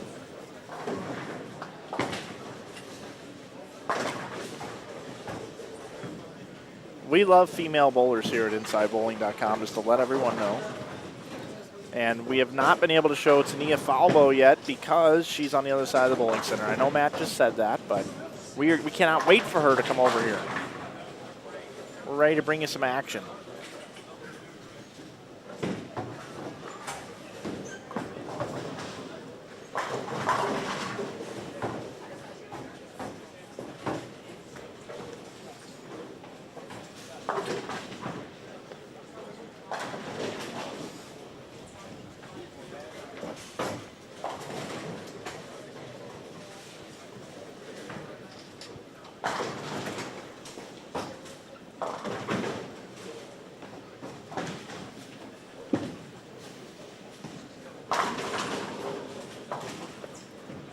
Just watched Adam Barta throw a strike. He's in the middle of the house or the side right now. Bowling a little bit better than what he started with. He's got strike, 9 spare, 4 in a row through 7 frames. See another string out in front of us here on 41-2. There's 4 in a row on 43 and 44. There's 5 or 6 in a row down on our featured pair on the high end, which we're going to switch to here shortly. I want to thank everybody for following our Instagram account. Up 120 followers this weekend alone. Thank you so much. Instagram's such a neat platform to be able to watch videos and share things, and that's what we do here is video. And we've got video of Cameron Doyle on there.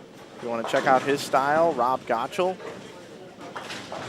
Also Andrew Anderson, Bill O'Neill, and A.J. Johnson. If you want to see them bowl a shot in this competition from close up behind, take a look at it on our Instagram channel. Great looking shots out there to show how these players are attacking the lanes and what balls they're using.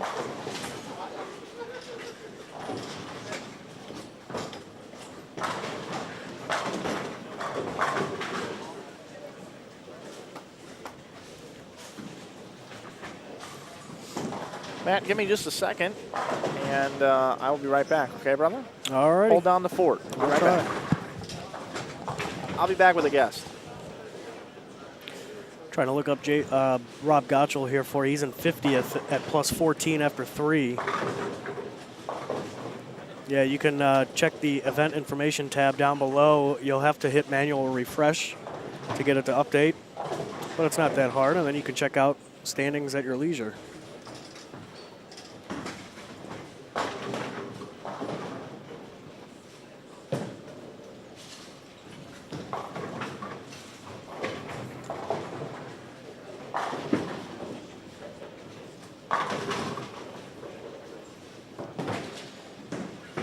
Yeah, scores are much higher here, Ron, today.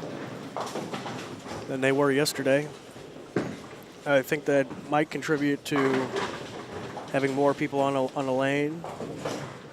I do see a lot more people moving into the track than I expected to see. Just watch Jason Couch play right up about 4 strikes.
We're going to take it down to the high end real quick here to watch the third bowler on the right. I'm not certain who that is yet.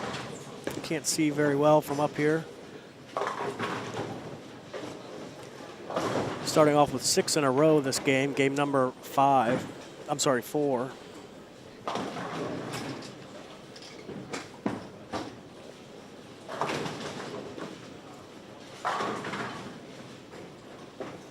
See if he can get 7.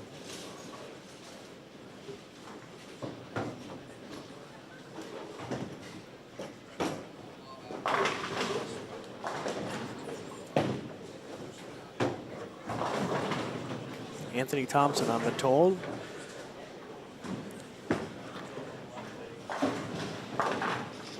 Tough break for Anthony.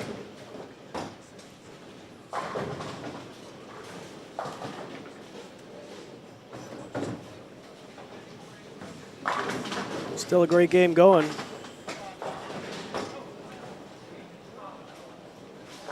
Got Real Bowlers Tape in the chat. Thanks for checking in with us, watching us wherever you are, on either on the TV or the internet,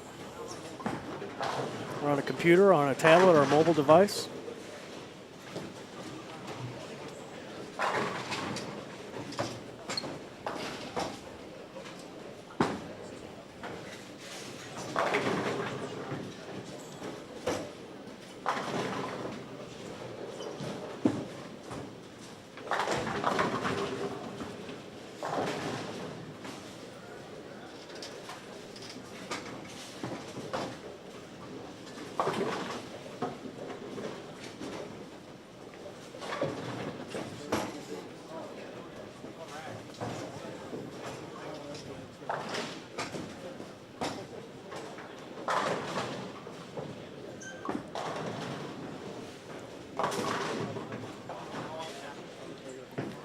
Look at Dwayne Stigman from the St. Louis area here on 47. Coming in high.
Game 4 is just finishing up down on the low end of the stream bay. Lanes 31 and 32 after this game. The bowlers will switch to the other side. We'll get a look at some new faces, some new styles. I know Rob Gottrell's over on that pair. Zeke Bate, your third place sitting Trina Falbo. I'm sure I'm pronouncing that wrong. I apologize.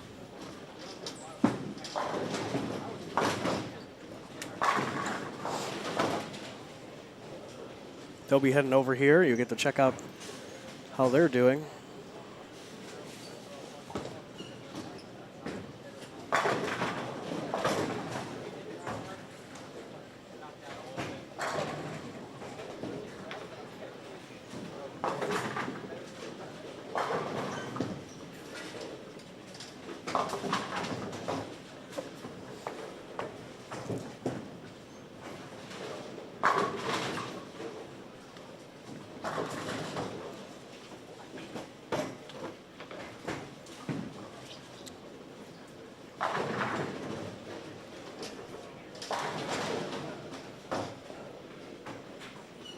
Devin Bidwell on lanes 43 and 44 had one of the strings that I had mentioned earlier. He missed the head pin right in the first ball of the 10th, leaving the 1-2-8-10. Still a great game if he, well, he chopped the 1-8 off of it. But looks like a 2-teen game for Jason.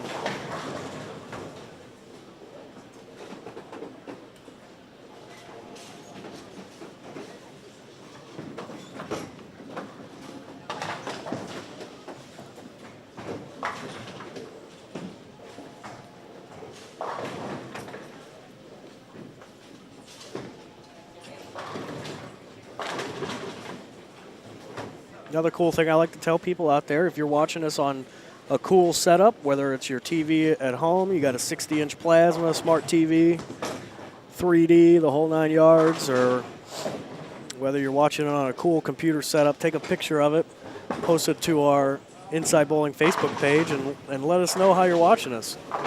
It's pretty cool here. It's Derek Mattson standing next to me, getting ready to bowl next squad, checking out the bowlers a little early.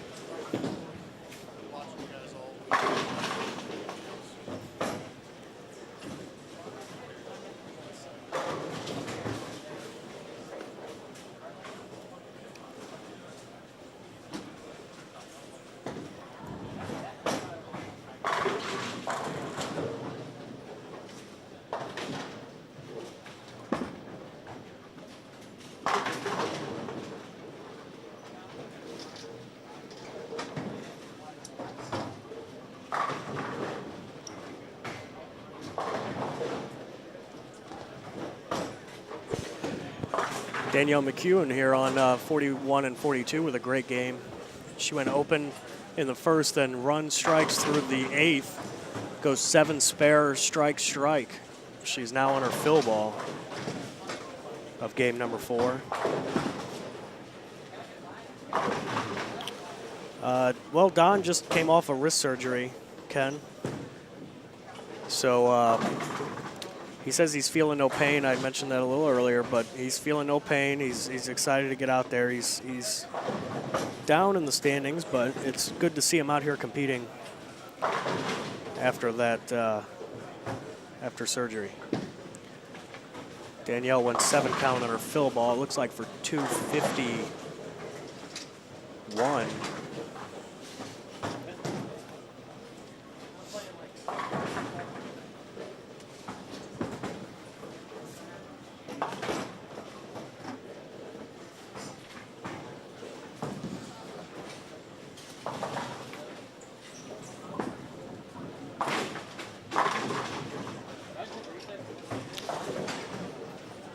Don bowled right-handed when he was taking his break during the surgery process. He was off for about 6 or 8 weeks, 2 months maybe.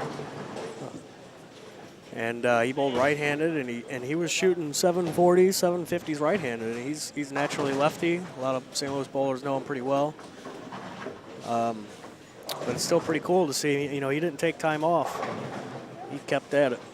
Just switched hands. That's pretty neat to do. I've only known one other person to really do that and score, and that's Joe Nolan from the St. Louis area. And I'm sure Mike can tell you about all kinds of other bowlers across the nation who've done that. But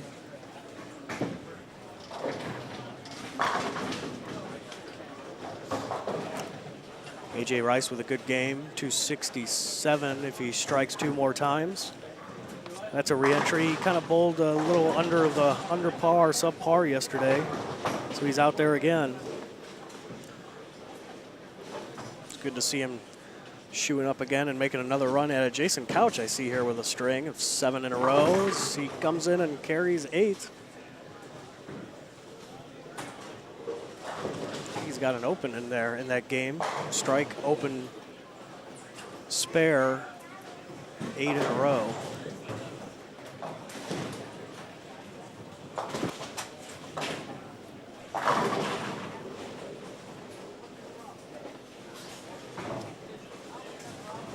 Mike here back in the booth has got a good look here at Jason Couch's 10th frame. Remember, Jason also has a spot on the next squad if he chooses to use it. He's feeling pretty good. I think he was a little just trying to get his feet wet earlier today, try to find the right ball. That one looked a little left to target, but got lucky with the single pin attempt here. You want to stay with him, or? No, I think we're good. Okay. Take you back down to watch the 10th frame here on 47 and 48, which is our championship pair. A lot more spectators following in, Mike. Yeah, it's starting to get busy in here for sure. We're going to be joined here in just a moment by Michael Fagan. He's going to join us here in the booth. And then we're going to be joined just shortly after by Ron Hicklin Jr. Bowlers are getting ready to make the flip over to this side. We're going to see Bill O'Neill come over here.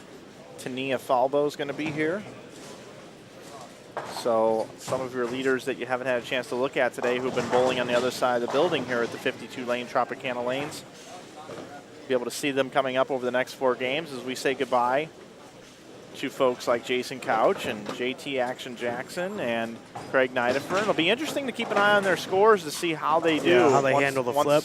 Once they make the flip. I've heard people communicate saying that the other side of the house, the untelevised side, if you will, is a lot tighter than this side. I see 1 pair underway already in the 5th game, and it's Angie Ramirez, Tom Hess paired up together.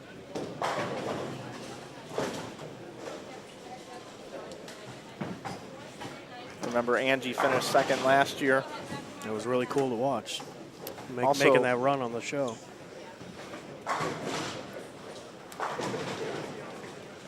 GG3 in the house, watching some bowling.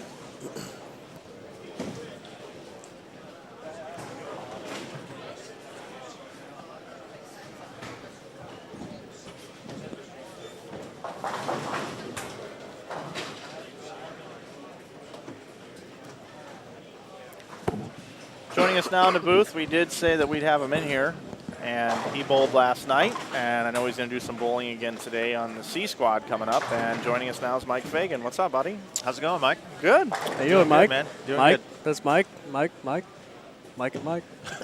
Sorry. Do you know Matt? I don't, Matt. Matt? Hey, Mike, nice to Mike meet you. Fagan. Nice to meet you. Mike, what are you seeing out there ball reaction today? I mean, there's some guys that got it, some that don't, but there's definitely something to be had out there. So it's just a matter of matching up, getting your angles right, and making shots. I watched you bowl a little bit yesterday here and there. Saw you playing kind of out for a bit, and then I saw you kind of move into about the 4th arrow and kind of playing some fallback maybe? Yeah, I had definitely some experimentation going on yesterday. I wanted to kind of see what was out there. I saw guys doing it from a couple different angles, and I wanted to see what was best for me. I have some options going into today. Hopefully I can use my little knowledge of the lanes and what I'm seeing today to put up a better number. I mean, 100 over is, it's not going to really get me anywhere, let's put it that way. Yeah, so you were fishing, you were feeling, you were seeing what was going on. Yeah, I didn't really quite find it right away, and had a couple decent looks, but it just, to find something that's a little more consistent across the house is probably my goal. Now, is it safe to say that you're going to move to the right and you're going to play more around the 11th to 7th board at the Arrows? It seems like that's where the numbers are coming from, so that's definitely going to be plan A. I've got a couple different ball options from there, and we'll see which one matches up properly, but that's definitely going to be my A game, or my plan A. Will you be any further right than that, do you think? Most likely no, I would think. If I can get a little bit of bump off 5, that would be nice, but I'm not really counting on it. So probably going to just keep it in that little zone and keep the ball in play and make sure that my misses are 9. This is your second time bowling the event. Last year you couldn't because you had your scholarship tournament this weekend, and you're just coming off a really big weekend about your scholarship tournament. I saw all the social media updates. You had a lot of help. Tell everybody at home a little bit about your scholarship. Yeah, I started last year, and this was our second year. We just finished it up a couple weeks ago. We've given away, in 2 years, we've given away $15,000 in scholarship. Both events have been near my hometown in Long Island. And the host we have there at Bowl Long Island is fantastic. He basically gives us carte blanche to come in, and he does the lanes when we ask him to do the lanes. He gives us the lanes when we need them, and can't ask for a better host. And the kids really enjoy the tournament. We raise a lot of money for scholarship, and we put them on a very demanding oil condition. The bowling center, I put out this year the USBC Masters pattern, but that building seems to play a lot more difficult, and for some reason the kids don't complain about tough lane conditions, so they don't mind it. They like it. Yeah. And not even one kid averaged 200, so they were definitely. And we had a junior gold champion in there, and a lot of other really good players, all from the Northeast. So very demanding conditions. Really cool event. I'm glad to be able to run it and give back to the sport. Yeah, and Mike, you've over the course of the last year, I know that you've been questioning a little bit about, the future of what your game is going to be and what you're going to do. And I know that we've had some conversations about that in private, but you were able to really break through here in January, and you got a nice win under your belt, taking home a major again. Tell the fans, your fans at home, a little bit about kind of what's going on with you right now, how you're feeling coming off that major, and what's in store for you moving forward. Well, the major was fantastic. Winning the PBA World Championship was certainly a goal to cross off the bucket list. Winning another major championship, when we only get a couple chances when Belmo wins all. So I mean, it's nice to have a chance to win one and to take advantage of that. So winning the PBA World Championship was phenomenal. My game moving forward, it's really just about maintaining my game and trying to make sure that I'm still competitive as I get older. Using my brain more than my body probably will be a key to staying successful. You look at guys like Mika and Barnes, and these guys, Pete Weber, they've managed to stay successful into their older years, and they've done so by really knowing the game backwards and forwards, and I feel like I've got a good grasp of everything that goes on in this game, so hopefully I can continue my career for a long time. Yeah, it was great to see you win that major. Switching ball companies, switching where you live. I mean, you've gone through a lot in the last 4 years, I guess it's been now. But, getting married, you and Emily only have so much time you can spend together. A lot of traveling, a lot of overseas bowling with the change of the tour, with the WBTA events or PBA eligible title. I mean, just so much going on, and you're not at home all the time and trying to bowl tournaments. I mean, I couldn't even imagine. Yeah, I mean, right now, the way that the tour and the bowling world is set up, there's not really a defined season anymore. It used to be fall, winter, into the spring a little bit. Then you kind of had the rest of the time for the year to just kind of to regroup and make some changes in your game that you need to. And now it's really come to the point where you kind of have to force yourself to take some time off. If you need to make some changes in your game, if you need to regroup, if you need to just step away and not get burnt out, I feel like it's important for me as a bowler to take some time off and just get away from it. And when I do come back, I'm really wanting to be there. I'm really hungry to win. Moving to Texas was probably the best thing I've ever done in my life. Obviously, I moved there to be with my wife, and we have a great home, and great dog, and great life. So, I mean, and being able to be next to the USBC training center there in Arlington has done wonders for my game. It's really taken my game to the next level. Well, that's cool, man. What makes you decide to come bowl this event? What is it that makes you put this one on your calendar with a busy schedule? A lot of reasons. I know that it's a good format, demanding lane conditions. This time of year is actually really good. There's not a whole lot else going on as far as other competitions. So, I mean, it's a perfect time of year for me to get sharp again for the summer swing coming up and get a little, obviously a really good, quick warm-up for the next set of events with the PBA. But at the same time, get a lot of competitive games under my belt. The format is long, and hopefully I can make it all the way so we can get some games under my belt.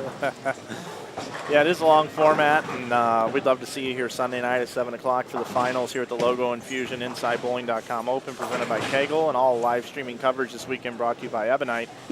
We're talking with Mike Fagan, Matt Turek, and Mike Flanagan is myself, sitting here watching after the bowlers have come over from the other side of the center. We were watching the 5th game of competition of B squad. Mike's going to shoe up and bowl C squad. Mike, anything fun to do here in St. Louis, or is it all business? Well, I don't know. I mean, you and I went downtown to, what do they call that? Busch Stadium? Ballpark Village. Ballpark Village, yeah. Where you actually signed an autograph. Yeah, I got recognized there. I thought you were just sending somebody to mess with me, but it cost them $100. but I actually did get recognized on the street, so signed some autographs. And, that's pretty cool. Had a nice little dinner there by the stadium, and at least this time it's I don't know, are the Cardinals in town? No, next week. I fly out Monday, bad. and they're here then. I'm moving back. I'll be back probably about August. Be back in the area. Well, I'm sure the St. Louis area will be happy to have you back running live streaming events. Yeah, for sure, man. And I'm leaving where I left.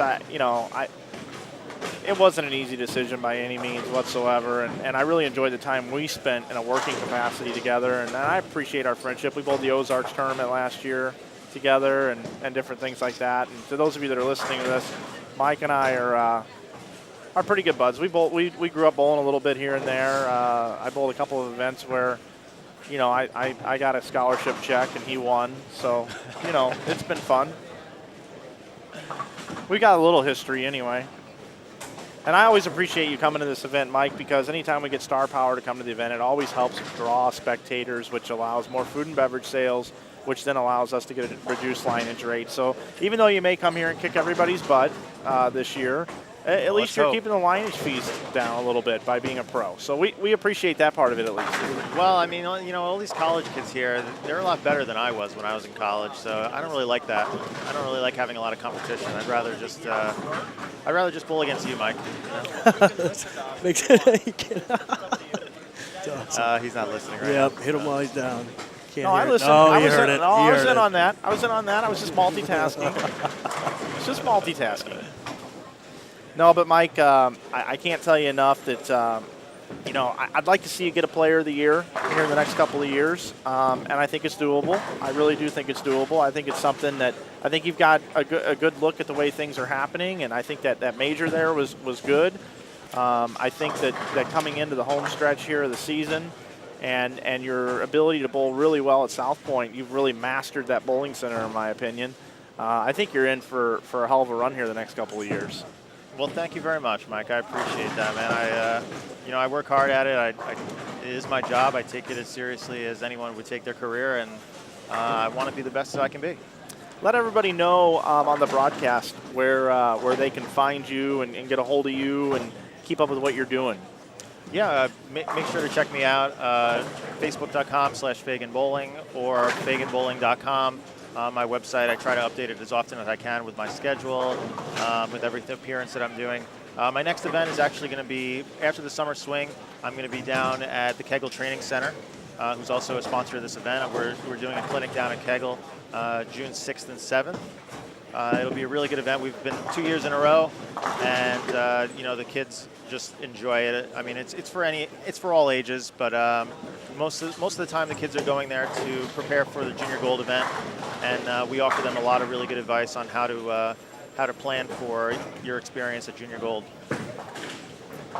Great, Mike. Well, always a pleasure having you stop by, and we appreciate you bowling the tournament. Good luck to you tonight. We're going to be watching, and hopefully we'll see you late Sunday night here as well. I hope so too, Mike. Thanks for having me. Thanks, brother. Nice to meet you. Nice meeting you too, guys. That's Mike Fagan Enjoy. stopping by the booth, joining us for a little bit. Great guest as always. Yeah. I like those run and guns.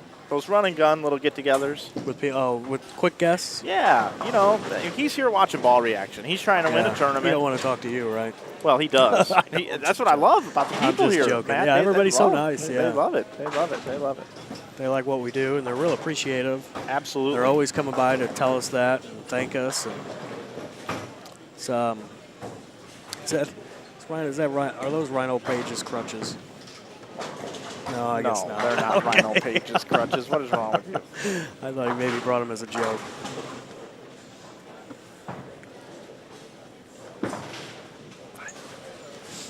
We're going to find out what's going on with Rhino Page as he's going to join us in the booth for a few minutes. As he withdrew yesterday, we're going to find out what the scoop is on Rhino Page.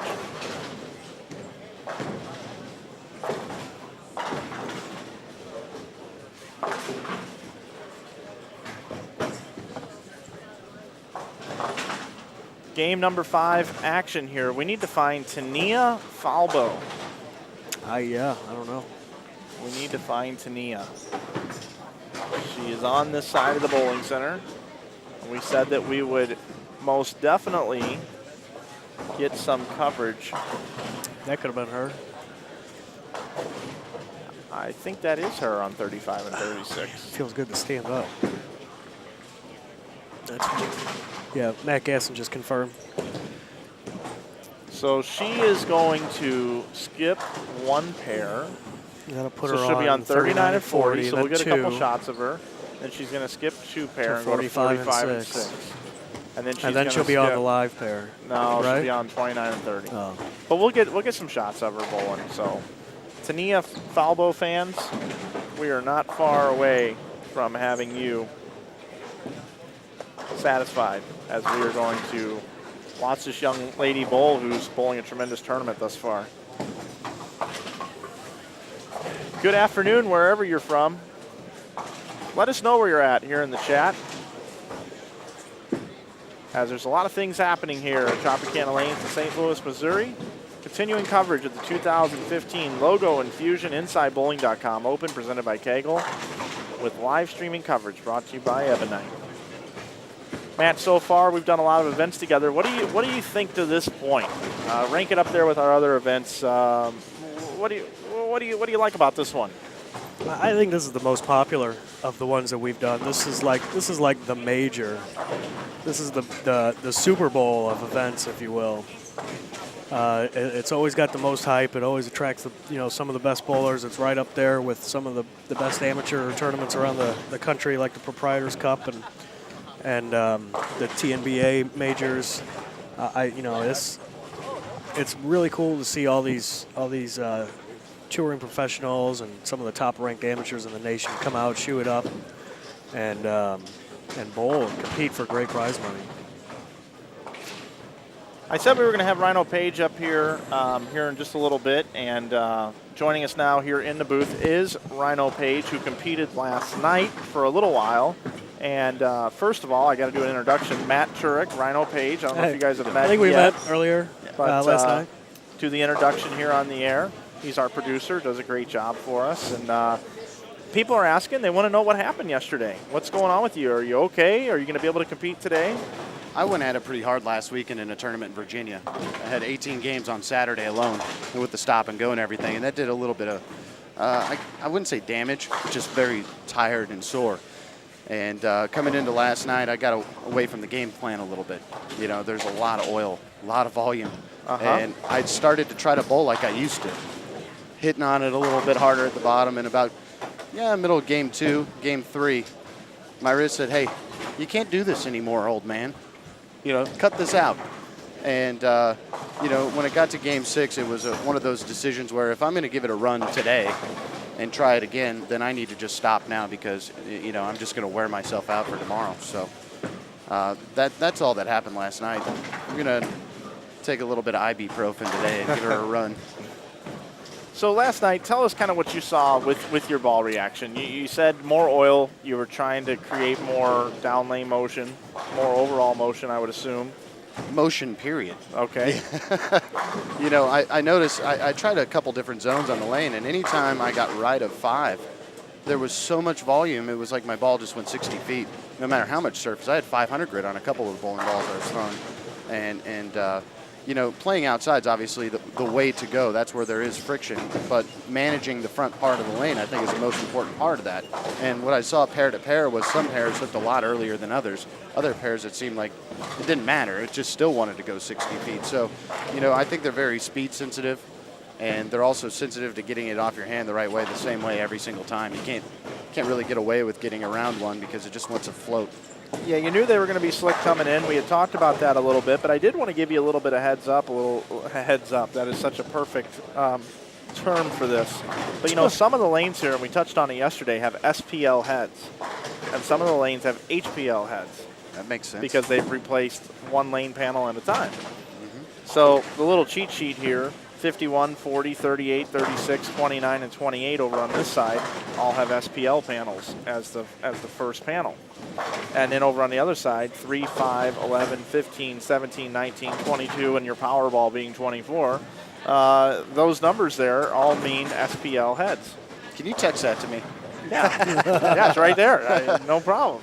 It's funny. We were bowling 49 and 50 last night, and halfway through the game, I thought, is it just my eyes, or are these dots not matching up?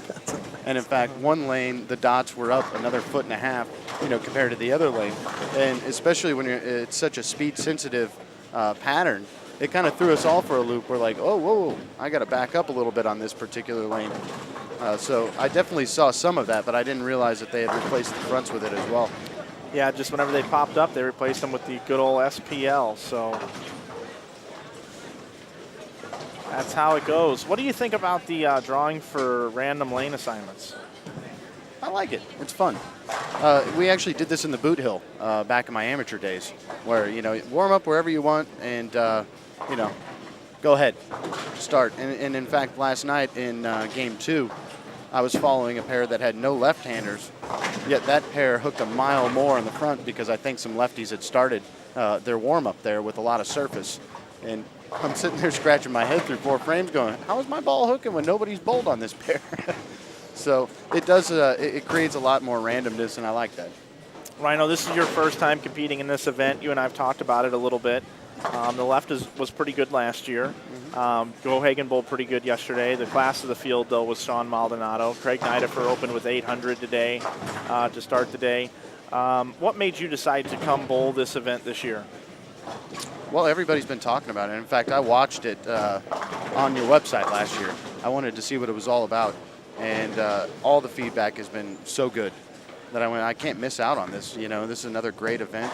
And obviously talking to you and getting to know you the last year, yeah. We've had some discussions about it. So, there's no way I was going to miss it this year. And regardless how things go, I'll be back for sure. Well, we just had Fagan in the booth, and it always means a lot to us when we have some of the prolific stars of the PBA Tour like yourself and him. It helps put people in the stands. It helps with food and beverage sales in the bowling center, and helps keep our lineage rate down. So you may be here and you may win the tournament, although we've only had one pro win, Bill O'Neill 2 years ago.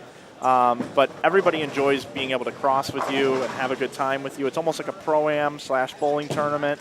But I know the bowling center appreciates the bigger names coming out like yourself, and we certainly do as well. It brings credibility to the event, and anything we can do to make your time that much better while you're here, we're going to try to do that. We have a great tournament staff. They allow me to sit up here in the booth and do my thing, and we really enjoy putting these events on. Well, and as players, we're very appreciative to have a great tournament to be able to bowl in, and you don't see them very often anymore. And so we thank you for all the work and the effort that you put in. Hey, we wouldn't mind if you had 2 or 3 of these a year, Well, we're talking about doing, we're not talking. We're going to do, we're going to have the South Point Plaza the week before the World Series of Bowling. And Really? We're going to do a Wednesday, Thursday, Friday individual championship each day with a roll-up with top 16 do a match play on Saturday. And then we're going to do 4 shows on Sunday that we're going to live stream. Okay. So that's going to be the week before the World Series of Bowling. And we're hoping we need to get 200 bowlers for it. But they're going to pay $10,000 for each regular championship, and it'll pay $15,000 for the grand enchilada. So I'm putting it in my phone right now. $45,000 you could win if you won them all, if you swept them. All right. That's what I'm talking about. And the same sponsors we have here at this event, I believe, are going to be completely on board with that. I'm just waiting to find out from Kegel if they can come do the lanes again. But Mike Moniak's got a great group out there that can condition lanes for you pretty well, so I don't know if that's going to be necessary, but that's what we plan to do. So we just hope we can get 200 folks to show up for it. I don't think it should be too difficult to do that, you know, with everybody else already coming in. We spend a couple extra days there to bowl some more tournaments. I think we're all for that. Yeah, it's going to be a $7.95 entry fee. That's going to be the number, I believe. And we'll pay 1 in 5 each day. The last cash spot will be $350, and first place will be $10,000. Wow. And then you get that bonus event, which is the, it's pretty much like the World Championship. It works kind of the same way, except instead of 4 animal patterns, we'll have 3 of our own patterns. And then we'll just live stream all day long that Sunday. In addition to each day, but we'll actually live stream titles, one right after another. You know, the PBA, they tape them, We're going to do ours live every 2 hours. Fantastic. So that'll be pretty cool. We've committed to it, and going to have to work hard to promote it. So you've been walking around a little bit watching ball reaction in this building. You seeing them play any different today than last night? I don't have enough information yet. I was kind of scoping things out. Obviously, they might be a little bit different because JT Action, you see him running them over after 3 games. And he bowled next to me last night, and it was not looking very pretty. So obviously he's figured something out. I'm going to have to go talk to my main man and see, what he had for breakfast or something this morning. Yeah, he's definitely had a good start to his day. That is 100% for sure.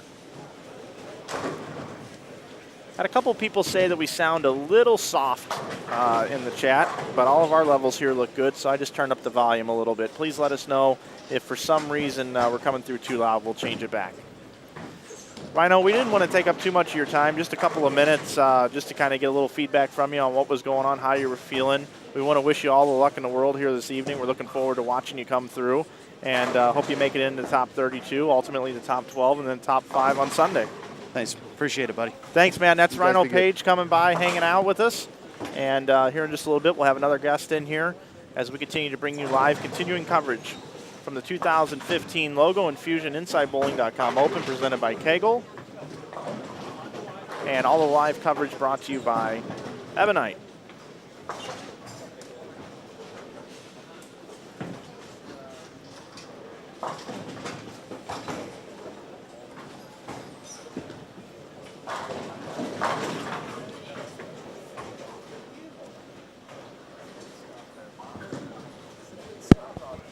We're watching Kyle Troop right in front of us on your screen, bowling on the championship pair. Kyle's had a lot of success on patterns like this. He loves coming to this event, no question at all. And we get to watch him as he competes over here on this side. We should have a Game 4 update here shortly. But joining us now in the booth, another guest. He's your defending champion in this event. Good friend of ours, Matt McNeil. What's up, buddy? Not much, Mike. How are you doing today? Good, good. Thanks for calling me a good friend, by the way. Yeah, it's all right. Once in a while.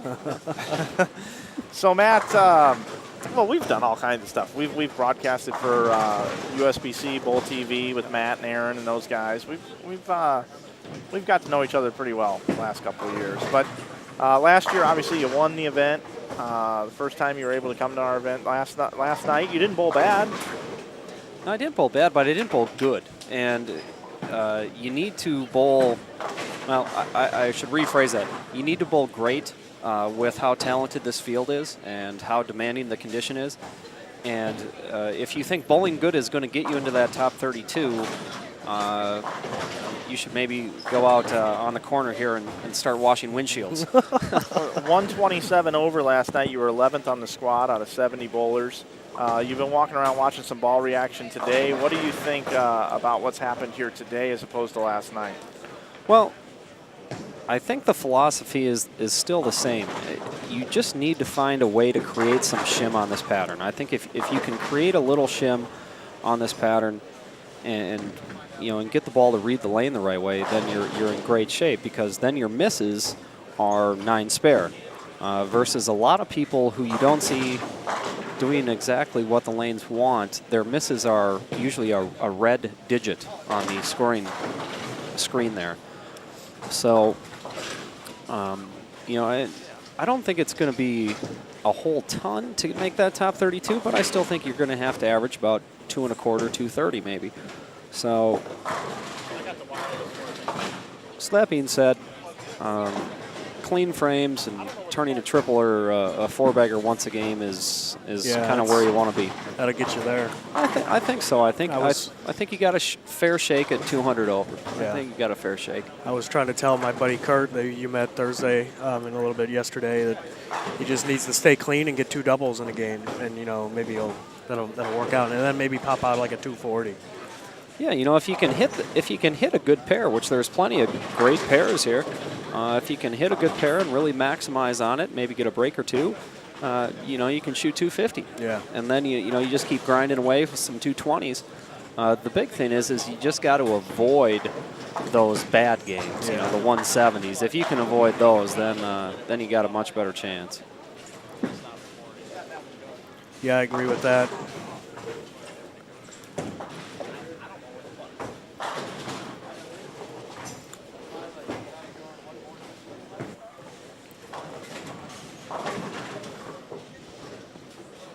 Matt, what's the goal on C Squad tonight?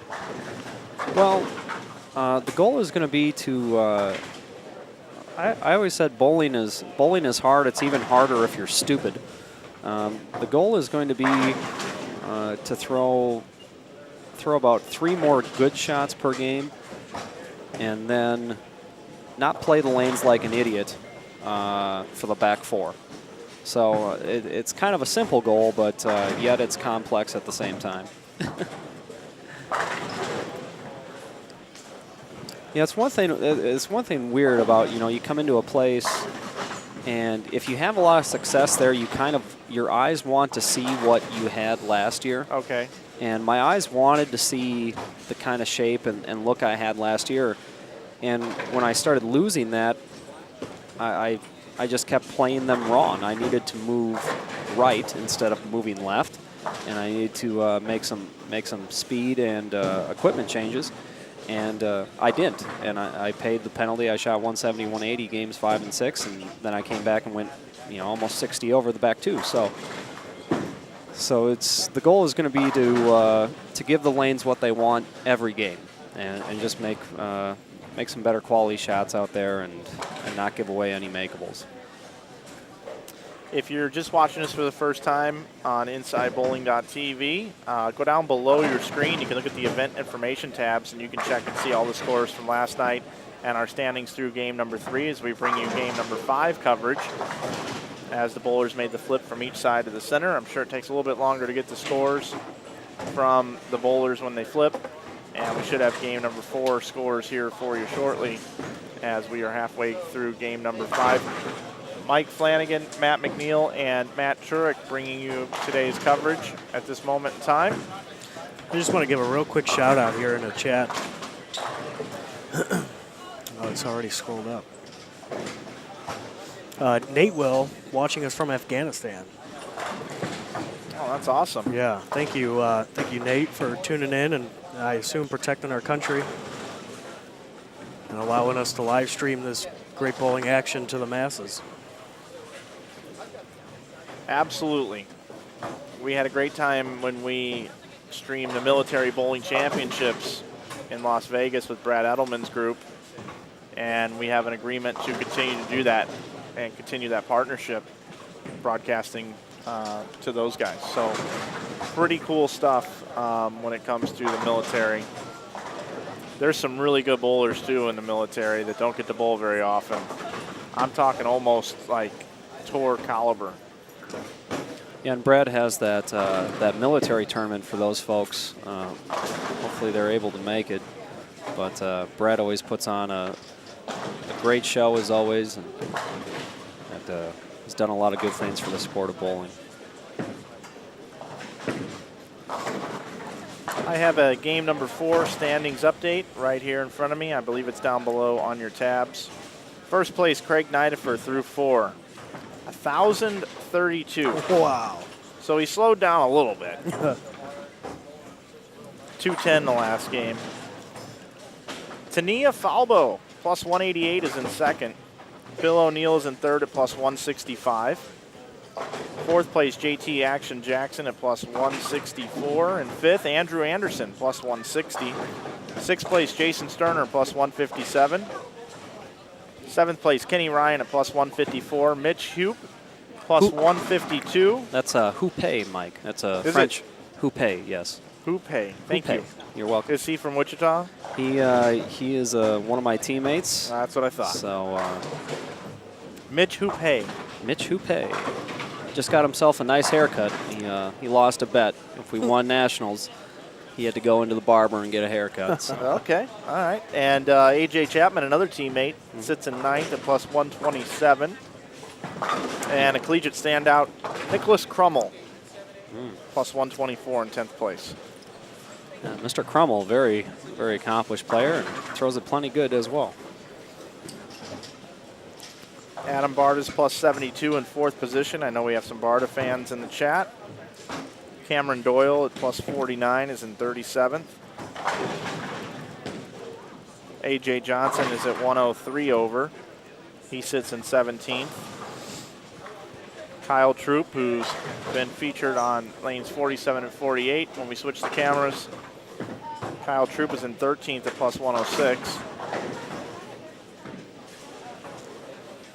It's very interesting seeing. It seems like there's a lot more hook this year. It's you see the players being able to play a little further left. There's a little more hook, so it just brings you have to have a whole nother skill set and being able to adapt, make good shots, and and keep up with the transitions. Every year you kind of, sitting in the chair that I sit in, you always try to do something just a little different. Just a little different. That way keeps everybody on their toes and gives everybody an opportunity to kind of see something just a little different each year. But overall, it's about the same. Yeah, I think scoring pace is going to be pretty close. I mean, I took a stab last night after bowling. I was talking with a few players. I was like, I think they might be about 10 to 15 pins harder. So, I think the cut for the top 32 last year was about 220 in that neck of the woods. I think if you want to be safe after all the gun smoke clears, I think you got to be around 200 for the top 32.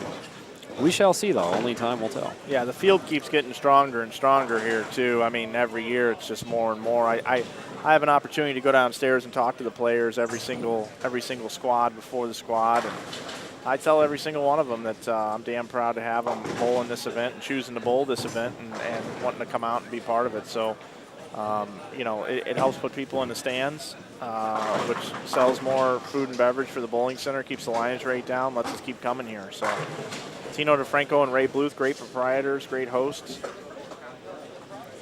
And I wish we could just fix this humidity here in St. Louis because the approaches have been quite tacky. I think it was that way last year too, if I remember right.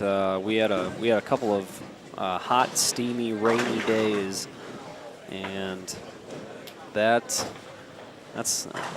makes the synthetic approaches here at Tropicana very, very sticky, and also is a bit hard on the knees. So just another thing you got to overcome. Mike Flanagan here, bringing you continuing coverage along with Matt McNeil. Matt Turek is on assignment as we bring you game number 5. And some pairs have already moved a little bit to game number 6. Probably gonna need batteries, Matt.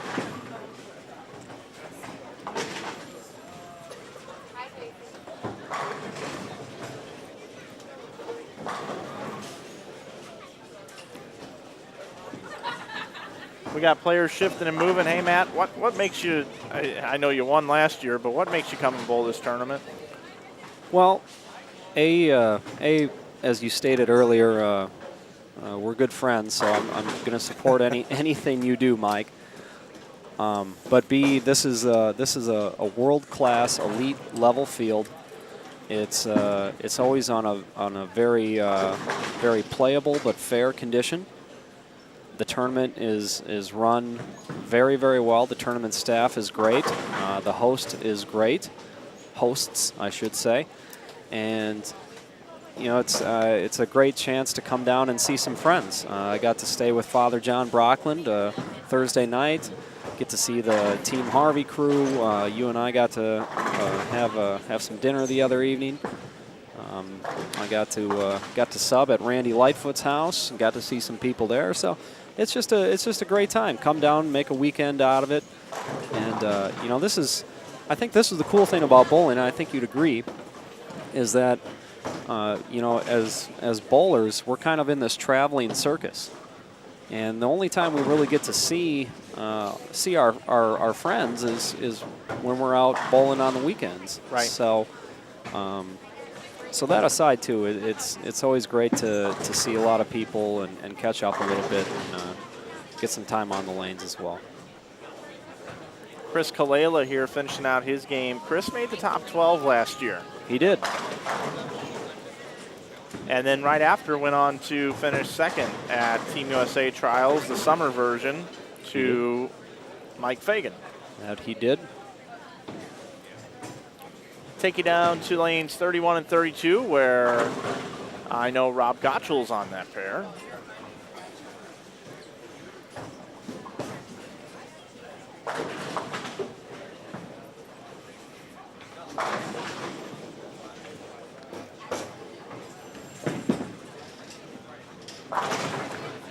I'll tell you a guy that I personally admire a little bit, and he's bowled this event the last couple of years, is Jason Sterner. What a class act he is. And you're going to get to see him as he goes through our pairs here shortly. Yeah, Jace is a fellow Brunswick staffer, and you know, you always see videos him always working hard on his game on Facebook. And he's just a great ambassador, not only for the sport of bowling, but for the Brunswick company on the lanes. Always very nice, very professional. And he's just got a great outlook on life.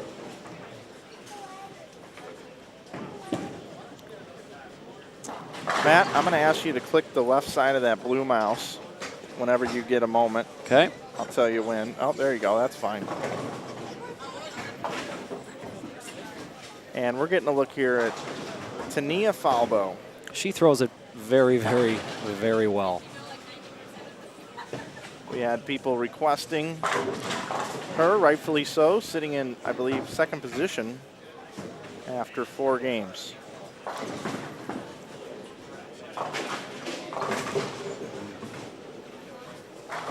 Comes in light for 2-8. She went 7 spare and now 8 count. Now, Matt, if you click on one of those bottom right pictures, that will go right there.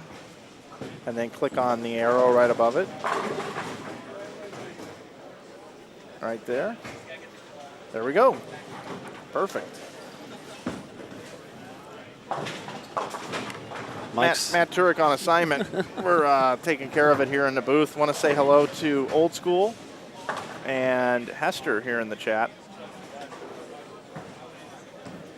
I saw Old School,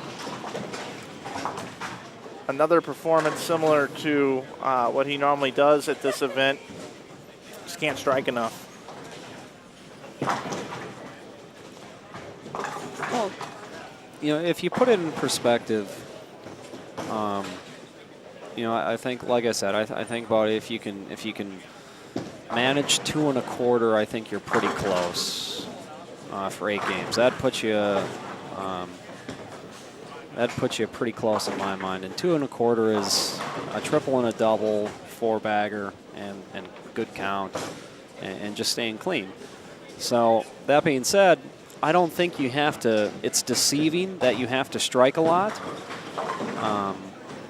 but the equalizer is the splits. You know, when you miss and you throw a bad shot and you pay maximum penalty, and that's what gets you. And so now you really got to start throwing strikes.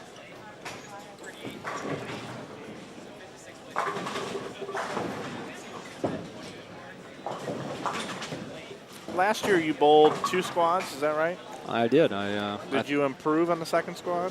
Oh, yeah, greatly by about 210 pins. So you've got the same recipe kind of in the hopper for this one. You got everything out. You're just hoping that it kind of comes in like last year. Yeah, I definitely hope so. I think Friday was an expensive learning curve, but I think I have a better idea of what I'm going to do through the transition. So I definitely think I can, if I put some good shots together, I can make that top 32. And then, it's kind of the old Coach Valvano, survive and advance, and just try to find a way to make it in there. And once you get there, just try to find a way to make it to the next one. So.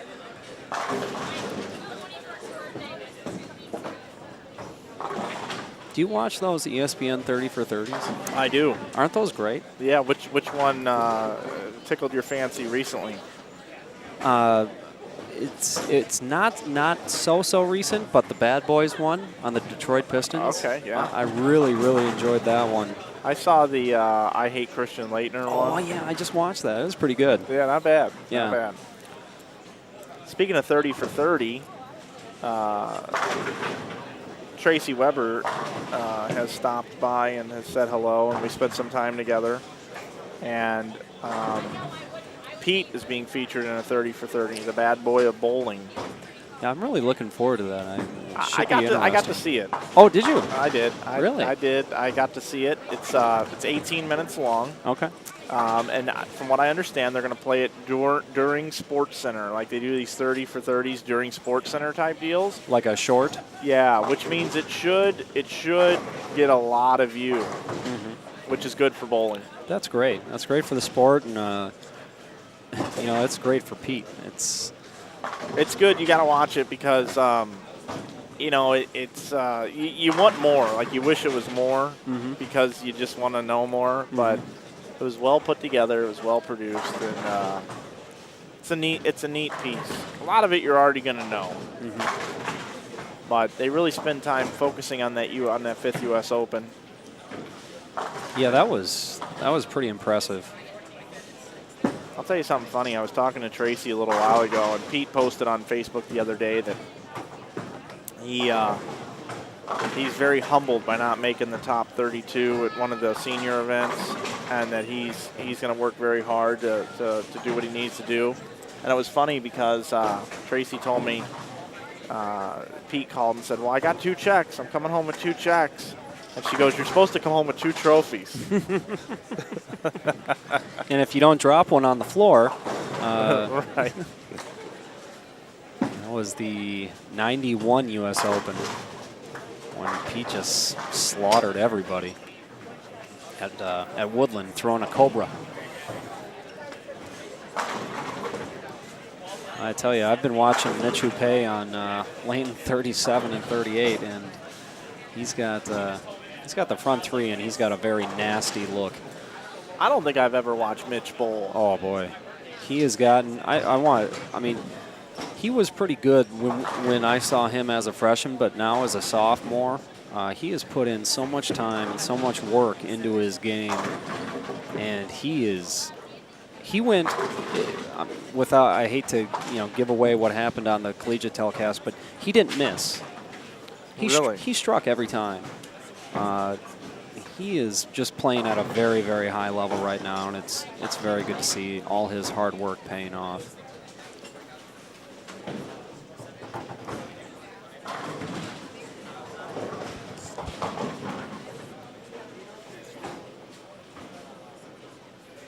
Spots? I don't think so, but you have to ask those guys. I don't think there is, but you got to ask them. A.J. Johnson wanting to know if there were spots available in the C squad. This tournament, man, I wish we could accommodate more bowlers. And we kind of sort of can. But That would just, I think that would be, the pace would just be grueling, yeah, you know. Yeah. I mean, last night, by the time I like packed up and got everything done, I looked at my phone to check what time it was. I'm like, oh my goodness, it's this late already. Yeah. So. I just think I was going to pack 120 people in that squad if they would have came in. Oh yeah. That would have been brutal. Yeah. It'd have been 3 a.m. Yeah. Oh, easily. We would have had Rob Thomas in here from Matchbox 20 singing away. Hey everybody, you're watching continuing coverage of the 2015 Logo Infusion InsideBowling.com Open presented by Kegel, and all the booth live streaming coverage brought to you by Ebonite. Mike Flanagan here with Matt McNeil, defending champion. He's getting ready to take a look at what these lanes are doing for him to be able to bowl tonight's C squad. He bowled A squad yesterday, was 11th on the squad. And looking at that same recipe as last year. Bowled early, bowled decent, came back, picked up a couple hundred pins. He was off to the races and put the pedal to the metal come Sunday morning as he really excelled, made it in on the number in 12th position, and then through match play just went right through that field, had an impressive match play record. #1 seed, and then bowled a red-hot Angie Ramirez, who's back again bowling on this squad. And he was able to get her done. Bowled 260 in the final match, was interviewed by Randy Peterson, and is back this year to have that feeling again. And I know that last year you bowled this event just before Nationals, and I know you got Nationals coming up here not too far away. Tell everybody about when you're going to go out there and kind of your plan of attack on what you're going to do there. Well, I think, well, first off, my teammate from the Linz Lakers is being inducted into the USBC Hall of Fame on Wednesday, Sam Lanto. So my whole team is meeting in Omaha Wednesday for that. We're all flying to El Paso Thursday. We're going to bowl the Bowler's Journal and probably look at the BTM and just, you know, we got a couple practice sessions reserved. And I think we're going to develop our game plan there. I already have some ideas. You know, I've been watching live streams. I've watched Gottschall's live stream. And so, you know, I think, you know, Eric Vermillier did very, very well. Gottschall did very, very well. And I think they gave, you know, both those players are very talented, and they gave the lanes what they needed. And I think that is a good ball roll, not trying to do anything special, just trying to fill frames, hit the pocket. You know, and you and me were talking about it. Watch Gottschall's. You know, Gottschall went in there looking for 650 a set. Yep. And so I think if you just go in there trying to make one good shot at a time and see what happens, that's usually the best recipe for success out there. Your boy Mitch over here, front four. Yeah, he's got a lot of room. I watched him throw the last one, and it really didn't look that good, and it still struck. So as a bowler, that will get the swing very loose when you see that. And you know, Mike, just looking across, it's like it's you see, you know, you'll see strike, split, double, split. You know, spare, split. It's so easy to leave something that you cannot make. I think that's really the determiner on who's bowling well and who isn't.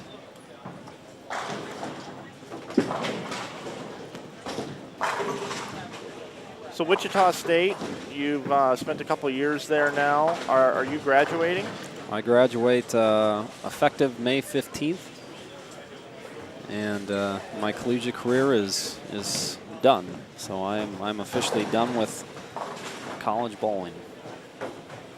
Went out on top like Elway. Well, that's the only way to go. Now, see, Jordan should have just stayed out. He shouldn't have come back. You know, he should have stayed out on that fallback jumper that he hit against the Jazz and just stayed out on that. You know, the people in Utah absolutely think that whole game was fixed. Really? Yeah. Oh, I can see a couple it. Jazz games. Like just the way the whole thing went down. Yeah. It was, yeah. Yeah, I can see that. Well, speaking of Utah, Mike, what's your plans? Can you divulge anything to the viewing audience on what's going on with you professionally? Yeah, I can. Let me answer this Facebook question about somebody having problems finding the feed here.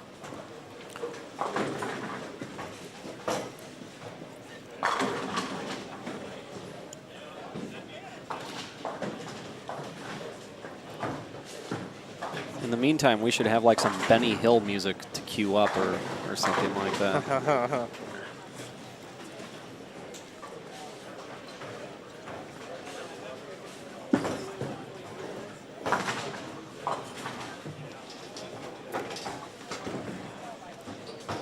All right, I think we're good to go there. Lots of hashtag IB Open. Let's get a tweet out here.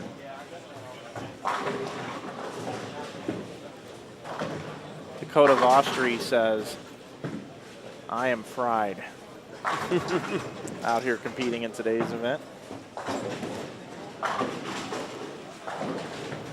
Willie Thomas says, I want to bowl the IB Open, hopefully next year.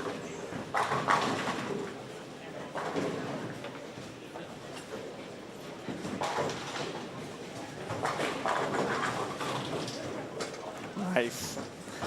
Andy Mills is Snapchatting away. Putting the booth as a photo bomb. So plenty of interactive social media good stuff going on while the players are out there competing. Watching lanes 31 and 32. It's like Kenny Ryan. Junior Team USA member, Kenny Ryan. I did not know that. Yes, he weird, wild stuff. weird, wacky stuff. Anthony Pepe, PBA Tour champion since last year, bowling this event.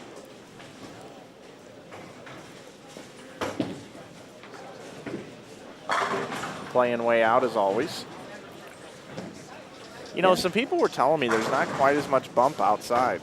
No, not nearly. And that was the trap I fell into. Is last year when they got iffy, I moved further left out to the twig and tried to slow roll it up the twig with my old danger zone, black ice. And boy, I tell you, I got a good swift kick to the face for trying that this year. And but in all seriousness, taking away that extra friction out on the rail is probably a good thing for equality across the board. You and I have had discussions about it's good on the left, it's good on the right. You know, I like to have tournaments that are equal on both sides. And I feel like last year, with as much hook as there was off the gutter, that you folks over there on the left side that play there regularly, that's why some of you guys rose to the top. Don't get me wrong, not taking anything away from who made it, how well you bowled, because you certainly earned every bit of it at this ratio pattern. But you know, certainly having that taken away this year is definitely something that I think just makes people at least be able to look at it and say, "Wow." Well, you know, you don't have to worry about, oh, they were walled. Mm-hmm. They certainly weren't walled last year, but I just kind of like, and the reason why it's playing that way is because there's more 2-2s. Start the pattern. Well, you know, and I mean, I'll be the first one to admit that nobody likes to see a left-hander go off the twig. You know, if I was right-handed, I would not want to see that year in, year out either. So, you know, you gotta.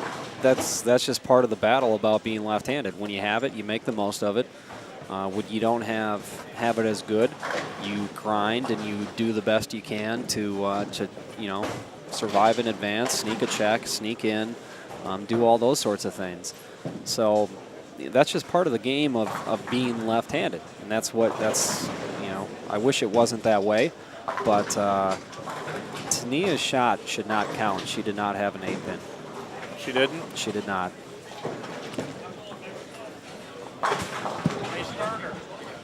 She didn't have an 8-pin.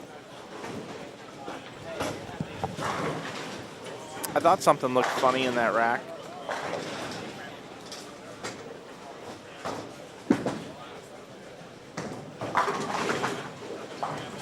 You know, there is something to be said. I do feel like that more and more bowlers don't look at the racks until the ball's already gone through them. Yeah, and that's, you know, that's That's something I don't do. I'm always looking at the racks, it seems like. I'm always trying to. Well, that's because you're worried about whether or not it's stacked against you or not. You're always just waiting for that, Conspiracy theorist oh, over here. boy, oh, look at this. Look at that. Oh, man, that's a – you know what? I just came up with an idea. What? What if somebody invented a device that analyzed the rack? Like you just pointed like a laser down there or something, and it told you, like, if there was anything wrong with the rack. Ooh. Kind of like a greens, like a, you grab your binoculars and you can get yardage for golf. Yeah. What if there was like a rack finder? Patent pending. Yeah. For everybody listening, this idea is patented or patent pending. That sounds like a good idea, Mike. I mean, because people, some people, like somebody will, people that don't know how to look at a rack, they'll be like, their friend will nudge them and say, hey, you might want to take a re-rack on that one. And the person's like, all right. They just do it because they think they should or something. Right, yeah. I don't know what's wrong with this. Yeah.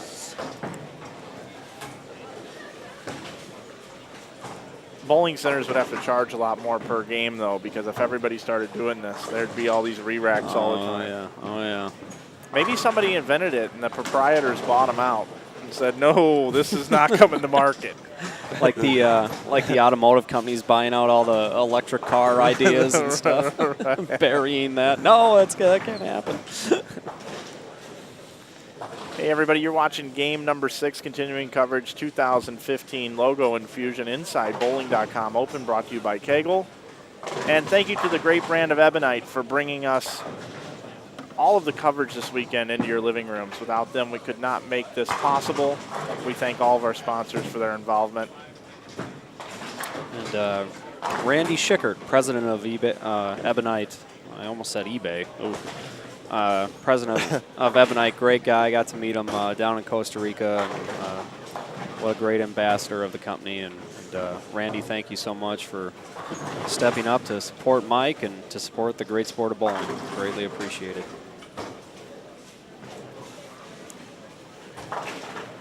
Yeah, and you had asked a question a little while ago about, what's going on with me right now. I touched on it a little bit yesterday, but not really much today. Had a big decision to make. My mother's not doing well. My brother had a heart attack since I moved to Utah.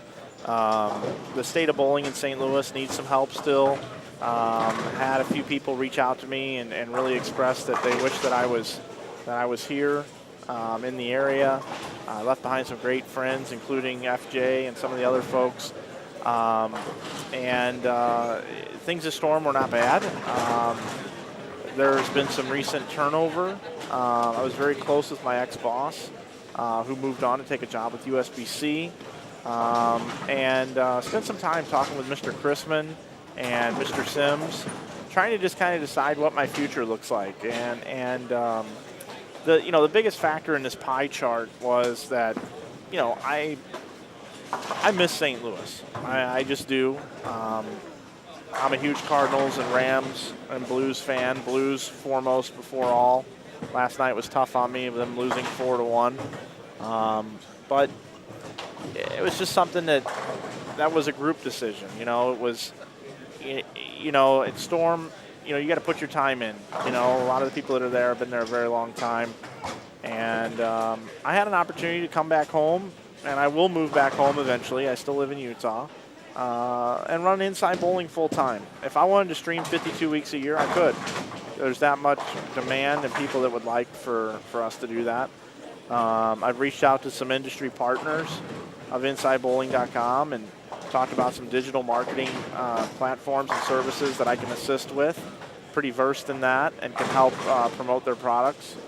And so far, so good. And I'll be announcing those relationships in the near future. But I'm very happy for what's coming up here in the future for not only me, but Inside Bowling as a company.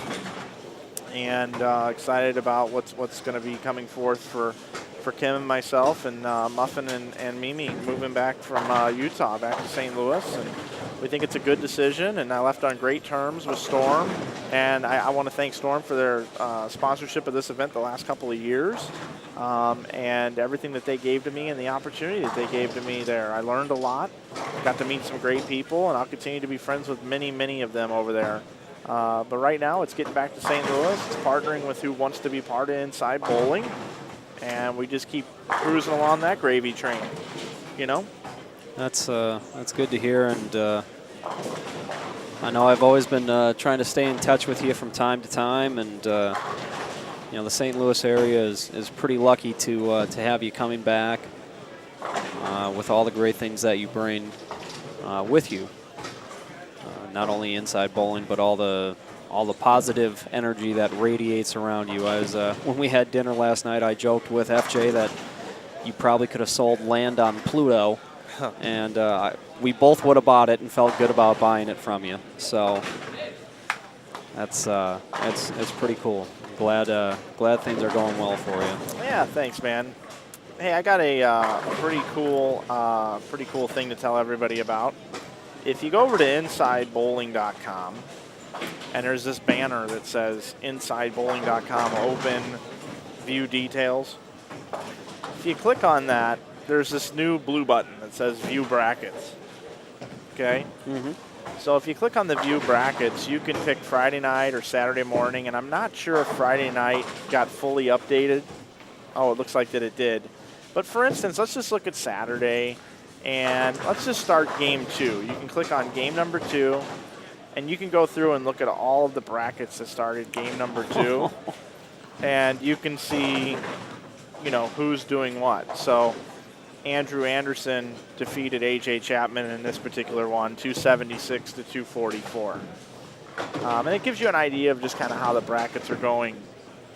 Andrew Anderson bowling 233, 231, 276 is pretty solid. That's not bad. That's really not bad. So it's pretty neat how this thing works here. And then there's an alive list where you can go and look at the alive list in there. And it actually shows you all the brackets everybody's in and who they've been knocked out, how many they got in, and everything.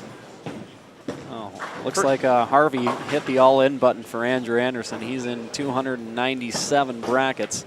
And alive. Andrew Anderson? No, yeah. 120 he's in. Oh, he's in 120. He was just in bracket number 297. Okay, I got you. Yeah. 120. And, yeah. Well, he needs to pick up the Team Harvey weight because I think I lost $100 last night in my debacle. So Craig Nidafer got in 140 brackets. He's bowling extremely well. I mean, 800 out of the gate will help you there. That'll win a lot of brackets. Bill O'Neill, 110 brackets. So you can go through and look at this. Kyle Troop, 297 brackets. Now that's really 297 brackets. that is. I want the all-in button. Oh yeah. Pretty cool. Where's Adam Barta? Where's his brackets? 50.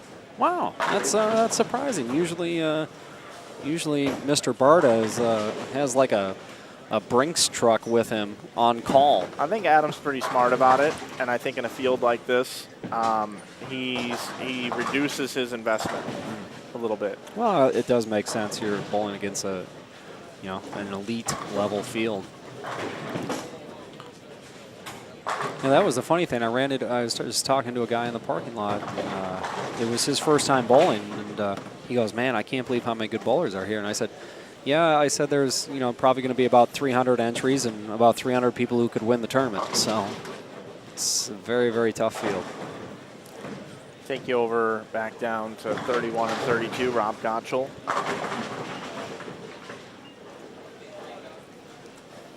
But that's a new feature, the brackets.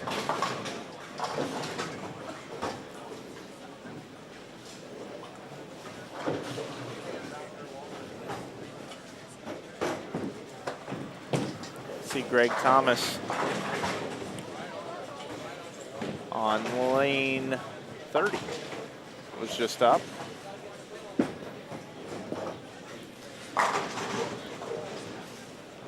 Well, right now,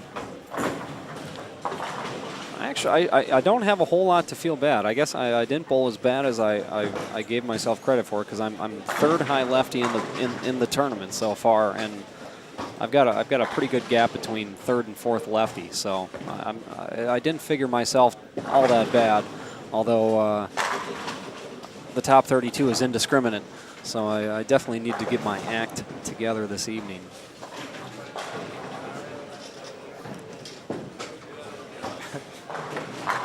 Brian just gave me the old evil eye up here. As I keep forgetting to plug in the camera. Oh, to charge the battery, or yeah, no. yeah.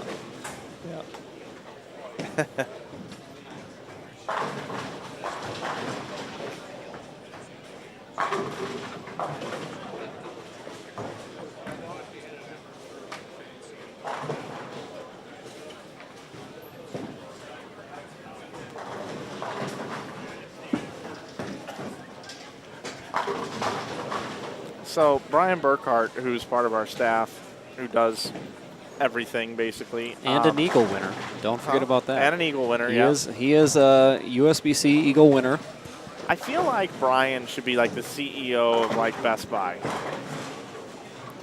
All right, please do expand. Like, you know, like somebody walks in and is like, yeah, my wife said something about me being able to open up my garage door with my phone while I'm at work, and then I can have a camera to see if I closed it or not.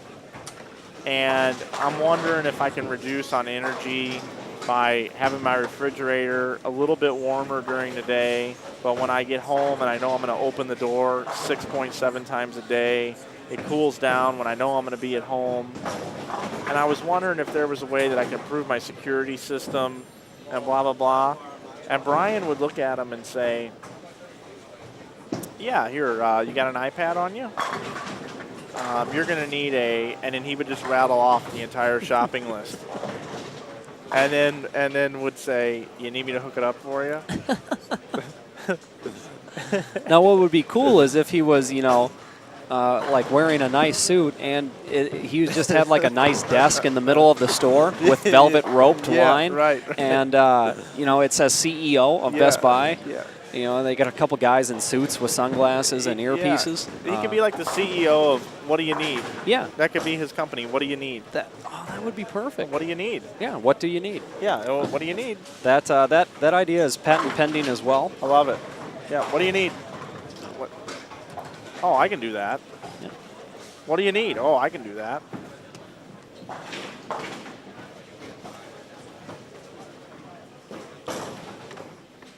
Should have standings after game number 5. Any Manito. How about this squad run until 2 o'clock? With 2 games to go. Yeah, they started at 10, right? 9. 9. Wow. Yeah. That's taken a while. You know what? Well, let's see the sheets here, but you know, maybe I'm off in my guessing about, you know, needing 200 to make the top 32. Maybe I'm errant in that. Who knows? Yeah. Does Nidifer catch Maldonado? Craig has a nasty look in this place. Yeah, but he hasn't been over to the other side yet. Oh, well. He's over there now. Oh, well. And that's why I can't wait to see game number 5 scores. Yes. The infamous low side at Tropicana is known to play a bit more interesting at times. I call it the black hole because we don't ever see it the whole weekend. Oh, that's true, yes. We're here. We only look at these lanes. Well, I remember it was weird last year because you guys commentated from here but had cameras posted over there for the 4 games on Sunday morning. Yeah. That had to have just been weird because there's nobody in front of you and it's just quiet. And then, you know, and then you hear, you know, it's like by remote. Yeah, we could have been in a garage somewhere streaming that one. Yeah, it was pretty interesting to say the least. From a bulletproof, soundproof garage in somewhere in the warehouse district of St. Louis. Yeah, you betcha. Yeah. think I'm going to let Matt come in to work with Matt for a little bit. I have a couple of things that I need to do. If you don't mind hanging out for a little bit longer. No problem. I'll, I appreciate that. I still owe you money for dinner last night. So. Oh, really? Yeah. Okay, I don't know what's going on. Yeah, I gave you like 100 or something, didn't I? Yeah, and I only gave you 50 back. So I bought Rob Gottschall a beer with your money. and then I had 2 appetizers and a short myself. So. Yeah, but you brought back food for other people or something, didn't you? Yeah, I brought back for Kim and FJ, which he owes you $10 for egg rolls. Well, we'll figure all that out. I owe FJ millions.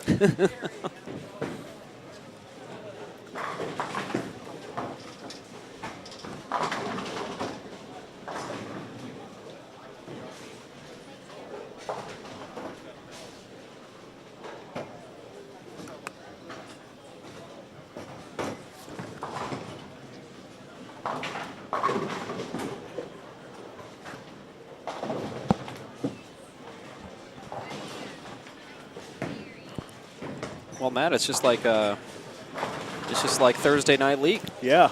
Except for we're not drinking nearly as heavily. Nope. Not yet. Well, yeah, that's true. The day is young. Yep. The day is young. So, did I miss anything? Me and Mike just talked about our usual things. None of them usually pertaining to bowling, of course. So. Well, yeah. Well, it's okay. That's what Saturdays are for here at the IB Open. That's right. This is a perfect day for bowling. It's gloomy outside. It's kind of raining. Yeah. And chance for storms. Yeah, there's nothing better on a day like that to be in the bowl, watching great bowling. Grabbing some snack bar food, just enjoying all the sights and sounds. It's like a baseball game. Yeah, exactly. Yeah, it's like how you enjoy a baseball game. Yep. That snack bar smells mighty good. I had a cheeseburger. It was pretty good for bowling alley food. I've had my fair share of bowling alley food too. Yes, bowling alley fare is always different. Yeah. You never know what you're going to get. It's like a Every box place, of chocolates. Yeah. Forrest Gump stuff. Yeah, you just don't know what you're going to get. Yep.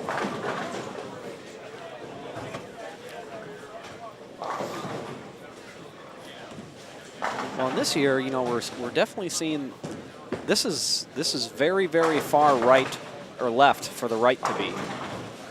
I don't think I've ever seen a lot of people are in there. Yeah, I haven't seen the right this left. At the IB Open. At the IB Open. So this On is this shot. new territory for the IB Open. And there's still 2 games to go. There's still 2 games to go. So who knows where they're going to be. And I brought that up yesterday about having 6 guys on a pair. I was incorrect. I guess they're not. They don't have 6 guys on any pair. It's just 5. Mm-hmm. But I was curious and bringing up the point about how it would break down with more bowlers and more traffic on the right side and the left side. Well, we were talking about, the gutter doesn't hook nearly as much. And, that's, there's, it looks like the middles are a little more playable. So, that's just adds a new scope to what you got to do this year to do well. So, it's not good, it's not bad, it's not indifferent. It just is what it is. How about Andy Mills's outfit? Where's he at? He's right here in front of us. His pants. They kind of matched half of his shirt. I would say like 20%. Yeah. That's just an odd. It still doesn't compete with Kyle Troop's outfits. He's the now I can't think of it. The golfer. Oh, John Daly. Yeah, John Daly. Yeah. He's the John He's got Daly the of bowling. loudmouth pants and. Yep. Here's the thing. I am going to say this, Matt, okay? And nobody take this the wrong way. Kyle is so good, he can wear whatever he wants. Yeah. Okay? Because he's good, right? Yeah, right. Like the good, better players, they get like a fashion pass, right? Yeah. Uh-huh. They can wear goofy stuff, and it's okay because they're good. Now, if you get somebody who's not so good and hasn't won very many tournaments, you know, and they get out there and they're wearing purple pants and a neon pink shirt or some crazy outfit. Yeah. It doesn't look looks good at weird, all. yeah. It looks weird, and I you would know, be embarrassed wearing that stuff. I know, right? Then you go Especially up if there I and wasn't bowl a like good bowler. crap, Yeah, especially if I wasn't bowling well. Yep. Because then you bring even more attention to the fact that, hey, this guy looks like a doofus, and on he's top of bowling- that, he's bowling like a doofus. and he's bowling very poorly. Yeah. So, a fashion tip for all those is,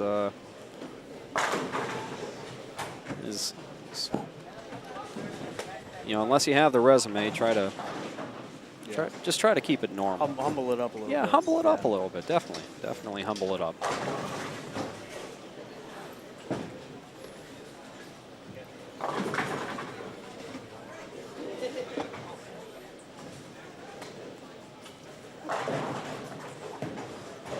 What are the standings looking like here? Let's Can we get updates after, what do we got, 4? Is that the recent? I got 4 in front of me. All right, Matt. Are IB employees allowed to philosophize on what they think the number is going to be, or is that outlawed? Definitely. No. Okay. What do you think? Well, I heard a lot of people talking earlier Mm-hmm. when they noticed that scores are higher this block, saying around 220 for the top 32 to come back Sunday. But then I also, when I was out eating, walking around, I heard people saying that a little bit less. So I guess scores are going down. I think they are. I'm seeing a lot of. It's weird because you'll see somebody shoot 240, 250, but then they might come back with a 170. Yeah. You know, and that so just takes it right away. it does. You know, that's 2 games that are just taken out of your block almost. Oh yeah. So you know, that's very, very interesting.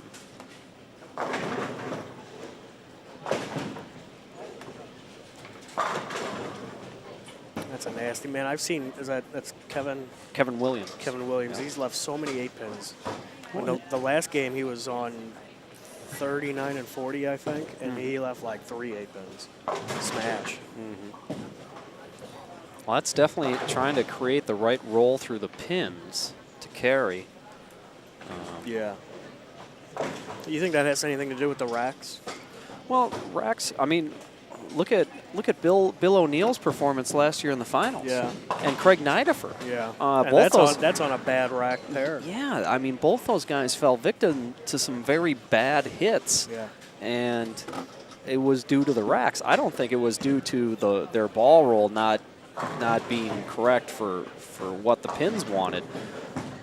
I think it was just bad racks. I mean, you know, I think that's another part about this center. There's a lot of character to this center, and you're going to get some racks that are a little different. And that's just, I think that adds to the nuance of the tournament. It's like bowling the Peterson. Yeah. You know, if you go to the Peterson and complain about racks, you're going to get laughed out of the building. Yeah. You know, so you just say, okay, you know, the rack on this pair isn't very good. Just, you know, hey, let's try to do our best and see what we can muster out. Right.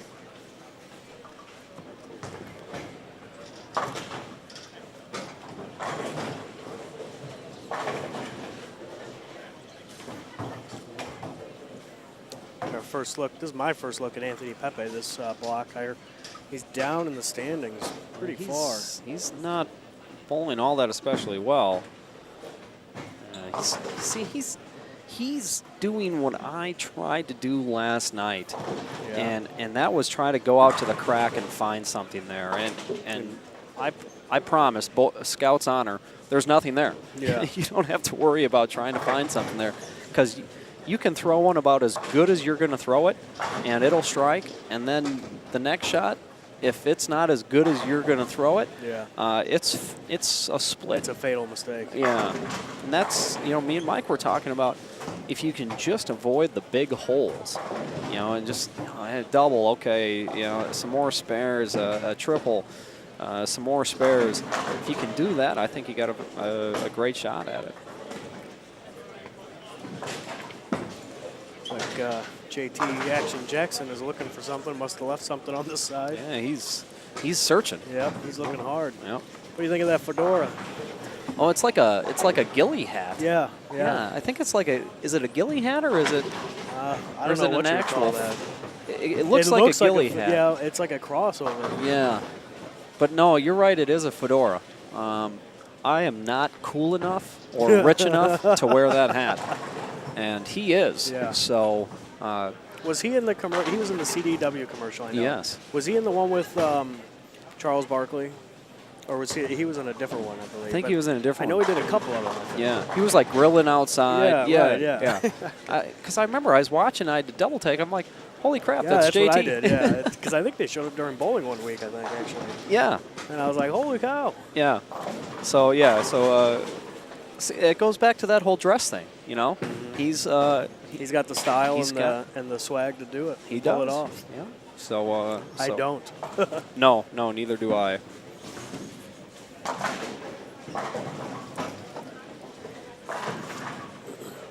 Well, it'll be interesting to see where these guys are after 5. I'm going to be very interested to see. Because right now at 127, I'm like in like 20th at 127. Yeah, we don't have a combined yet. Yeah, because I think I was like 10th on my spot or 11th, and there's 9 guys in front of me. So I'm not. It's not going to be enough, but it's not in horrible shape. Yeah, it's not that bad. Yeah, I mean, if I slam my head in a car door and bowl like that for 8 games, maybe I can sneak a check. Yeah. So time will tell here. Good. I just noticed Bill O'Neill is moving up into the third spot. Bill O'Neill, man, that guy. I mean, everybody knows he's really, really good. But I tell you what, to be really, really good here, year in, year out, that's talent. That is talent. He was 16th after 3, and he's 3rd after 4. He must have had a really big game. He's doing the Jeffersons, moving on up to that deluxe apartment in the sky. Hi.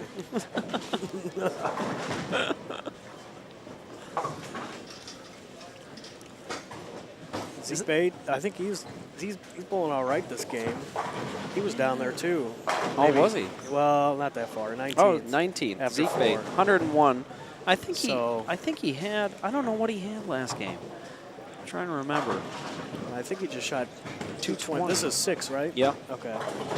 Oh, and actually, speak of the devil. Oh. Her ears must have been ringing. Craig Nidifer still on top after 5 at plus 260. Kenny Ryan in second at plus 201, so a 59-pin lead on the field for Craig. Mitch Hoop plus 198, 1 pin above. Is it Turek? Tania? Tania. Tania Falbo. She is at plus 197. Jason Sterner moving up into 5th place. Overtaking Bill O'Neill. Bill O'Neill dropped. Jason Sterner's at plus 193. Bill O'Neill plus 179. They hold the 5th and 6th positions. Andrew Anderson in 7th at plus 164. JT Action Jackson plus 159 in 8th. Nick Crummell in 9th at 158. AJ Chapman, he's good, in 10th at 152. Kyle Troop in 14th. Tom Adcock 15th. Zeke Bates 17th. So Zeke's moving up a little bit. Yeah. He shot 220 this game, I believe, or 214. Well, AJ Chapman shot 170 last game. Mitch Hupay shot 190. Okay. So they had a little stumble there, but we'll see if they can get it going again. Mitch Beasley in 16th. He had a good look earlier on this side. I like that Kenny Ryan. Boy, is he a really good player. Really good left-hander. I'm too familiar with him. Yeah, he throws it very, very well. I'm happy to see him bowling well. Gives me some inspiration. Yeah. Jason Couch in 24th. He struggled to start the block. Brett Shepard, 31st, doing a little bit better than yesterday. Jacob Borish in 32nd. Adam Barta in 34th at 67 over. Danielle McEwen, or is it no, it's not McEwen, it's McQuan. I don't know. I think it's McEwen. Is it pronounced McEwen? Yeah. 37th place at 63 over. She's 1 pin lead on Jackie Carbonado. 62 over. Brad Miller, 44th place. Ben Pallardy, 46th place. Rob Gotchel, 52nd. Cameron Doyle, 63rd at 17 over. Aaron McCarthy, 71st at -3. That's unusual. She's usually a strong contender. Yeah, she usually, you'd figure her game would be very good here. So Yeah, she might just she's be pretty struggling. accurate, She might be struggling just to throw it well, or just not feeling it. Yeah, and you guys can take a look at these standings down below at the event information tab. Just click on it and choose manual refresh, the last item in the menu, and you'll be able to see updated standings through game number 5.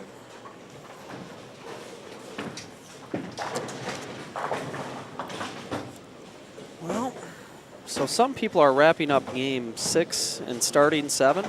That's correct. Okay. Our high-end featured pair, 47 and 8, they're finishing up game 6. Our low end has started game 7, and we'll take you there now. Bill O'Neill is on this pair.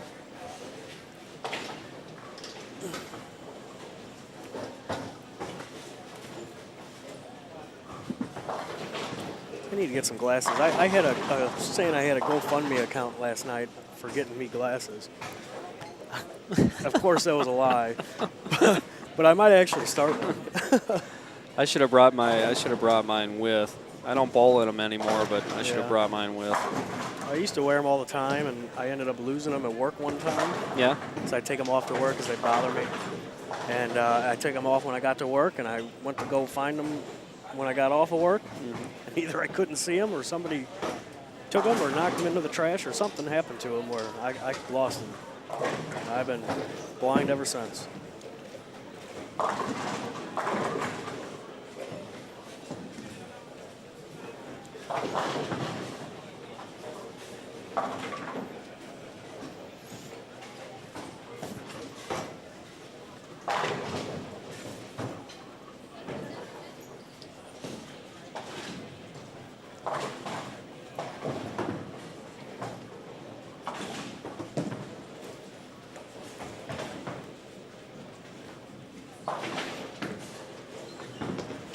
Aaron Lorenz bowling again. I thought he had a pretty good night last night. I thought he was at 160 or something like that. I guess he definitely felt that was not enough. Yeah, no, he was 6th at 185. And he's bowling again. Oh, he must have really thought, hey, I need to get some more, but that might not be the case. Now the scores are going down. No. Well, it's very deceiving. I think there's a group of people who are hitting them pretty good, and then the rest of people are just kind of, Getting along. Biding their time, if you will.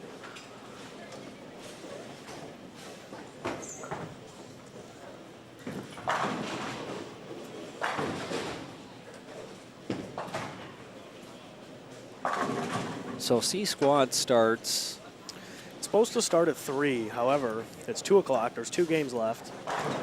I think it's been pacing about an hour a game. Yeah, I think it might be a late. It might be an hour and a half behind. Maybe it depends how long it takes them to oil. Yeah, it's going to be a long night, guys. We're not even halfway through. Lots of bowling action today. Matt Turek, Matt McNeil. M squared. Yeah, Matt and Matt in the afternoon. Yeah. Bringing you live continuing coverage of the 2015 Logo Infusion InsideBowling.com Open, presented by Kegel and Ebonite.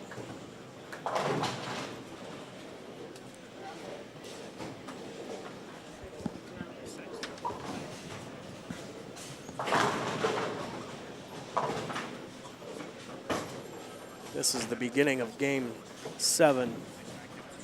Story of the day is Craig Nidifer's 800.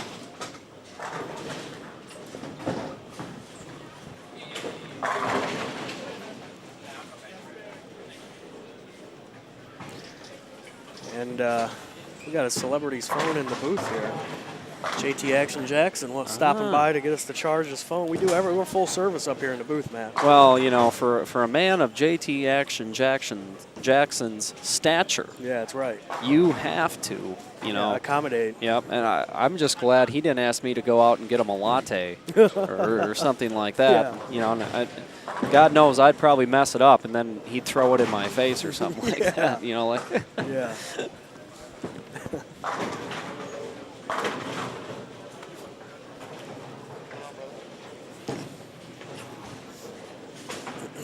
The St. Louis area, a lot of rich bowling history here. Of course, a lot of rich bowling history in this center. That's true. A few PBA Tour stops. Yes. They were talking about that earlier when we had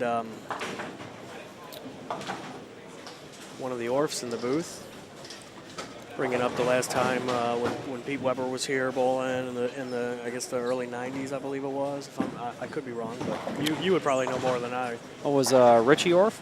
No, it was his brother, I believe. Oh, okay. Steve. Mm-hmm.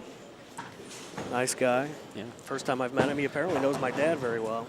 The whole Orf family is just great people. They really are. And they're just Rich always lets me come over. Rich and Ray, the father, always let me come over and use the pro shop before the tournament, use the spinner and change grips and etc. And just whatever I need to do. Yeah, they're very, very nice people. Oh my gosh. And, you know, I tried to give him some money for, you know, using facilities, and he wouldn't take it. Really? You know, just what he said, no. That's and awesome. just, I tell you. They run a great pro shop here. Yes. For those of you out of town, it's one of the biggest. That's family owned and operated, if you will. And it's a real bowling pro shop. It is. Yeah, they do trophies. They yeah. do the whole 9 yards that you would think a pro shop would. You know, an old school pro shop. Yeah. It's a real bowling pro shop. Not one of those fancy dance, fluffy, corporate chain. No offense to those, because I know a few. No offense to those. But yeah, if you're looking for if they're the dive bar of pro shops. Oh yes, they are. The mom and pop store of pro shops. Yeah, I couldn't agree more. I kind of like those places. Yeah, you know, I think those they're places real are starting. homey feeling, Yeah, you they're know? starting to trend again. You know, Yeah. we got a place in Minneapolis called Pat's Tap. Yeah. Okay, it's like a dive bar, but they have 1940s skee ball machines. Oh yeah. Yeah. Really? And Oh, for that a would be quarter, really cool. you can play For a skee quarter. ball. Wow. Yeah, for you a can't quarter. get anything for a quarter nowadays. I know, right? Like quarters are. Yeah, you any can't even form get of- a stick of gum probably for a quarter. Oh, no, I mean, change is so useless. Yeah. But you can go there. They have a great happy hour, lots of great beers to select from, and you can play skee ball. That's pretty cool. It's very, very cool. There's a place here that's similar to that, but they have pinball machines instead of skee ball. really? It's not really a bar, but they have modern and old pinball machines, and the name escapes me right now. It's in the Central West End area, I believe. Oh, I got to go check it. I'm a I diehard love pinball fan. Yeah. Oh yeah. Oh yeah. Love pinball.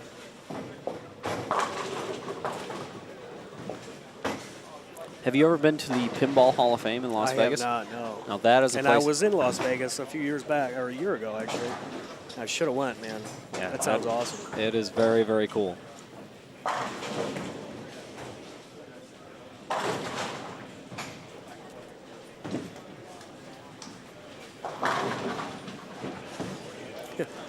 Ricky in the chat here. With Matt providing entertainment on the piano. Didn't you play the piano at one of those places?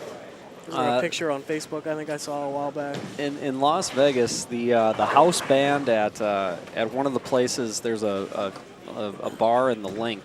I've gotten to know the house band over at my last couple visits, and they let me sit in for a number or two and jam with them. And What were you playing?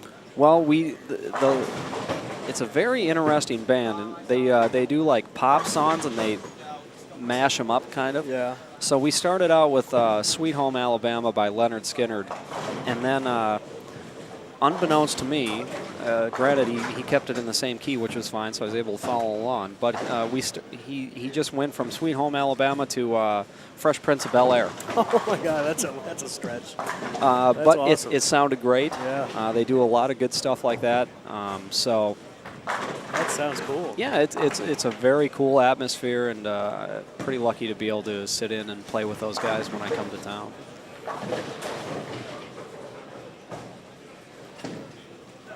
Actually, I needed to unwind after last night, so I found a nice piano store in the Chesterfield Mall. Oh, really? Went out to Chesterfield and. Did you do that today, or? Yeah, I did that today. I woke up, had breakfast, and then I went over to the piano store. And is it Litchfield's? Yeah, I think so. Yeah. There used to be a store in the malls called Litchfield's, and I don't know if they're still around or what. But another cool store. I know they have pianos. They have a lot of entertainment, like upscale entertainment, I guess you would call it. Not like video games or anything like that, but pianos and they have pool tables and you know, game room items as amenes, and they're in Chesterfield Valley off of Highway 40, and that's another cool place to check out if you're into that stuff. Yeah, it was very nice. They let me just kind of play and jam out for for about an hour, which was good therapy after last night. Yeah. I made bowling really tough last night.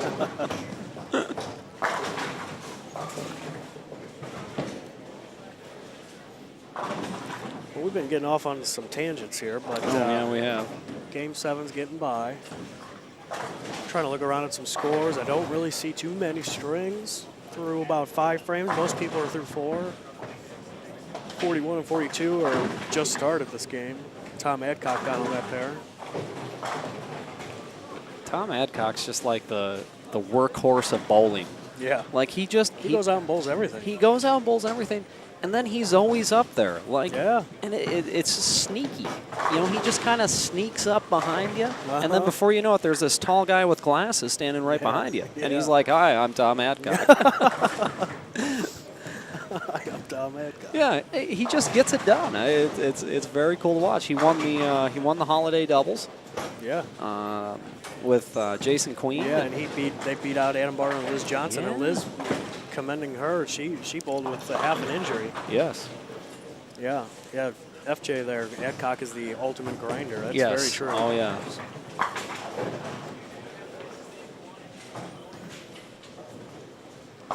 And when we say grinder, we mean bowling grinder, not the other kind.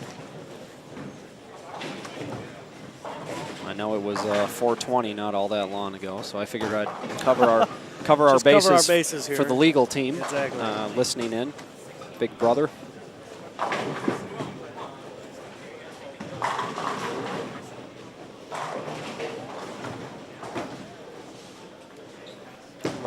Ronnie Russell's back. He's back in the building. Let's go where he's bowling.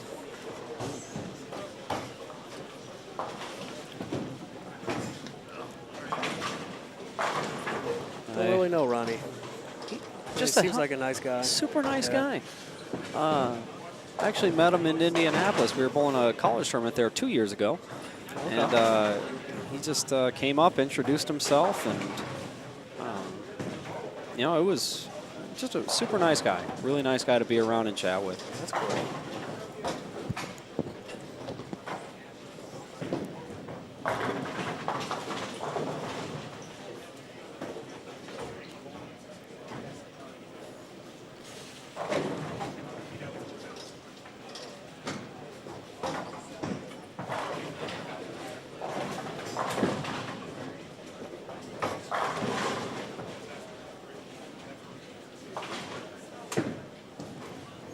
Got some tweets coming in. Don't forget to tweet us at #InsideBowling. Keep it clean and it'll be seen. You can throw them up on the screen. Check us out on Instagram at Inside Bowling, and give us a friend request or a like on Facebook.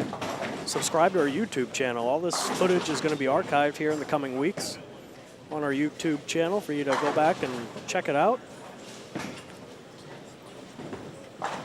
And I just got a message from a few fellow collegiate competitors, Mr. Ryan Zagar and Tyler Green. They're tuning in. And I just want to give those two gentlemen a shout out. And part of the great bowling team that is Robert Morris University. So surprised those guys aren't here. What the heck are you two guys not doing out here, you slouches? They should be down here bowling. They've always had a good program, haven't they? Yeah, they. Robert Morris. Yeah, they get a lot of great players, and you know, they're super nice guys. They're always a pleasure to bowl against. And Wow. Another smash 8-pin on lane 39. That's when Kevin Williams had that smash 8-pin on 39 earlier.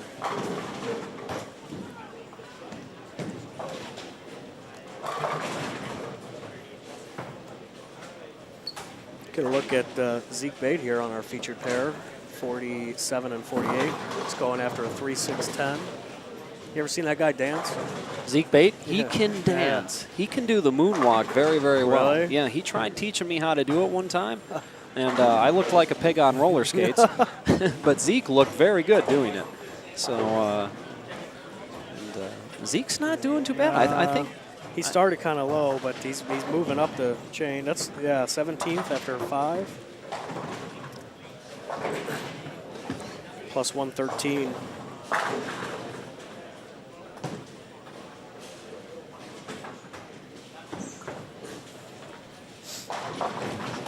He's trying to make a little run up there. And We've got a question here in the chat. yep. Let's see here. 17th anniversary. What else happened on this date?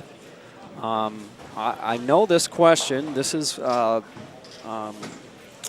when Steve Bone and John Cryer, I believe, took over the doubles lead at the 2010 USBC Open Championships. That's my guess. I might be wrong, though. But I think that's a pretty fair guess. We'll see if she replies in the chat.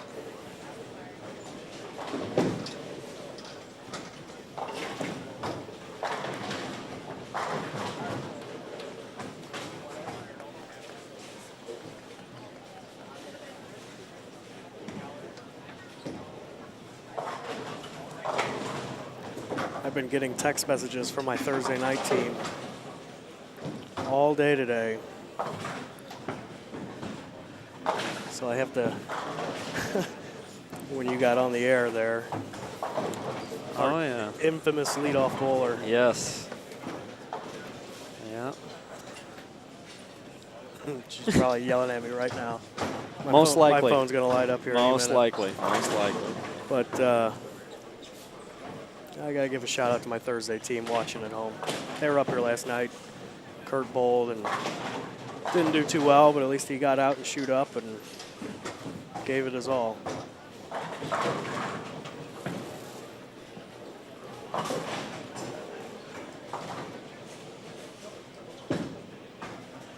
Well, apparently you were wrong.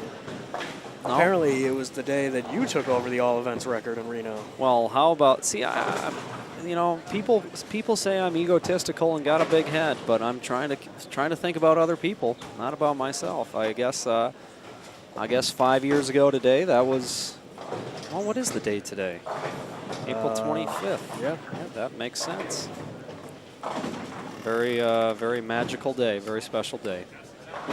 I recently saw a picture of you sitting. It looked like a glamour shot. Well, not a glamour shot, but like a high school senior photo of you sitting on like a rock wall with your arms crossed and all 3 of your eagles sitting right next to you. Like, I don't know if I can pull that up real quick. It was pretty funny. I remember I had those taken. John D'Elia of Real Bowlers Tape needed some professional photos taken. And I asked my good friend Joe Lemke, who is a great photographer in the Minneapolis area. Shameful plug for him. Joe was nice enough to come over and take some photos, and I didn't break any camera lenses, so it worked out okay. That's good.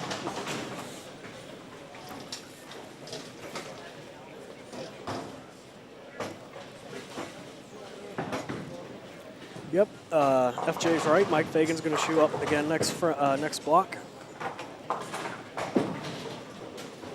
We were talking to him earlier, and he mentioned how Mike kept asking him if he was going to move right or move right. You going to move right this block? You know, you going to try to again move right? Nope. He said nope. I'm probably not every time. Nope, probably not. I'm gonna stay inside. Now that he's watched this squad and seen how many more people have been playing the track area and further left even, he might have a chance to really make a good run at it if he knows what to do. And you as well. I'd like to see maybe both of you on the show.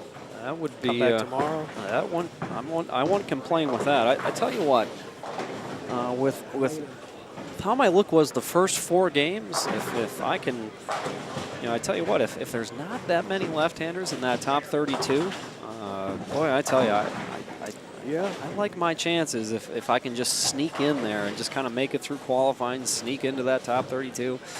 And I tell you, my look on the fresh is pretty good. So if I can just make it there, that's what I kept talking to myself this morning. If I can just find a way to make it, I think I got a good chance. I can give them a run.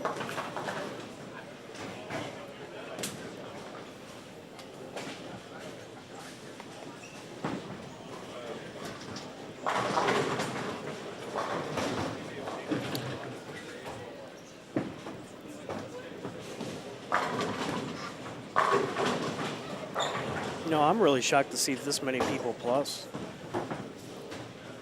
How many people are plus? That's what I was just checking out. After 5 games, it's 69 people. Wow. Well, it's a pretty good squad. There's a lot of good players out here. Yeah, definitely. For everybody listening, if you tried message me on Facebook Messenger, I'm in a dead zone right now, so I can only see like the first sentence of your message, and then I can't load my Facebook Messenger. So if you message me and I don't get back to you, that is why. I saw Ryan Zagar say, "Hey Matt, we're watching," so I was able to give those guys a shout out. But anybody else, that is why I'm not able to attend. Yeah, it would help us out in the booth there, Dirty D, if we had a pairing guide. But, they do draw lanes. I think they do it old school where they just draw a chip out of a hat or something. Yep. And that's the way to do it. Yeah. That's the way to do it. There's no complaining there. And it would be, I guess it's possible, but it's tournament staff, they're doing a great job, and they've got enough to deal with, getting scores and keeping everything straight and checking in bowlers for the next squad, posting brackets, and the list goes on and on while we just sit up here and watch bowling.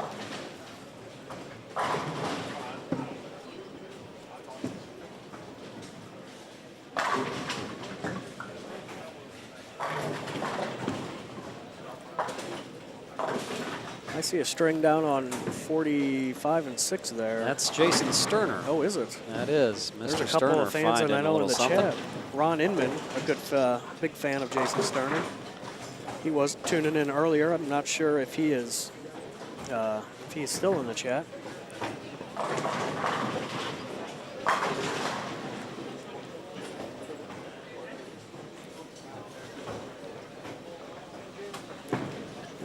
He works so hard, Jason Sterner. I'm friends with him on Facebook, not his actual page, and I see all these videos, almost every day. Yeah. He's posted new videos of him trying and practicing and throwing the ball, and yeah, he practices harder than anybody. Yeah, he's one of the great practicers, as Nelson Burton Jr. would say. Practicers. I don't think it's a word, but it's a Bowism. And he definitely is one of the great practicers out there, and he works so hard, and it shows. He has a lot of success, and that's because he puts the time in. So.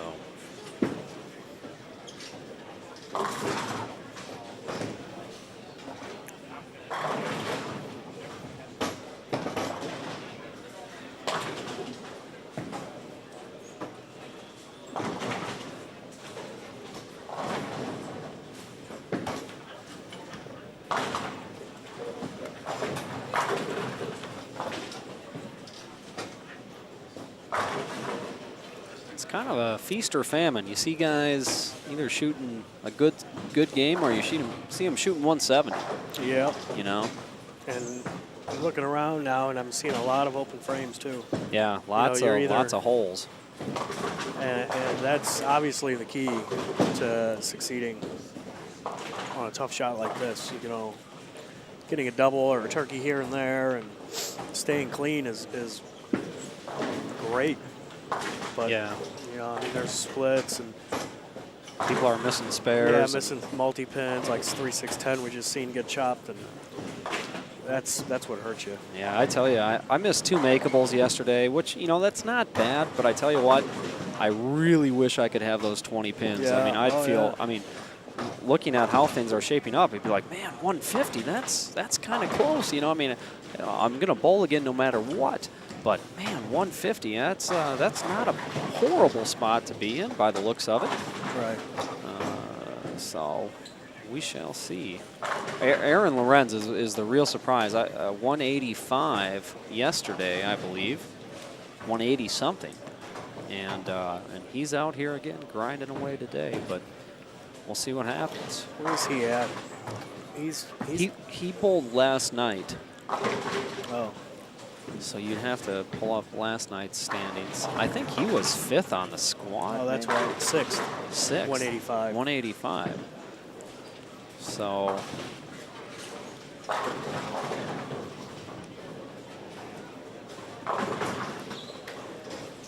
there's a question you might know more than me. Zeke Bates still with Deviator.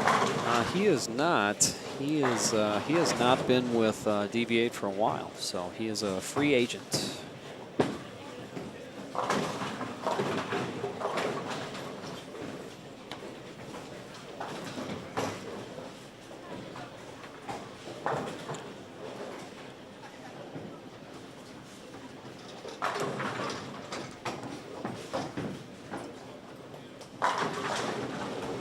Hey, thanks guys for taking care of the booth here for a little while, Matt.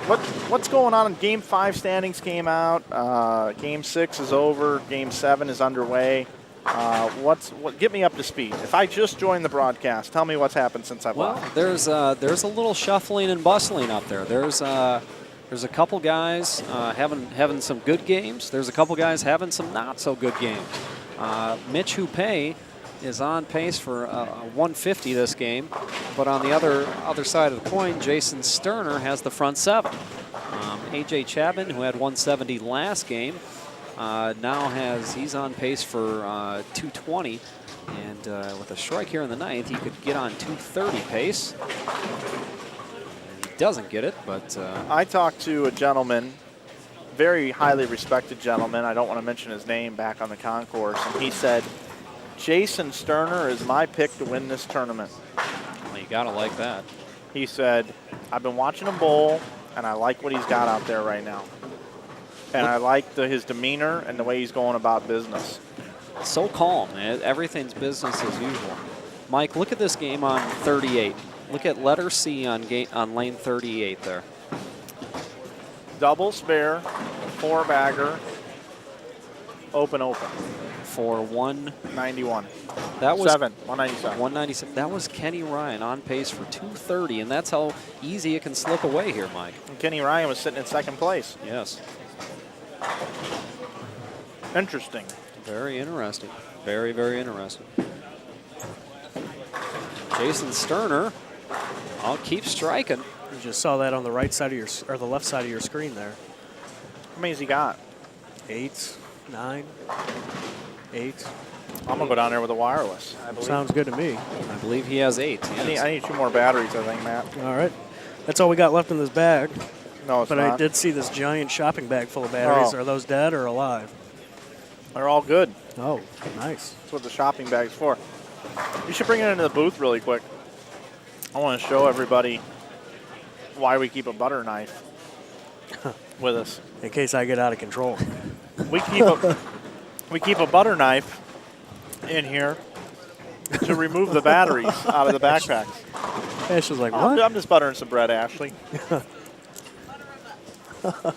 So what we do here is we to get the batteries out. They're in there. They're Audio Technicas. They're very, very expensive, and the batteries just pop out, and then they lay on the floor, and we leave them down there. It's like you're at Texas Roadhouse, and you just throw the peanuts on the floor.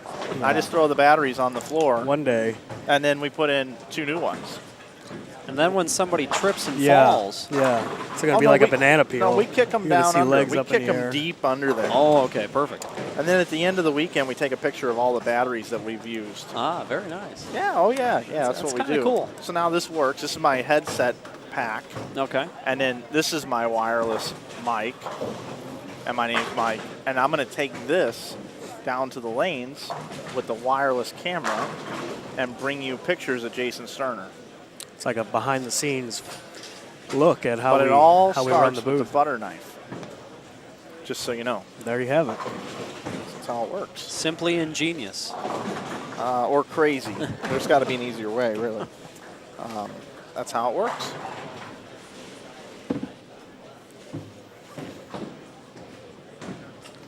Yep, Jason Sterner Man, he struck looks in the locked. ninth. He really does.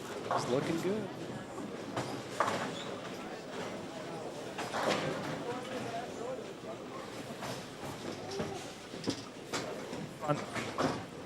Front nine for Jason Sterner. Meanwhile, you guys,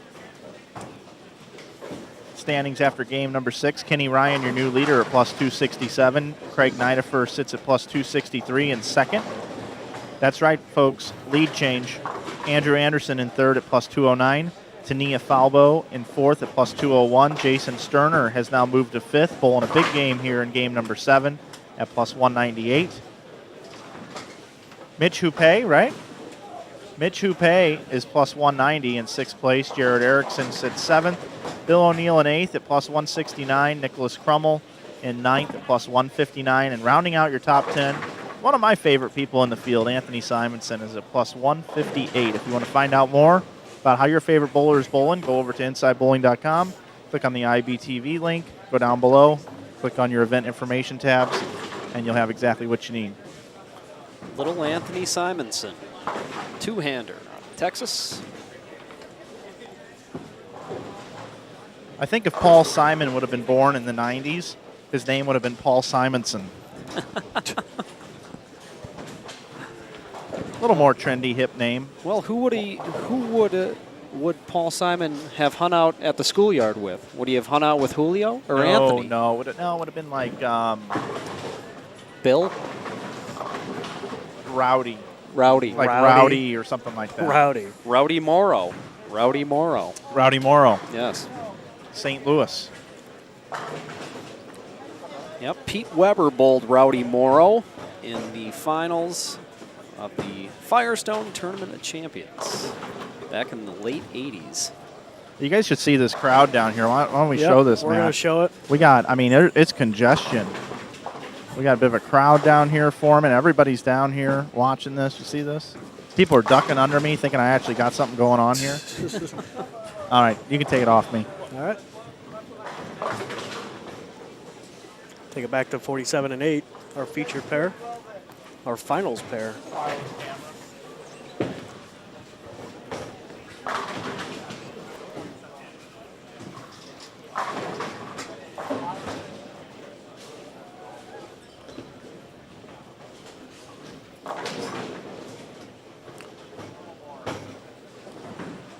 There's Tom Adcock, the workhorse, working away. Yep.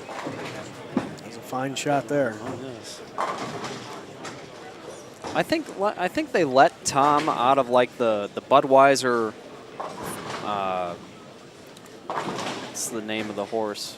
The Budweiser. The Clydesdale? The Clydesdale. Yeah, Yeah, the I think Clydesdales. Tom has his own like stall with with nice carpet. good. There's classical music playing Boy, in the background. those horses, you take a tour of you can go down to Anheuser-Busch, take a tour of the facility, see where they brew the beer, and the one part of the tour is going through the stables. Yeah, Those horses, man, they live a good life. they do. They really do. I think Tom has a stable there. And they just let him out. Tom, there's a tournament this weekend. They let him out, and he goes and bowls a tournament. Hey, guys, we have not had a perfect game yet in this tournament, have we? No, we have not. We've come close, but no cigar. Now, keep in mind, there are a few people that say they're walled on Facebook. Really?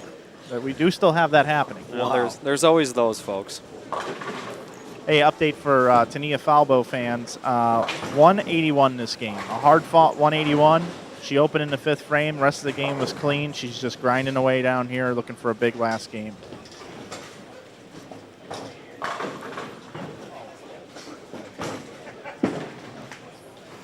We hope you're enjoying today's coverage of the 2015 Logo Infusion InsideBowling.com Open, presented by Kegel, with online coverage brought to you by the great band of Ebonite.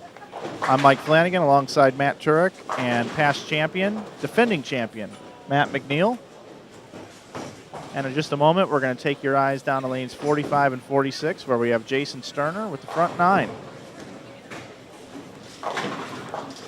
Jason's like another workhorse. I think if Jason keeps it up for like another 3-4 years, he's going to get a call from Budweiser, and he'll get a stall next to Tom's. The thing I like about Sterner is he works on his game 2 to 3 days at least before the tournament, posts about it, gets his form good. He and A.J. Chapman are 2 guys that do that. They work on their form all the time. You always They're see always videos. trying to get their game perfected. And I'm not saying nobody else does. They're just the 2 that I notice that post video of it. And you can actually analyze their games and see that it's getting better and that they feel they're in good shape. It's pretty cool. I like paying attention to both of them.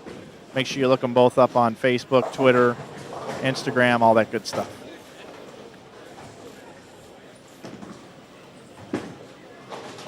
Sterner's been down here listening to me talk too, so I hope he's here to deliver. So I'm gonna go mute, guys, because I'm gonna make sure I get good pictures here. So it's up to you 2 to call this. I'm getting ready to get the camera on him. All right. Sounds good.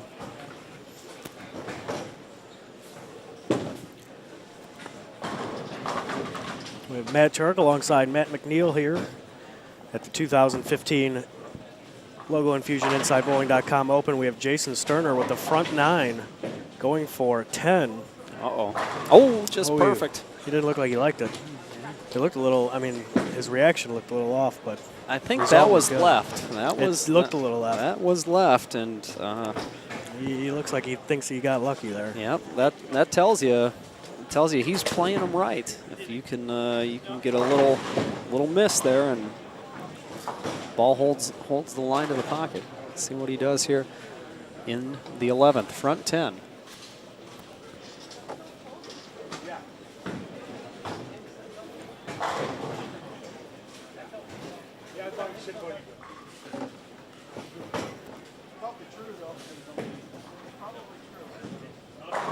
Oh, yes. Nice. It looked a little better, a little less left.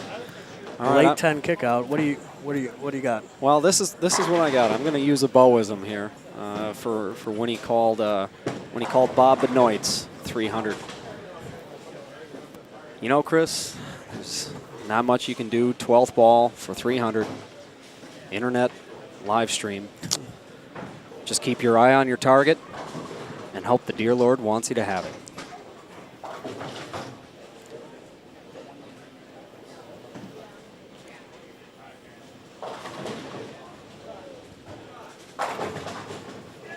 Oh, 299 for Jason Sterner. High game of the tournament here at the Logo Infusion InsideBowling.com Open. And 10 pin. That'll give his score a healthy shot in the arm for sure. That's for sure. Take you back here to 47 and 8. We have Tom Adcock, who was watching and giving his respect to Jason as he bowled and attempted the first 300 game of the tournament. Yeah, there. You know what? You don't see this very much, but you'll see it here. There was a crowd gathering. There was. For that 300. There sure was. Hey guys, I'm here with Jason Sterner. Jason, 299, high game of the tournament. That's pretty good game there. Yeah, I made a ball change that game, and I've always had confidence in the wicket siege, so I like what I was seeing, and got together a couple good shots and took advantage of it. So I wish I could have went, but it looks good up there. It's good enough for me.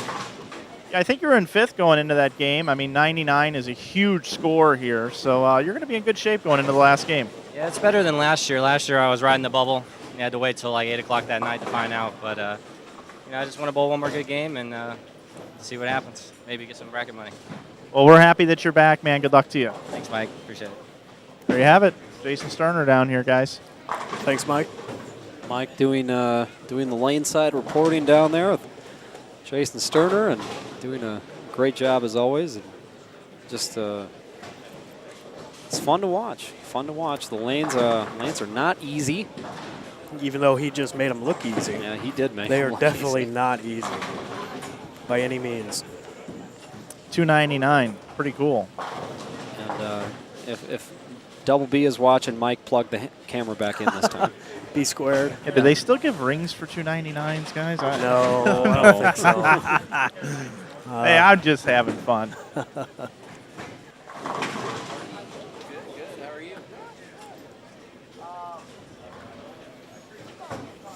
going to look at Zeke Bate as he finishes up his 7th game. Hey, I'm gonna do a quick trivia question here with you guys. All right. Okay. Matt McNeil, historian of the game, Yep. past PBA professional. Who is this? Oh my gosh. Did you ever make any shows? No. That's why I don't know. No shows, but this guy was a Pro-Am machine. Everybody showed up to bowl the Pro-Am with this guy. Yeah. R.D. Miller in R.D. the house, Miller. folks. Oh, pleasure. Thank you Matt for coming McNeil, by, R.D. Miller. The best bowler never to make a show in PBA history. I'm going to believe it. If you say it's true. He then hung it's with true. Norm and Voss and all those guys. Those were his boys. Oh, yeah. Yeah. Well, that had to have been some very interesting times back in those days. Yeah. And he's got this new app that he's doing called Bowleroo. So go check out bowleroo.com, everybody, and we'll talk about it a little bit later in the broadcast. So I'm going to look it up right now. R.D. Miller, buddy. I got Matt McNeil. This guy, I got him good.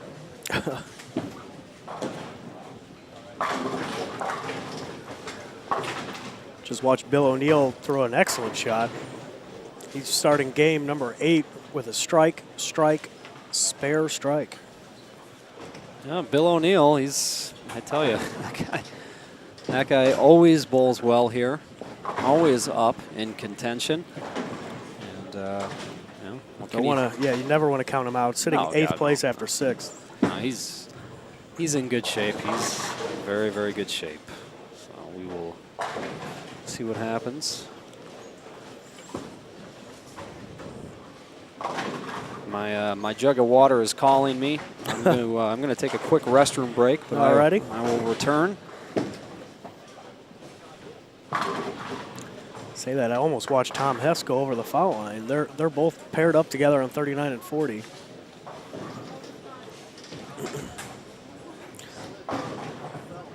About to have a break in the action here as Game 7 winds down and Game 8 gets going.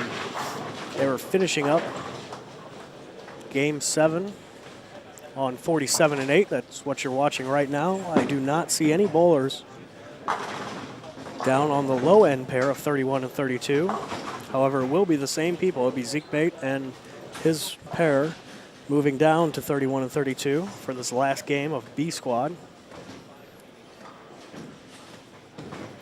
Bowling is running about 30 minutes behind, 30 to 45 minutes behind. So if you're still at home or you live in St. Louis, you're watching it and you're coming in to bowl, although you should already be here because we had told people 3 o'clock, they're running a little bit behind.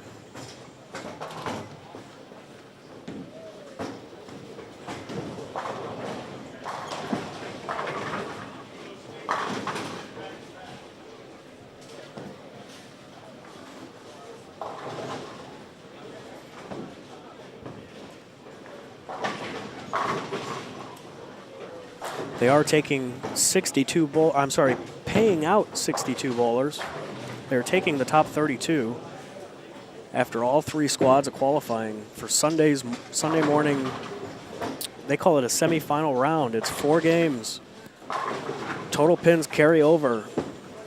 After those 4 games, they will cut to the top 12 where they will begin round robin match play. Then a very important position round, and that'll determine the seeds for our stepladder final tomorrow night at 7 p.m. here at Tropicana Lanes, Richmond Heights, Missouri, a suburb of St. Louis. If you're in town, come up. It is free. What else are you going to do on a Sunday night for free, Matt? Besides come up and watch awesome bowling. Well, see, that's exactly it. I mean, the price is right. So come on out and see some good bowling, see an exciting stepladder finals.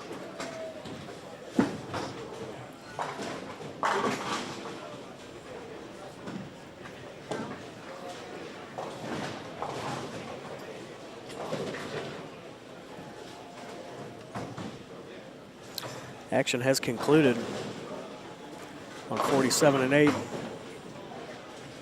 One game to go still. Yep, one game to go. One game to go, and it's 2:46. Gonna run about a half hour. That's not as bad as I thought it was going to be. I thought it was going to be a lot worse, but I guess they picked the pace up. Yeah, but remember, there's an hour and 15 minutes to oil, man. That's true, but, well, yeah, I mean, we're talking about bowling, though. But it will be behind. Yeah, honestly, though, I don't understand why this squad's taken quite this long. I mean, I truly am not naive to the fact of why it's happened, but at the same time, I don't really understand. I don't think it should take this long.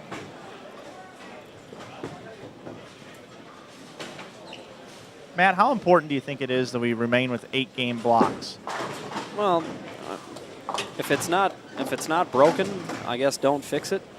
But you know, I mean, I could see you going to 6-game blocks to add an extra shift. I could see it happening. And I tell you what, as I'm biased, of course I'm biased. As a left-hander, I like to bowl on fresh as much as I can. So I would be all for it. I just love a lot of games. Mike, I know you love a lot of games because I've bowled a lot of your tournaments, and they're like, I mean, I can't bowl for a good 4 or 5 days because my hand looks like raw meat after I bowl one of your tournaments because there's so many games. But you know, more games. You know, it really. Yeah. Well, you really earn it when there's a very, very long format and the cream can come to the top, if you will. So there's nothing wrong with the longer formats. Qualifying, though, I think you could go down to 6 games, and I think you could keep the rest of the format the same. Do a top 32, bowl 4 games, and then bowl your 12-game match play. But yeah, I think you could do 6 games. And you don't think that would hurt the tournament at all? I think people would like to see, you know, maybe one more squad in there. So yeah, I don't think it would kill you. But I'm not Mike Flanagan. I'm just a humble. You know, I only run sweepers back home. I don't run anything nearly on this scale, so I can't. You know, I can't say. You know, with any credit, that would be a good or bad thing, but the chat has chimed in on this. All right. Well, what does the chat say? The chat says stay 8 games. Okay. Kind of, if it's not broken, don't fix it, right? They suggested moving the first squad on Saturday up to 8:30 a.m. Yeah, we did have it at 8 for a while, but what happens is people oversleep and all these other things, and 9 o'clock just seems like a good time for most people. And it allows some other people that are within driving distance to not have to stay in a hotel on Friday night. Yep. And by starting an hour later, they can leave the road at, say, 5 a.m. and get here and bowl. Yep. Not to say that that's for everyone. Well, the funny thing is I've changed something every year in this tournament. And people still keep coming out by droves. Yeah, I mean, I change something every year. It's like, you know, they're saying here in the chat, 300 entries, why mess with it? Well, I've messed with it every year. Yeah, and you just don't want to turn into the federal government, you know, where it's like, if it's not broken, fix it till it is. This year your per diem is, you're now in this bracket.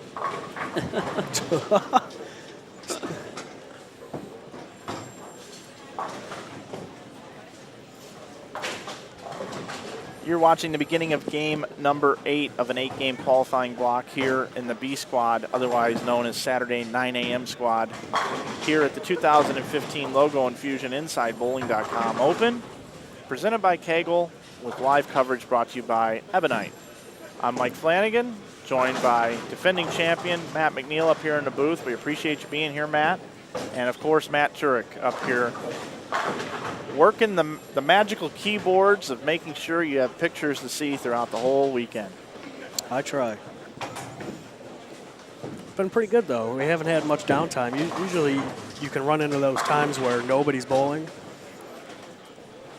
Hey, But Matt, that I think hasn't happened too much. I this want to go weekend. ticker free. Can we go ticker free? Yeah, we can go ticker free. I think we've seen enough of A squad scrolling through the screen. That's A squad? That's not B squad? I guess B squad's in there B too. squad earlier. It is. It's combined, but Oh, it is combined. yeah, because there are only 70 bowlers. I just want to see if Matt can take us ticker free with this other graphic. We created a separate graphic for this, and we haven't used it. I don't like wasting time. Okay. You know? Oh, look at this guy. Oh, but I changed the camera, and I didn't mean to do that. But that's okay.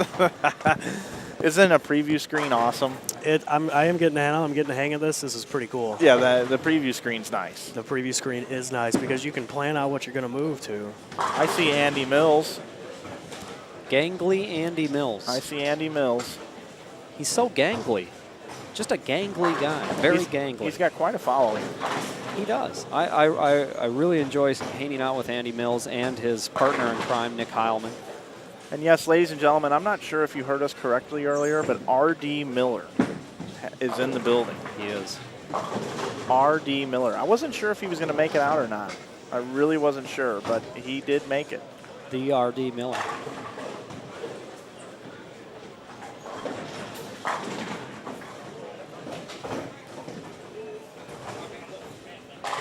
How many viewers we got right now?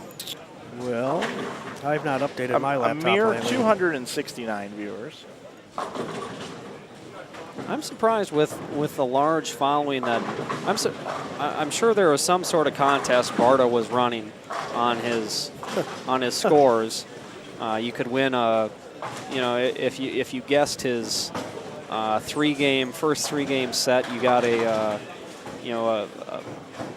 singing clown would come to your door and send you a telegram or something of the sort. You know, some people give you sets of steak knives. We just give you a butter knife. Oh, yeah. Yep. It's like Glenn Ross. Second place in the sales contest, steak knives. Third place, you're fired.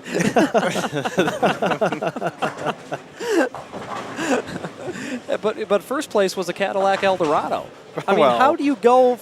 That's like saying first place is $10,000. Second place is your entry fee back. Well, I'll tell you what. There's one company I'd like to see up there above the InsideBowling.com Open Finals with our great sponsors we already have. But the one sponsor I would like to see added to this event, is Firestone.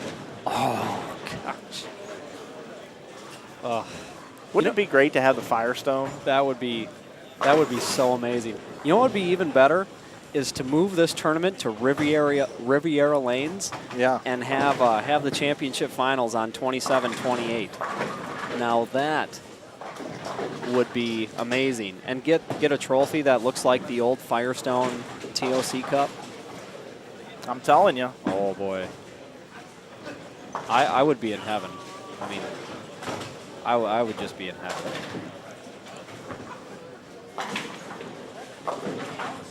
Have we talked? Pepe's been bowling. Have we covered him? Yeah, we've been. I don't not think bringing he it won. up on purpose yet, but he's not bowling great. No, He's down on the third or fourth page. Well, he's right. Yeah, because he's right here on our screen. And this is our first look at him too. I know Rhino has helped him a little bit today when he was struggling a little bit. And I think Pepe, I think he's on C squad, isn't he? I thought he signed up for all. Well, no, he didn't. No, sign he up didn't for all bowl three. last night. I'm gonna go check on that right now. This bracket thing's pretty wild. Yeah, I just pulled that up by How accident. come I don't have a mouse? I'm gonna tell you something. I'm not in love with MacBooks. I never have been a fan of Macs. I really struggle for whatever reason. I've now lost the mouse. Steve Jobs, if you're listening, I love MacBooks, and I have all MacBook products. Okay, all right. There was a way that you could pull up the squad list. I had that up on this tab. Yeah. I know how to do it. No, I know, but I'm just saying I had it up on this tab. Now it's brackets. Oh, here we go. Now I'm good to go. No, it's right here. And then you go down here to the squads. And I just wanted to look and see if I saw Pepe on this squad.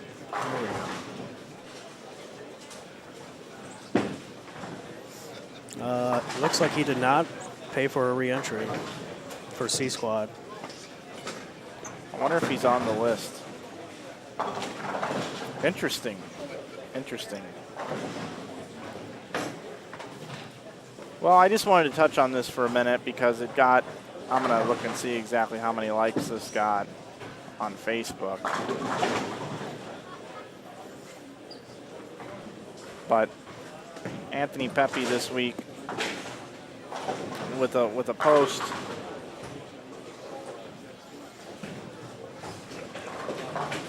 And a story from Storm.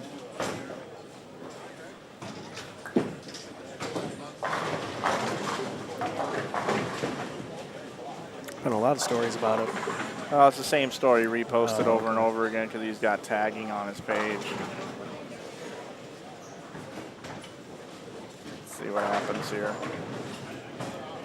Wow, I gotta really scroll down. I thought this would be quick, folks. I apologize. My apologies.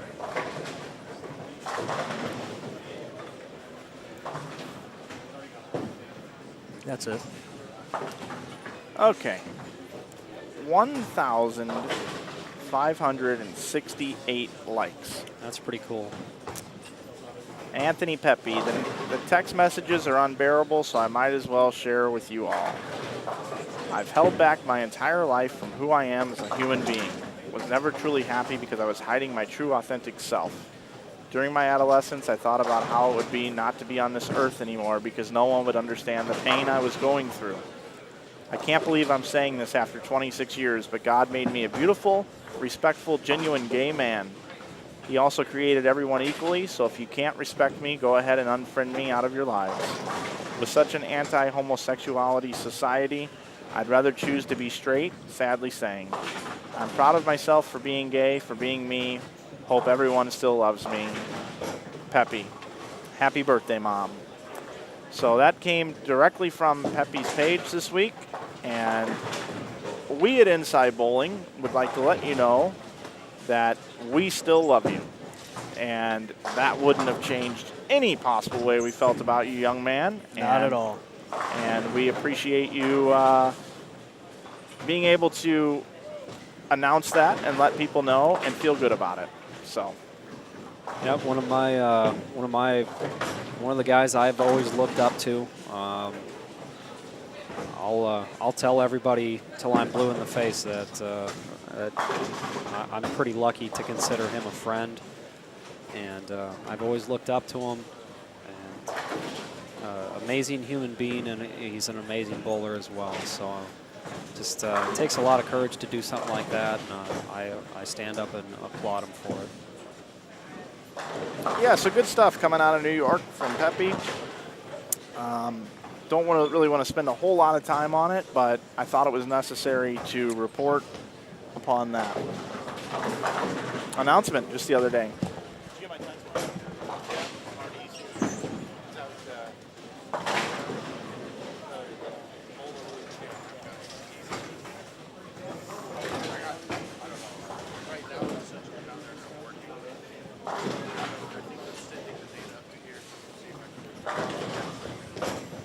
Now, just so everybody knows also, Brian Burkhart behind the scenes, he's working on this CATS analysis. He's got, if you look down there to the right, there's sensors down there on the lanes, and he's trying to set it up to where during the finals, and I don't know if we're going to be able to pull this off. It's slim pickings here, but where you'll be able to see where the ball crossed at different lengths and the speed of the ball on the telecast. It'll automatically come up. Wow. Where did that come from? Well, you can Did view he go to brackets Micro online Center? now. Yeah. He went to Micro Center, bought a bunch of sensors. Oh, you need it? I'll get it. Yeah, we can do it. Yeah. What was it? What were you guys going to patent earlier? The rack reader. Oh, the rack reader. Hey, Brian, we came up with an idea earlier called the rack reader, a device where you can basically take this device, point it at the head pin, and it will tell you whether or not it's a good rack and if you should take a re-rack or not. Think you can do that? Okay. Yeah, I can do that for you. Yeah, Brian will have that put together. We'll have it by tomorrow. We're going to debut it on the finals. Looks like there's an updated combined standing list now in the event information tab. Combined A8, B6. So that's 8 games of A squad, 6 games of B squad. Give you a look. George Gohagen, Sean Maldonado still on the top, 1 and 2 respectively. Kenny Ryan in third, Craig Nidifer for fourth, Shea Bitt and Tim Barron 5th and 6th. So, you know, it's not out of the question for Nidifer to go 4-0 the last 2 not at all. and not get there. I bet Sean Maldonado's feeling a lot better right now than he did after 3 games on this block. Even with scores higher this block than last. But after 3 games, Nidifer was 200 over. Right. I wonder how the other side has been treating him. I guess not as good well as this side. Not as well. Well, as we made note of earlier, the low end at Tropicana always very interesting. Always very interesting. Hey, here's something interesting, guys. Last year, Angie Ramirez took on Bill O'Neill through the stepladder, and both have been paired up together this year. Bill O'Neill is exacting some revenge. He's been bowling good this last set over on this bay. He's moved up. He's staring at 242 here. If he fills it up in the 10th, this is going to be his last ball in qualifying.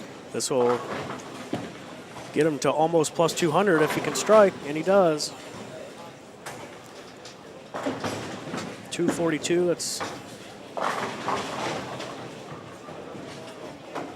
I don't know what he bowled game 7. I don't either. He was 169 over in 16th combined after 6. Guys, I just realized something. I was watching Kyle Troop here on 41-42, and I just realized this is breaking news. I mean, this is a revelation, an epiphany, if you will, that he looks like Horseshack from Welcome Back, Kotter. Welcome back. Welcome back. Welcome back. Welcome back. That was those two, not me. Hey, you're notorious for karaoke on the stream. Yeah, I haven't done that yet this year. No. Yeah, night block usually. What's up, Wally? I believe that was a Randy Newman song. Was it? I believe so. Randy Newman's a great artist. Phenomenal artist.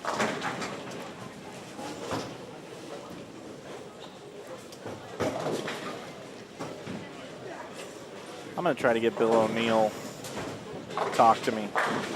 Good luck. That's one of those things. If you see Flanagan coming after you with a microphone, Yeah, he did just see Bill go running down there. Yeah. They run away. Yeah. He's chasing them. And Hey, by the way, Runaway by Slade. You know that song? Yes, I do. Not many people know that one. No. I was going to say we could have Benny Hill music and see Mike chasing Bill O'Neill with the microphone. And put it in black and white. Put it in black and white.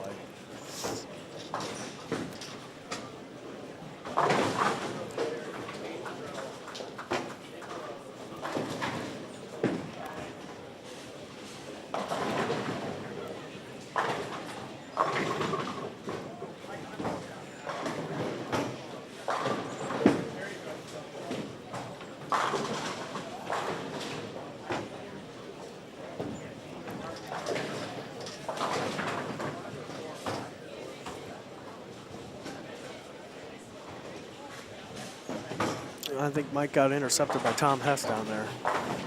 Yeah,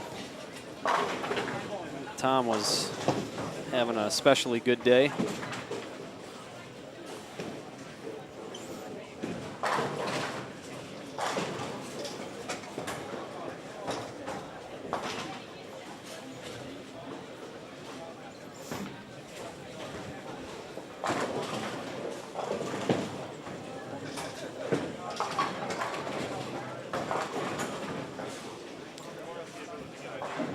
Pepe's just been struggling all day.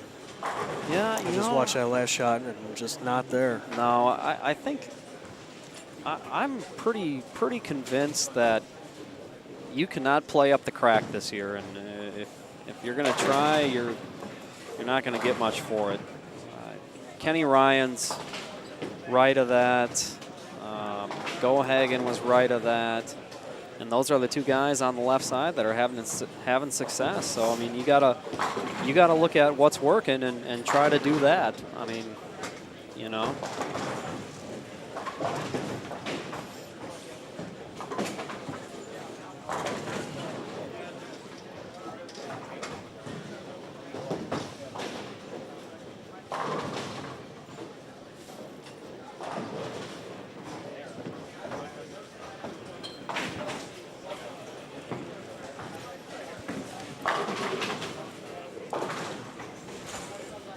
Hey guys, I got Bill O'Neill here, guys. Oh, he didn't run. Not only the Bill O'Neill, he's making me switch hands with the mic, though. I'm not used to the left hand, but it's just where he's standing. Bill, what'd you get to with 240 the last game? Plus 247. Struggled a little bit game 5 and 6. 5 and 6, yeah. So I kind of stalled a little bit there, but then actually moved back right and started throwing it harder and spin it. I can't hook it anymore with the kids, you know, Mike. I'm not a kid anymore. I got to go back to just throw it at the pocket, throw it as hard as I can. So you bowled good in this event. You made the TV finals the last couple of years. You feel good with that number? I'm not going to bowl again. Tomorrow's a lot of games. You know, if I bowl 4 decent games, I'm going to make it. If I bowl again, I mean, you know, my ceiling's 300 over, so I'd rather just rest up and come back in the morning. I think that score is probably enough to be inside the top 16 going into tomorrow. So we'll see what happens. Pattern this year compared to last year, what are you seeing? I think they broke down quicker this year. I think they held up a little longer last year. Were able to stay a little bit further right, a little longer. Similar, but we definitely had to get further left. And then I noticed for me that when I started to get too far left, it was no good. I lost carry and lost reaction, so I went back right. Cool, man. Well, good luck to you tomorrow, and maybe we'll see you in the finals again. Thanks a lot. Next time, can we do this on camera because I shaved yesterday? So actually, I'm looking pretty good today. So we can get him. We can get him. I'm not going to take that where I was going to take it. Okay. So we're just going to see plenty of you tomorrow. You're welcome. Bill O'Neill. And hey, later, Bill, if you're looking for something to do, there's a seat up there. And it's on camera. That you can join us in the booth and talk about some of these products and stuff of that Big E out there. Okay? If you get back over here. Yeah. And I guess I need to I'm going to tell you this on the air, too, even though you bowled really good and you're bowling better than Couch. Couch is supposed to do the finals with me. If for some reason he made the finals and you didn't, you're the guy. You're the color commentator. Hang on a second. So we're under the impression that this Jason Couch will make the top 5. Is there a lefty division that I'm not aware of? I just had to get it out there. So, okay, ouch, he'll be in the booth. ouch. Okay, all right. Thank you, Bill. Thank you very much. Shameful, Thanks, shameful. Yep.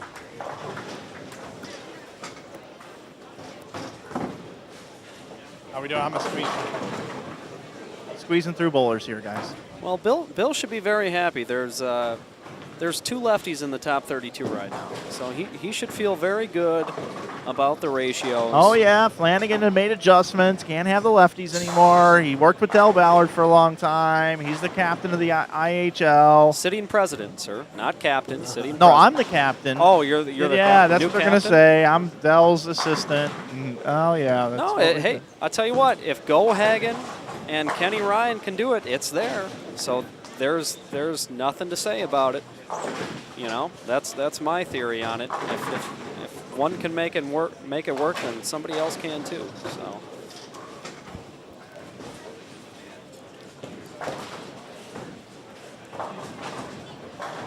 Who is admin?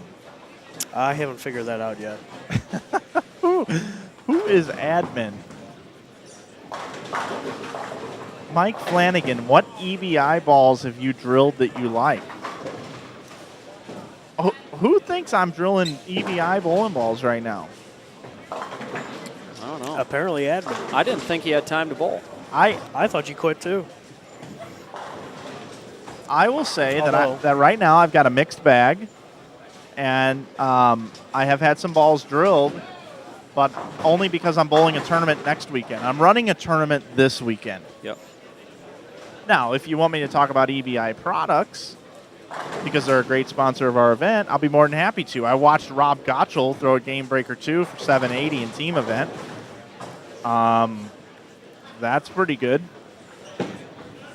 That's really good. He took over the all events, and I think he threw the hammer bad intentions in singles and doubles.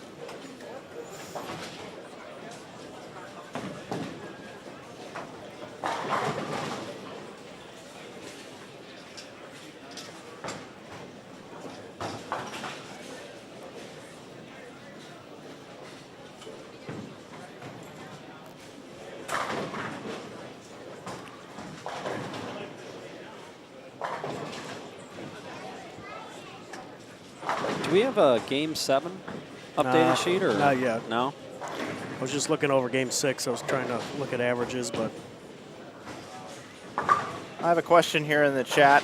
Why does Storm not sponsor this event, and why does Ebonite? Well, first of all, personally, I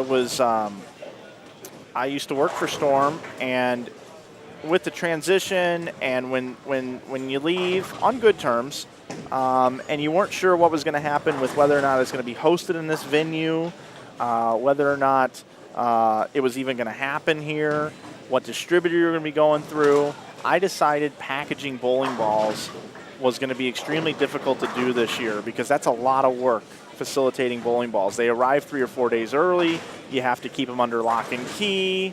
You have to maneuver them all. You have to bring in extra staff to be able to hand them all out to the right people. People want to switch out balls to different weights.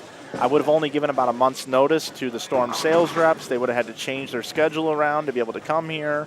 And Logo Infusion's been wanting to be part of this event. So Logo Infusion took over the title sponsorship, and I'm very pleased about that. A week and a half before the tournament, I received a phone call from Ebonite wanting to see how they could get involved in some way. If you look at the flyer, Ebonite is not on the flyer. And I said, well, it's a little late in the game, but I'd really love to have you part of the event. The bowlers would too. So how about the coverage would be brought to you by Ebonite? And they said, oh, we would love that, Mike. And their vice president of marketing is here. Jim Cormier is in the building. He just got here about an hour ago. And they're here checking things out, seeing what this is all about. And I got to thank Rob Gottschall for the connection on making it possible to have Ebonite part of the tournament, help out with some lineage fees and that. And they are the booth sponsor this weekend. So even though it's a ball company versus a ball company, it's a completely different sponsorship. It's not the Ebonite InsideBowling.com Open Tournament. It's the Logo Infusion InsideBowling.com Open Tournament brought to you by Kegel with online coverage brought to you by Ebonite. So hopefully that answers the question. Too many moving parts. I didn't get the flyer out for a month before the event, and it was just too much in a transitional time in my life. But great question, and we do appreciate Storm sponsoring the tournament the last 2 years, along with Budweiser for the last 4 years. That is also no longer part of this event. I thought that was a great answer, Mike. yeah, it was a really good answer. Great explanation. I'm happy to have Logo Infusion as part of this now as well. I think they're on top of the game in the jersey business. Absolutely. They really do good stuff. Their jerseys look great. They're signing lots of players now. And we have another question here that says, why is today's squad so much easier than last night's squad? Well, let me address that for just a moment. Last night, about half the field was plus, half was minus. We have 120 on today's squad. We had 70 last night. Currently, right now, through 6 games, there are 70 people plus. That means that there are 50 minus. Pretty close, okay? So let's start with that stat. The next stat I want to get into is the top 5. We had 5 bowlers go 200 over last night out of 70, which means today we should have 8 go 200 over or more just based off the size of the field. Currently right now, through 6 games, 4 people are for sure, and in my opinion, 8 to 11 are going to finish 200 over. Right where we want to be. So I don't think that that's necessarily the case, nor is there any sort of story to be made over this squad being that much easier. And there's still a pretty good chance that Sean Maldonado is going to be your tournament leader off of last night's squat. Any other questions? What else you got, Chad?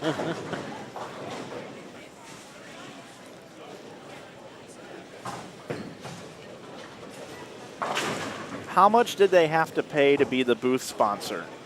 I would like to know how much your hourly wage is and what your FICO score is.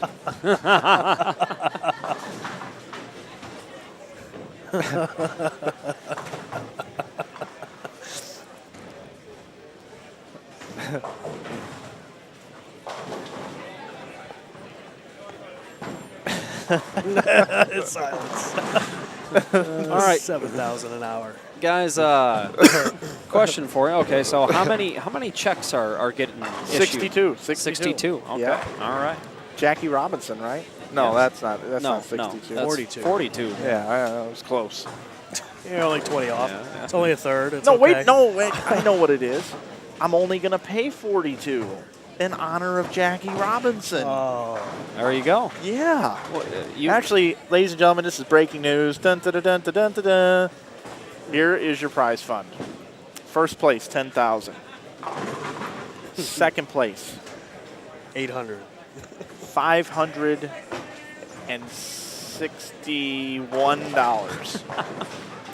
Third place, $560. Fourth place, $559. Fifth place, $558. Your last cash spot, $500. As said on the flyer, $10,000 for first. Yep. $500 for the last cash spot. We really appreciate it. Don't everyone. forget the steak knives. Ooh, yeah. Set of steak knives for second place. I don't mind. That'd be fine. Yep. Not a problem. Nice oak box. Gensu's. Yes. Third place, you're fired. Yep. Such a good movie. Such a good movie. This person in here is funny. I know who this is.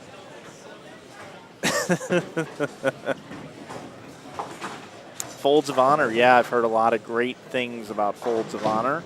We're currently involved with the military championships with Brad Edelman, but yeah, Folds of Honor would be a great event to live stream. Would love to be part of that.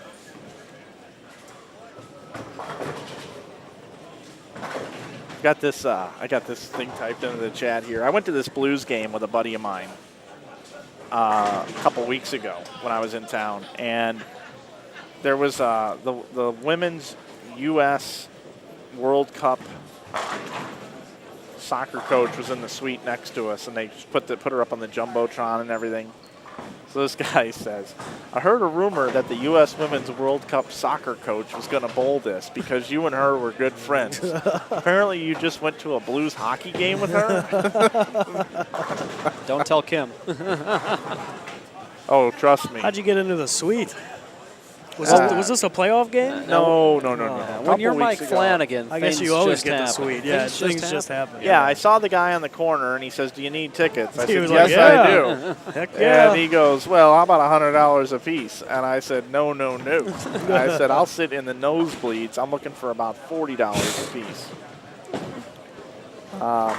So anyway, we ended up negotiating down and getting to an agreeable price, and we went in and enjoyed the game. For suites? Suite seats? Yeah, but the problem Were they was, sweet? I mean, it sounds great. Was it sweet in the suite? Sounds great, but I really need to make sure people realize that I'm really not that cool and get all the breaks. So let me tell you what really happened. We get into this thing, and the guy, Some guy spills a beer the on street you. corner guy says, "Oh, it's all inclusive. There's food and everything in there." Yeah. And we get in there, and we're in one of these empty suites where it's no corporate box. It's just one that's sitting there, and nobody ordered any food or drinks. Yeah. And there's no place to order except going, about 20 suites down, and then there's a line out the door. So really, it was no deal.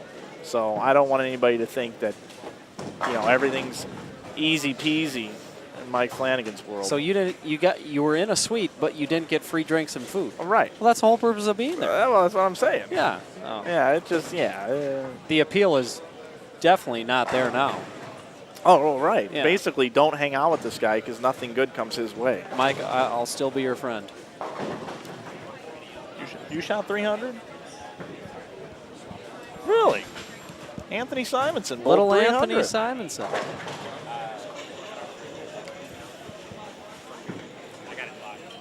Oh, you got a lot. Who bowled it? It's a kid from Newman. I don't know. I didn't pay attention to his name. Austin Bolds. No? Get that to Matt Gasson, will you? To Gasson? Yeah, he's doing all the social media updating. Yeah, go find Gasson. Who is that? Oh, why am I spacing on his name? He's got a Newman shirt on.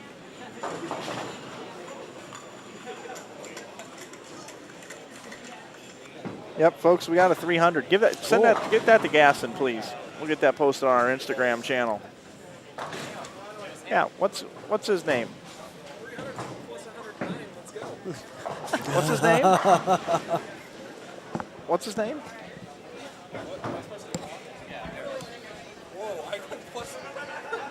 Interview him.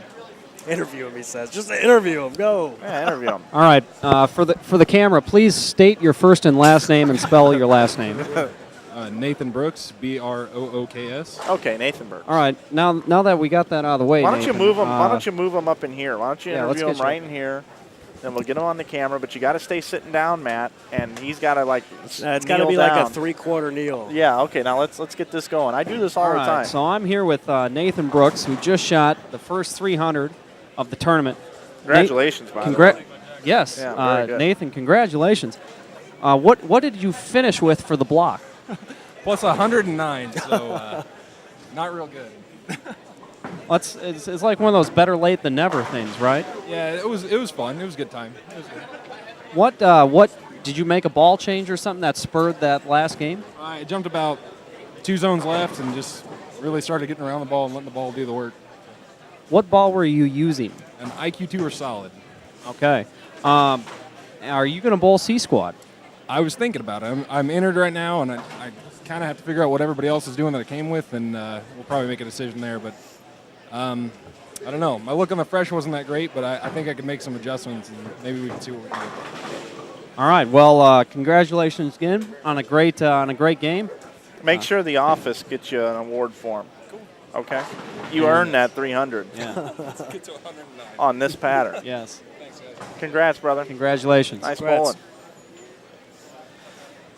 All right. All right. Well, that also ends coverage. Yeah, we're going to have to wrap this up here as I'm checking my phone real quick. You know, there's nothing ruder than talking to a person and looking at your phone. You know, there's just not. So I'm going to talk to everybody. What? I'm going to talk to everybody on the broadcast and just look at my phone the whole time. What? Get my phone. Oh, up. hey. Yeah. There we go. We're Okay. talking to iPhone. each other. So Yeah, we still, team got, iPhone. we still have the butter knife still here in case we need to change batteries. Hey, we hope you've enjoyed this coverage of A Squad. I want to thank Matt B McNeil. Let's start. I'm just going to start that. I'll edit that out on the YouTube. That's why I'm here. You pointed that out yesterday. That's you know. That's the first squad of the day. I usually call that A, but A Yeah. was yesterday. Yeah. So anyway, let's start that over. Hey, everybody. Thanks for being part of us on this B Squad, 9 a.m. on Saturday squad with Matt Turek and Matt McNeil, who sat in most of the squad with us. It does help us out a lot, Matt, and we appreciate your knowledge. Yeah, I really appreciate it too. It's been great talking to you. Well, my pleasure, gentlemen. Thanks for having me, as always. And before we jump off the air, it looks like they got standings after Game 7. Jason Sterner plus 297, so he would have had to bowl 290 the last game to catch Maldonado. So Maldonado's still your leader after this squad. Second is Kenny Ryan at 264, Andrew Anderson at 256, Nidafer at 254, Simonson at 206, Bill O'Neill 205. We know he finished at 250. JT Action Jackson still hanging out, plus 183. That's awesome. So 1, 2, 3, 4, 5, 6 people over 200. Probably 2 more are going to get there. I said 8 would. 8 to That's 11. what we're looking for. Yeah. Scoring equality is what I'm seeing. That's what I'm getting from this. Through 7 games, just looking at plus minus. You know, you got 110 bowlers plus, and you got, what is that, 80 minus. So. And cashing right now is, for the 2 squads combined after 7, of course, cashing is 85 over. So. Right, and that's if there's nobody that bowled twice above that line. Yep. So, So pretty reasonable. That's going to finish our coverage for now. We're going to leave the stream on. we will be back with C Squad for the 2015 Logo Infusion InsideBowling.com Open, presented by Kegel, and online coverage. We can't thank Ebonite enough for their generosity to sponsor the live stream. I'm Mike Flanagan, Matt McNeil, Matt Turek. We'll be back with C Squad here coming up in about an hour and 20 minutes. We'll see you then.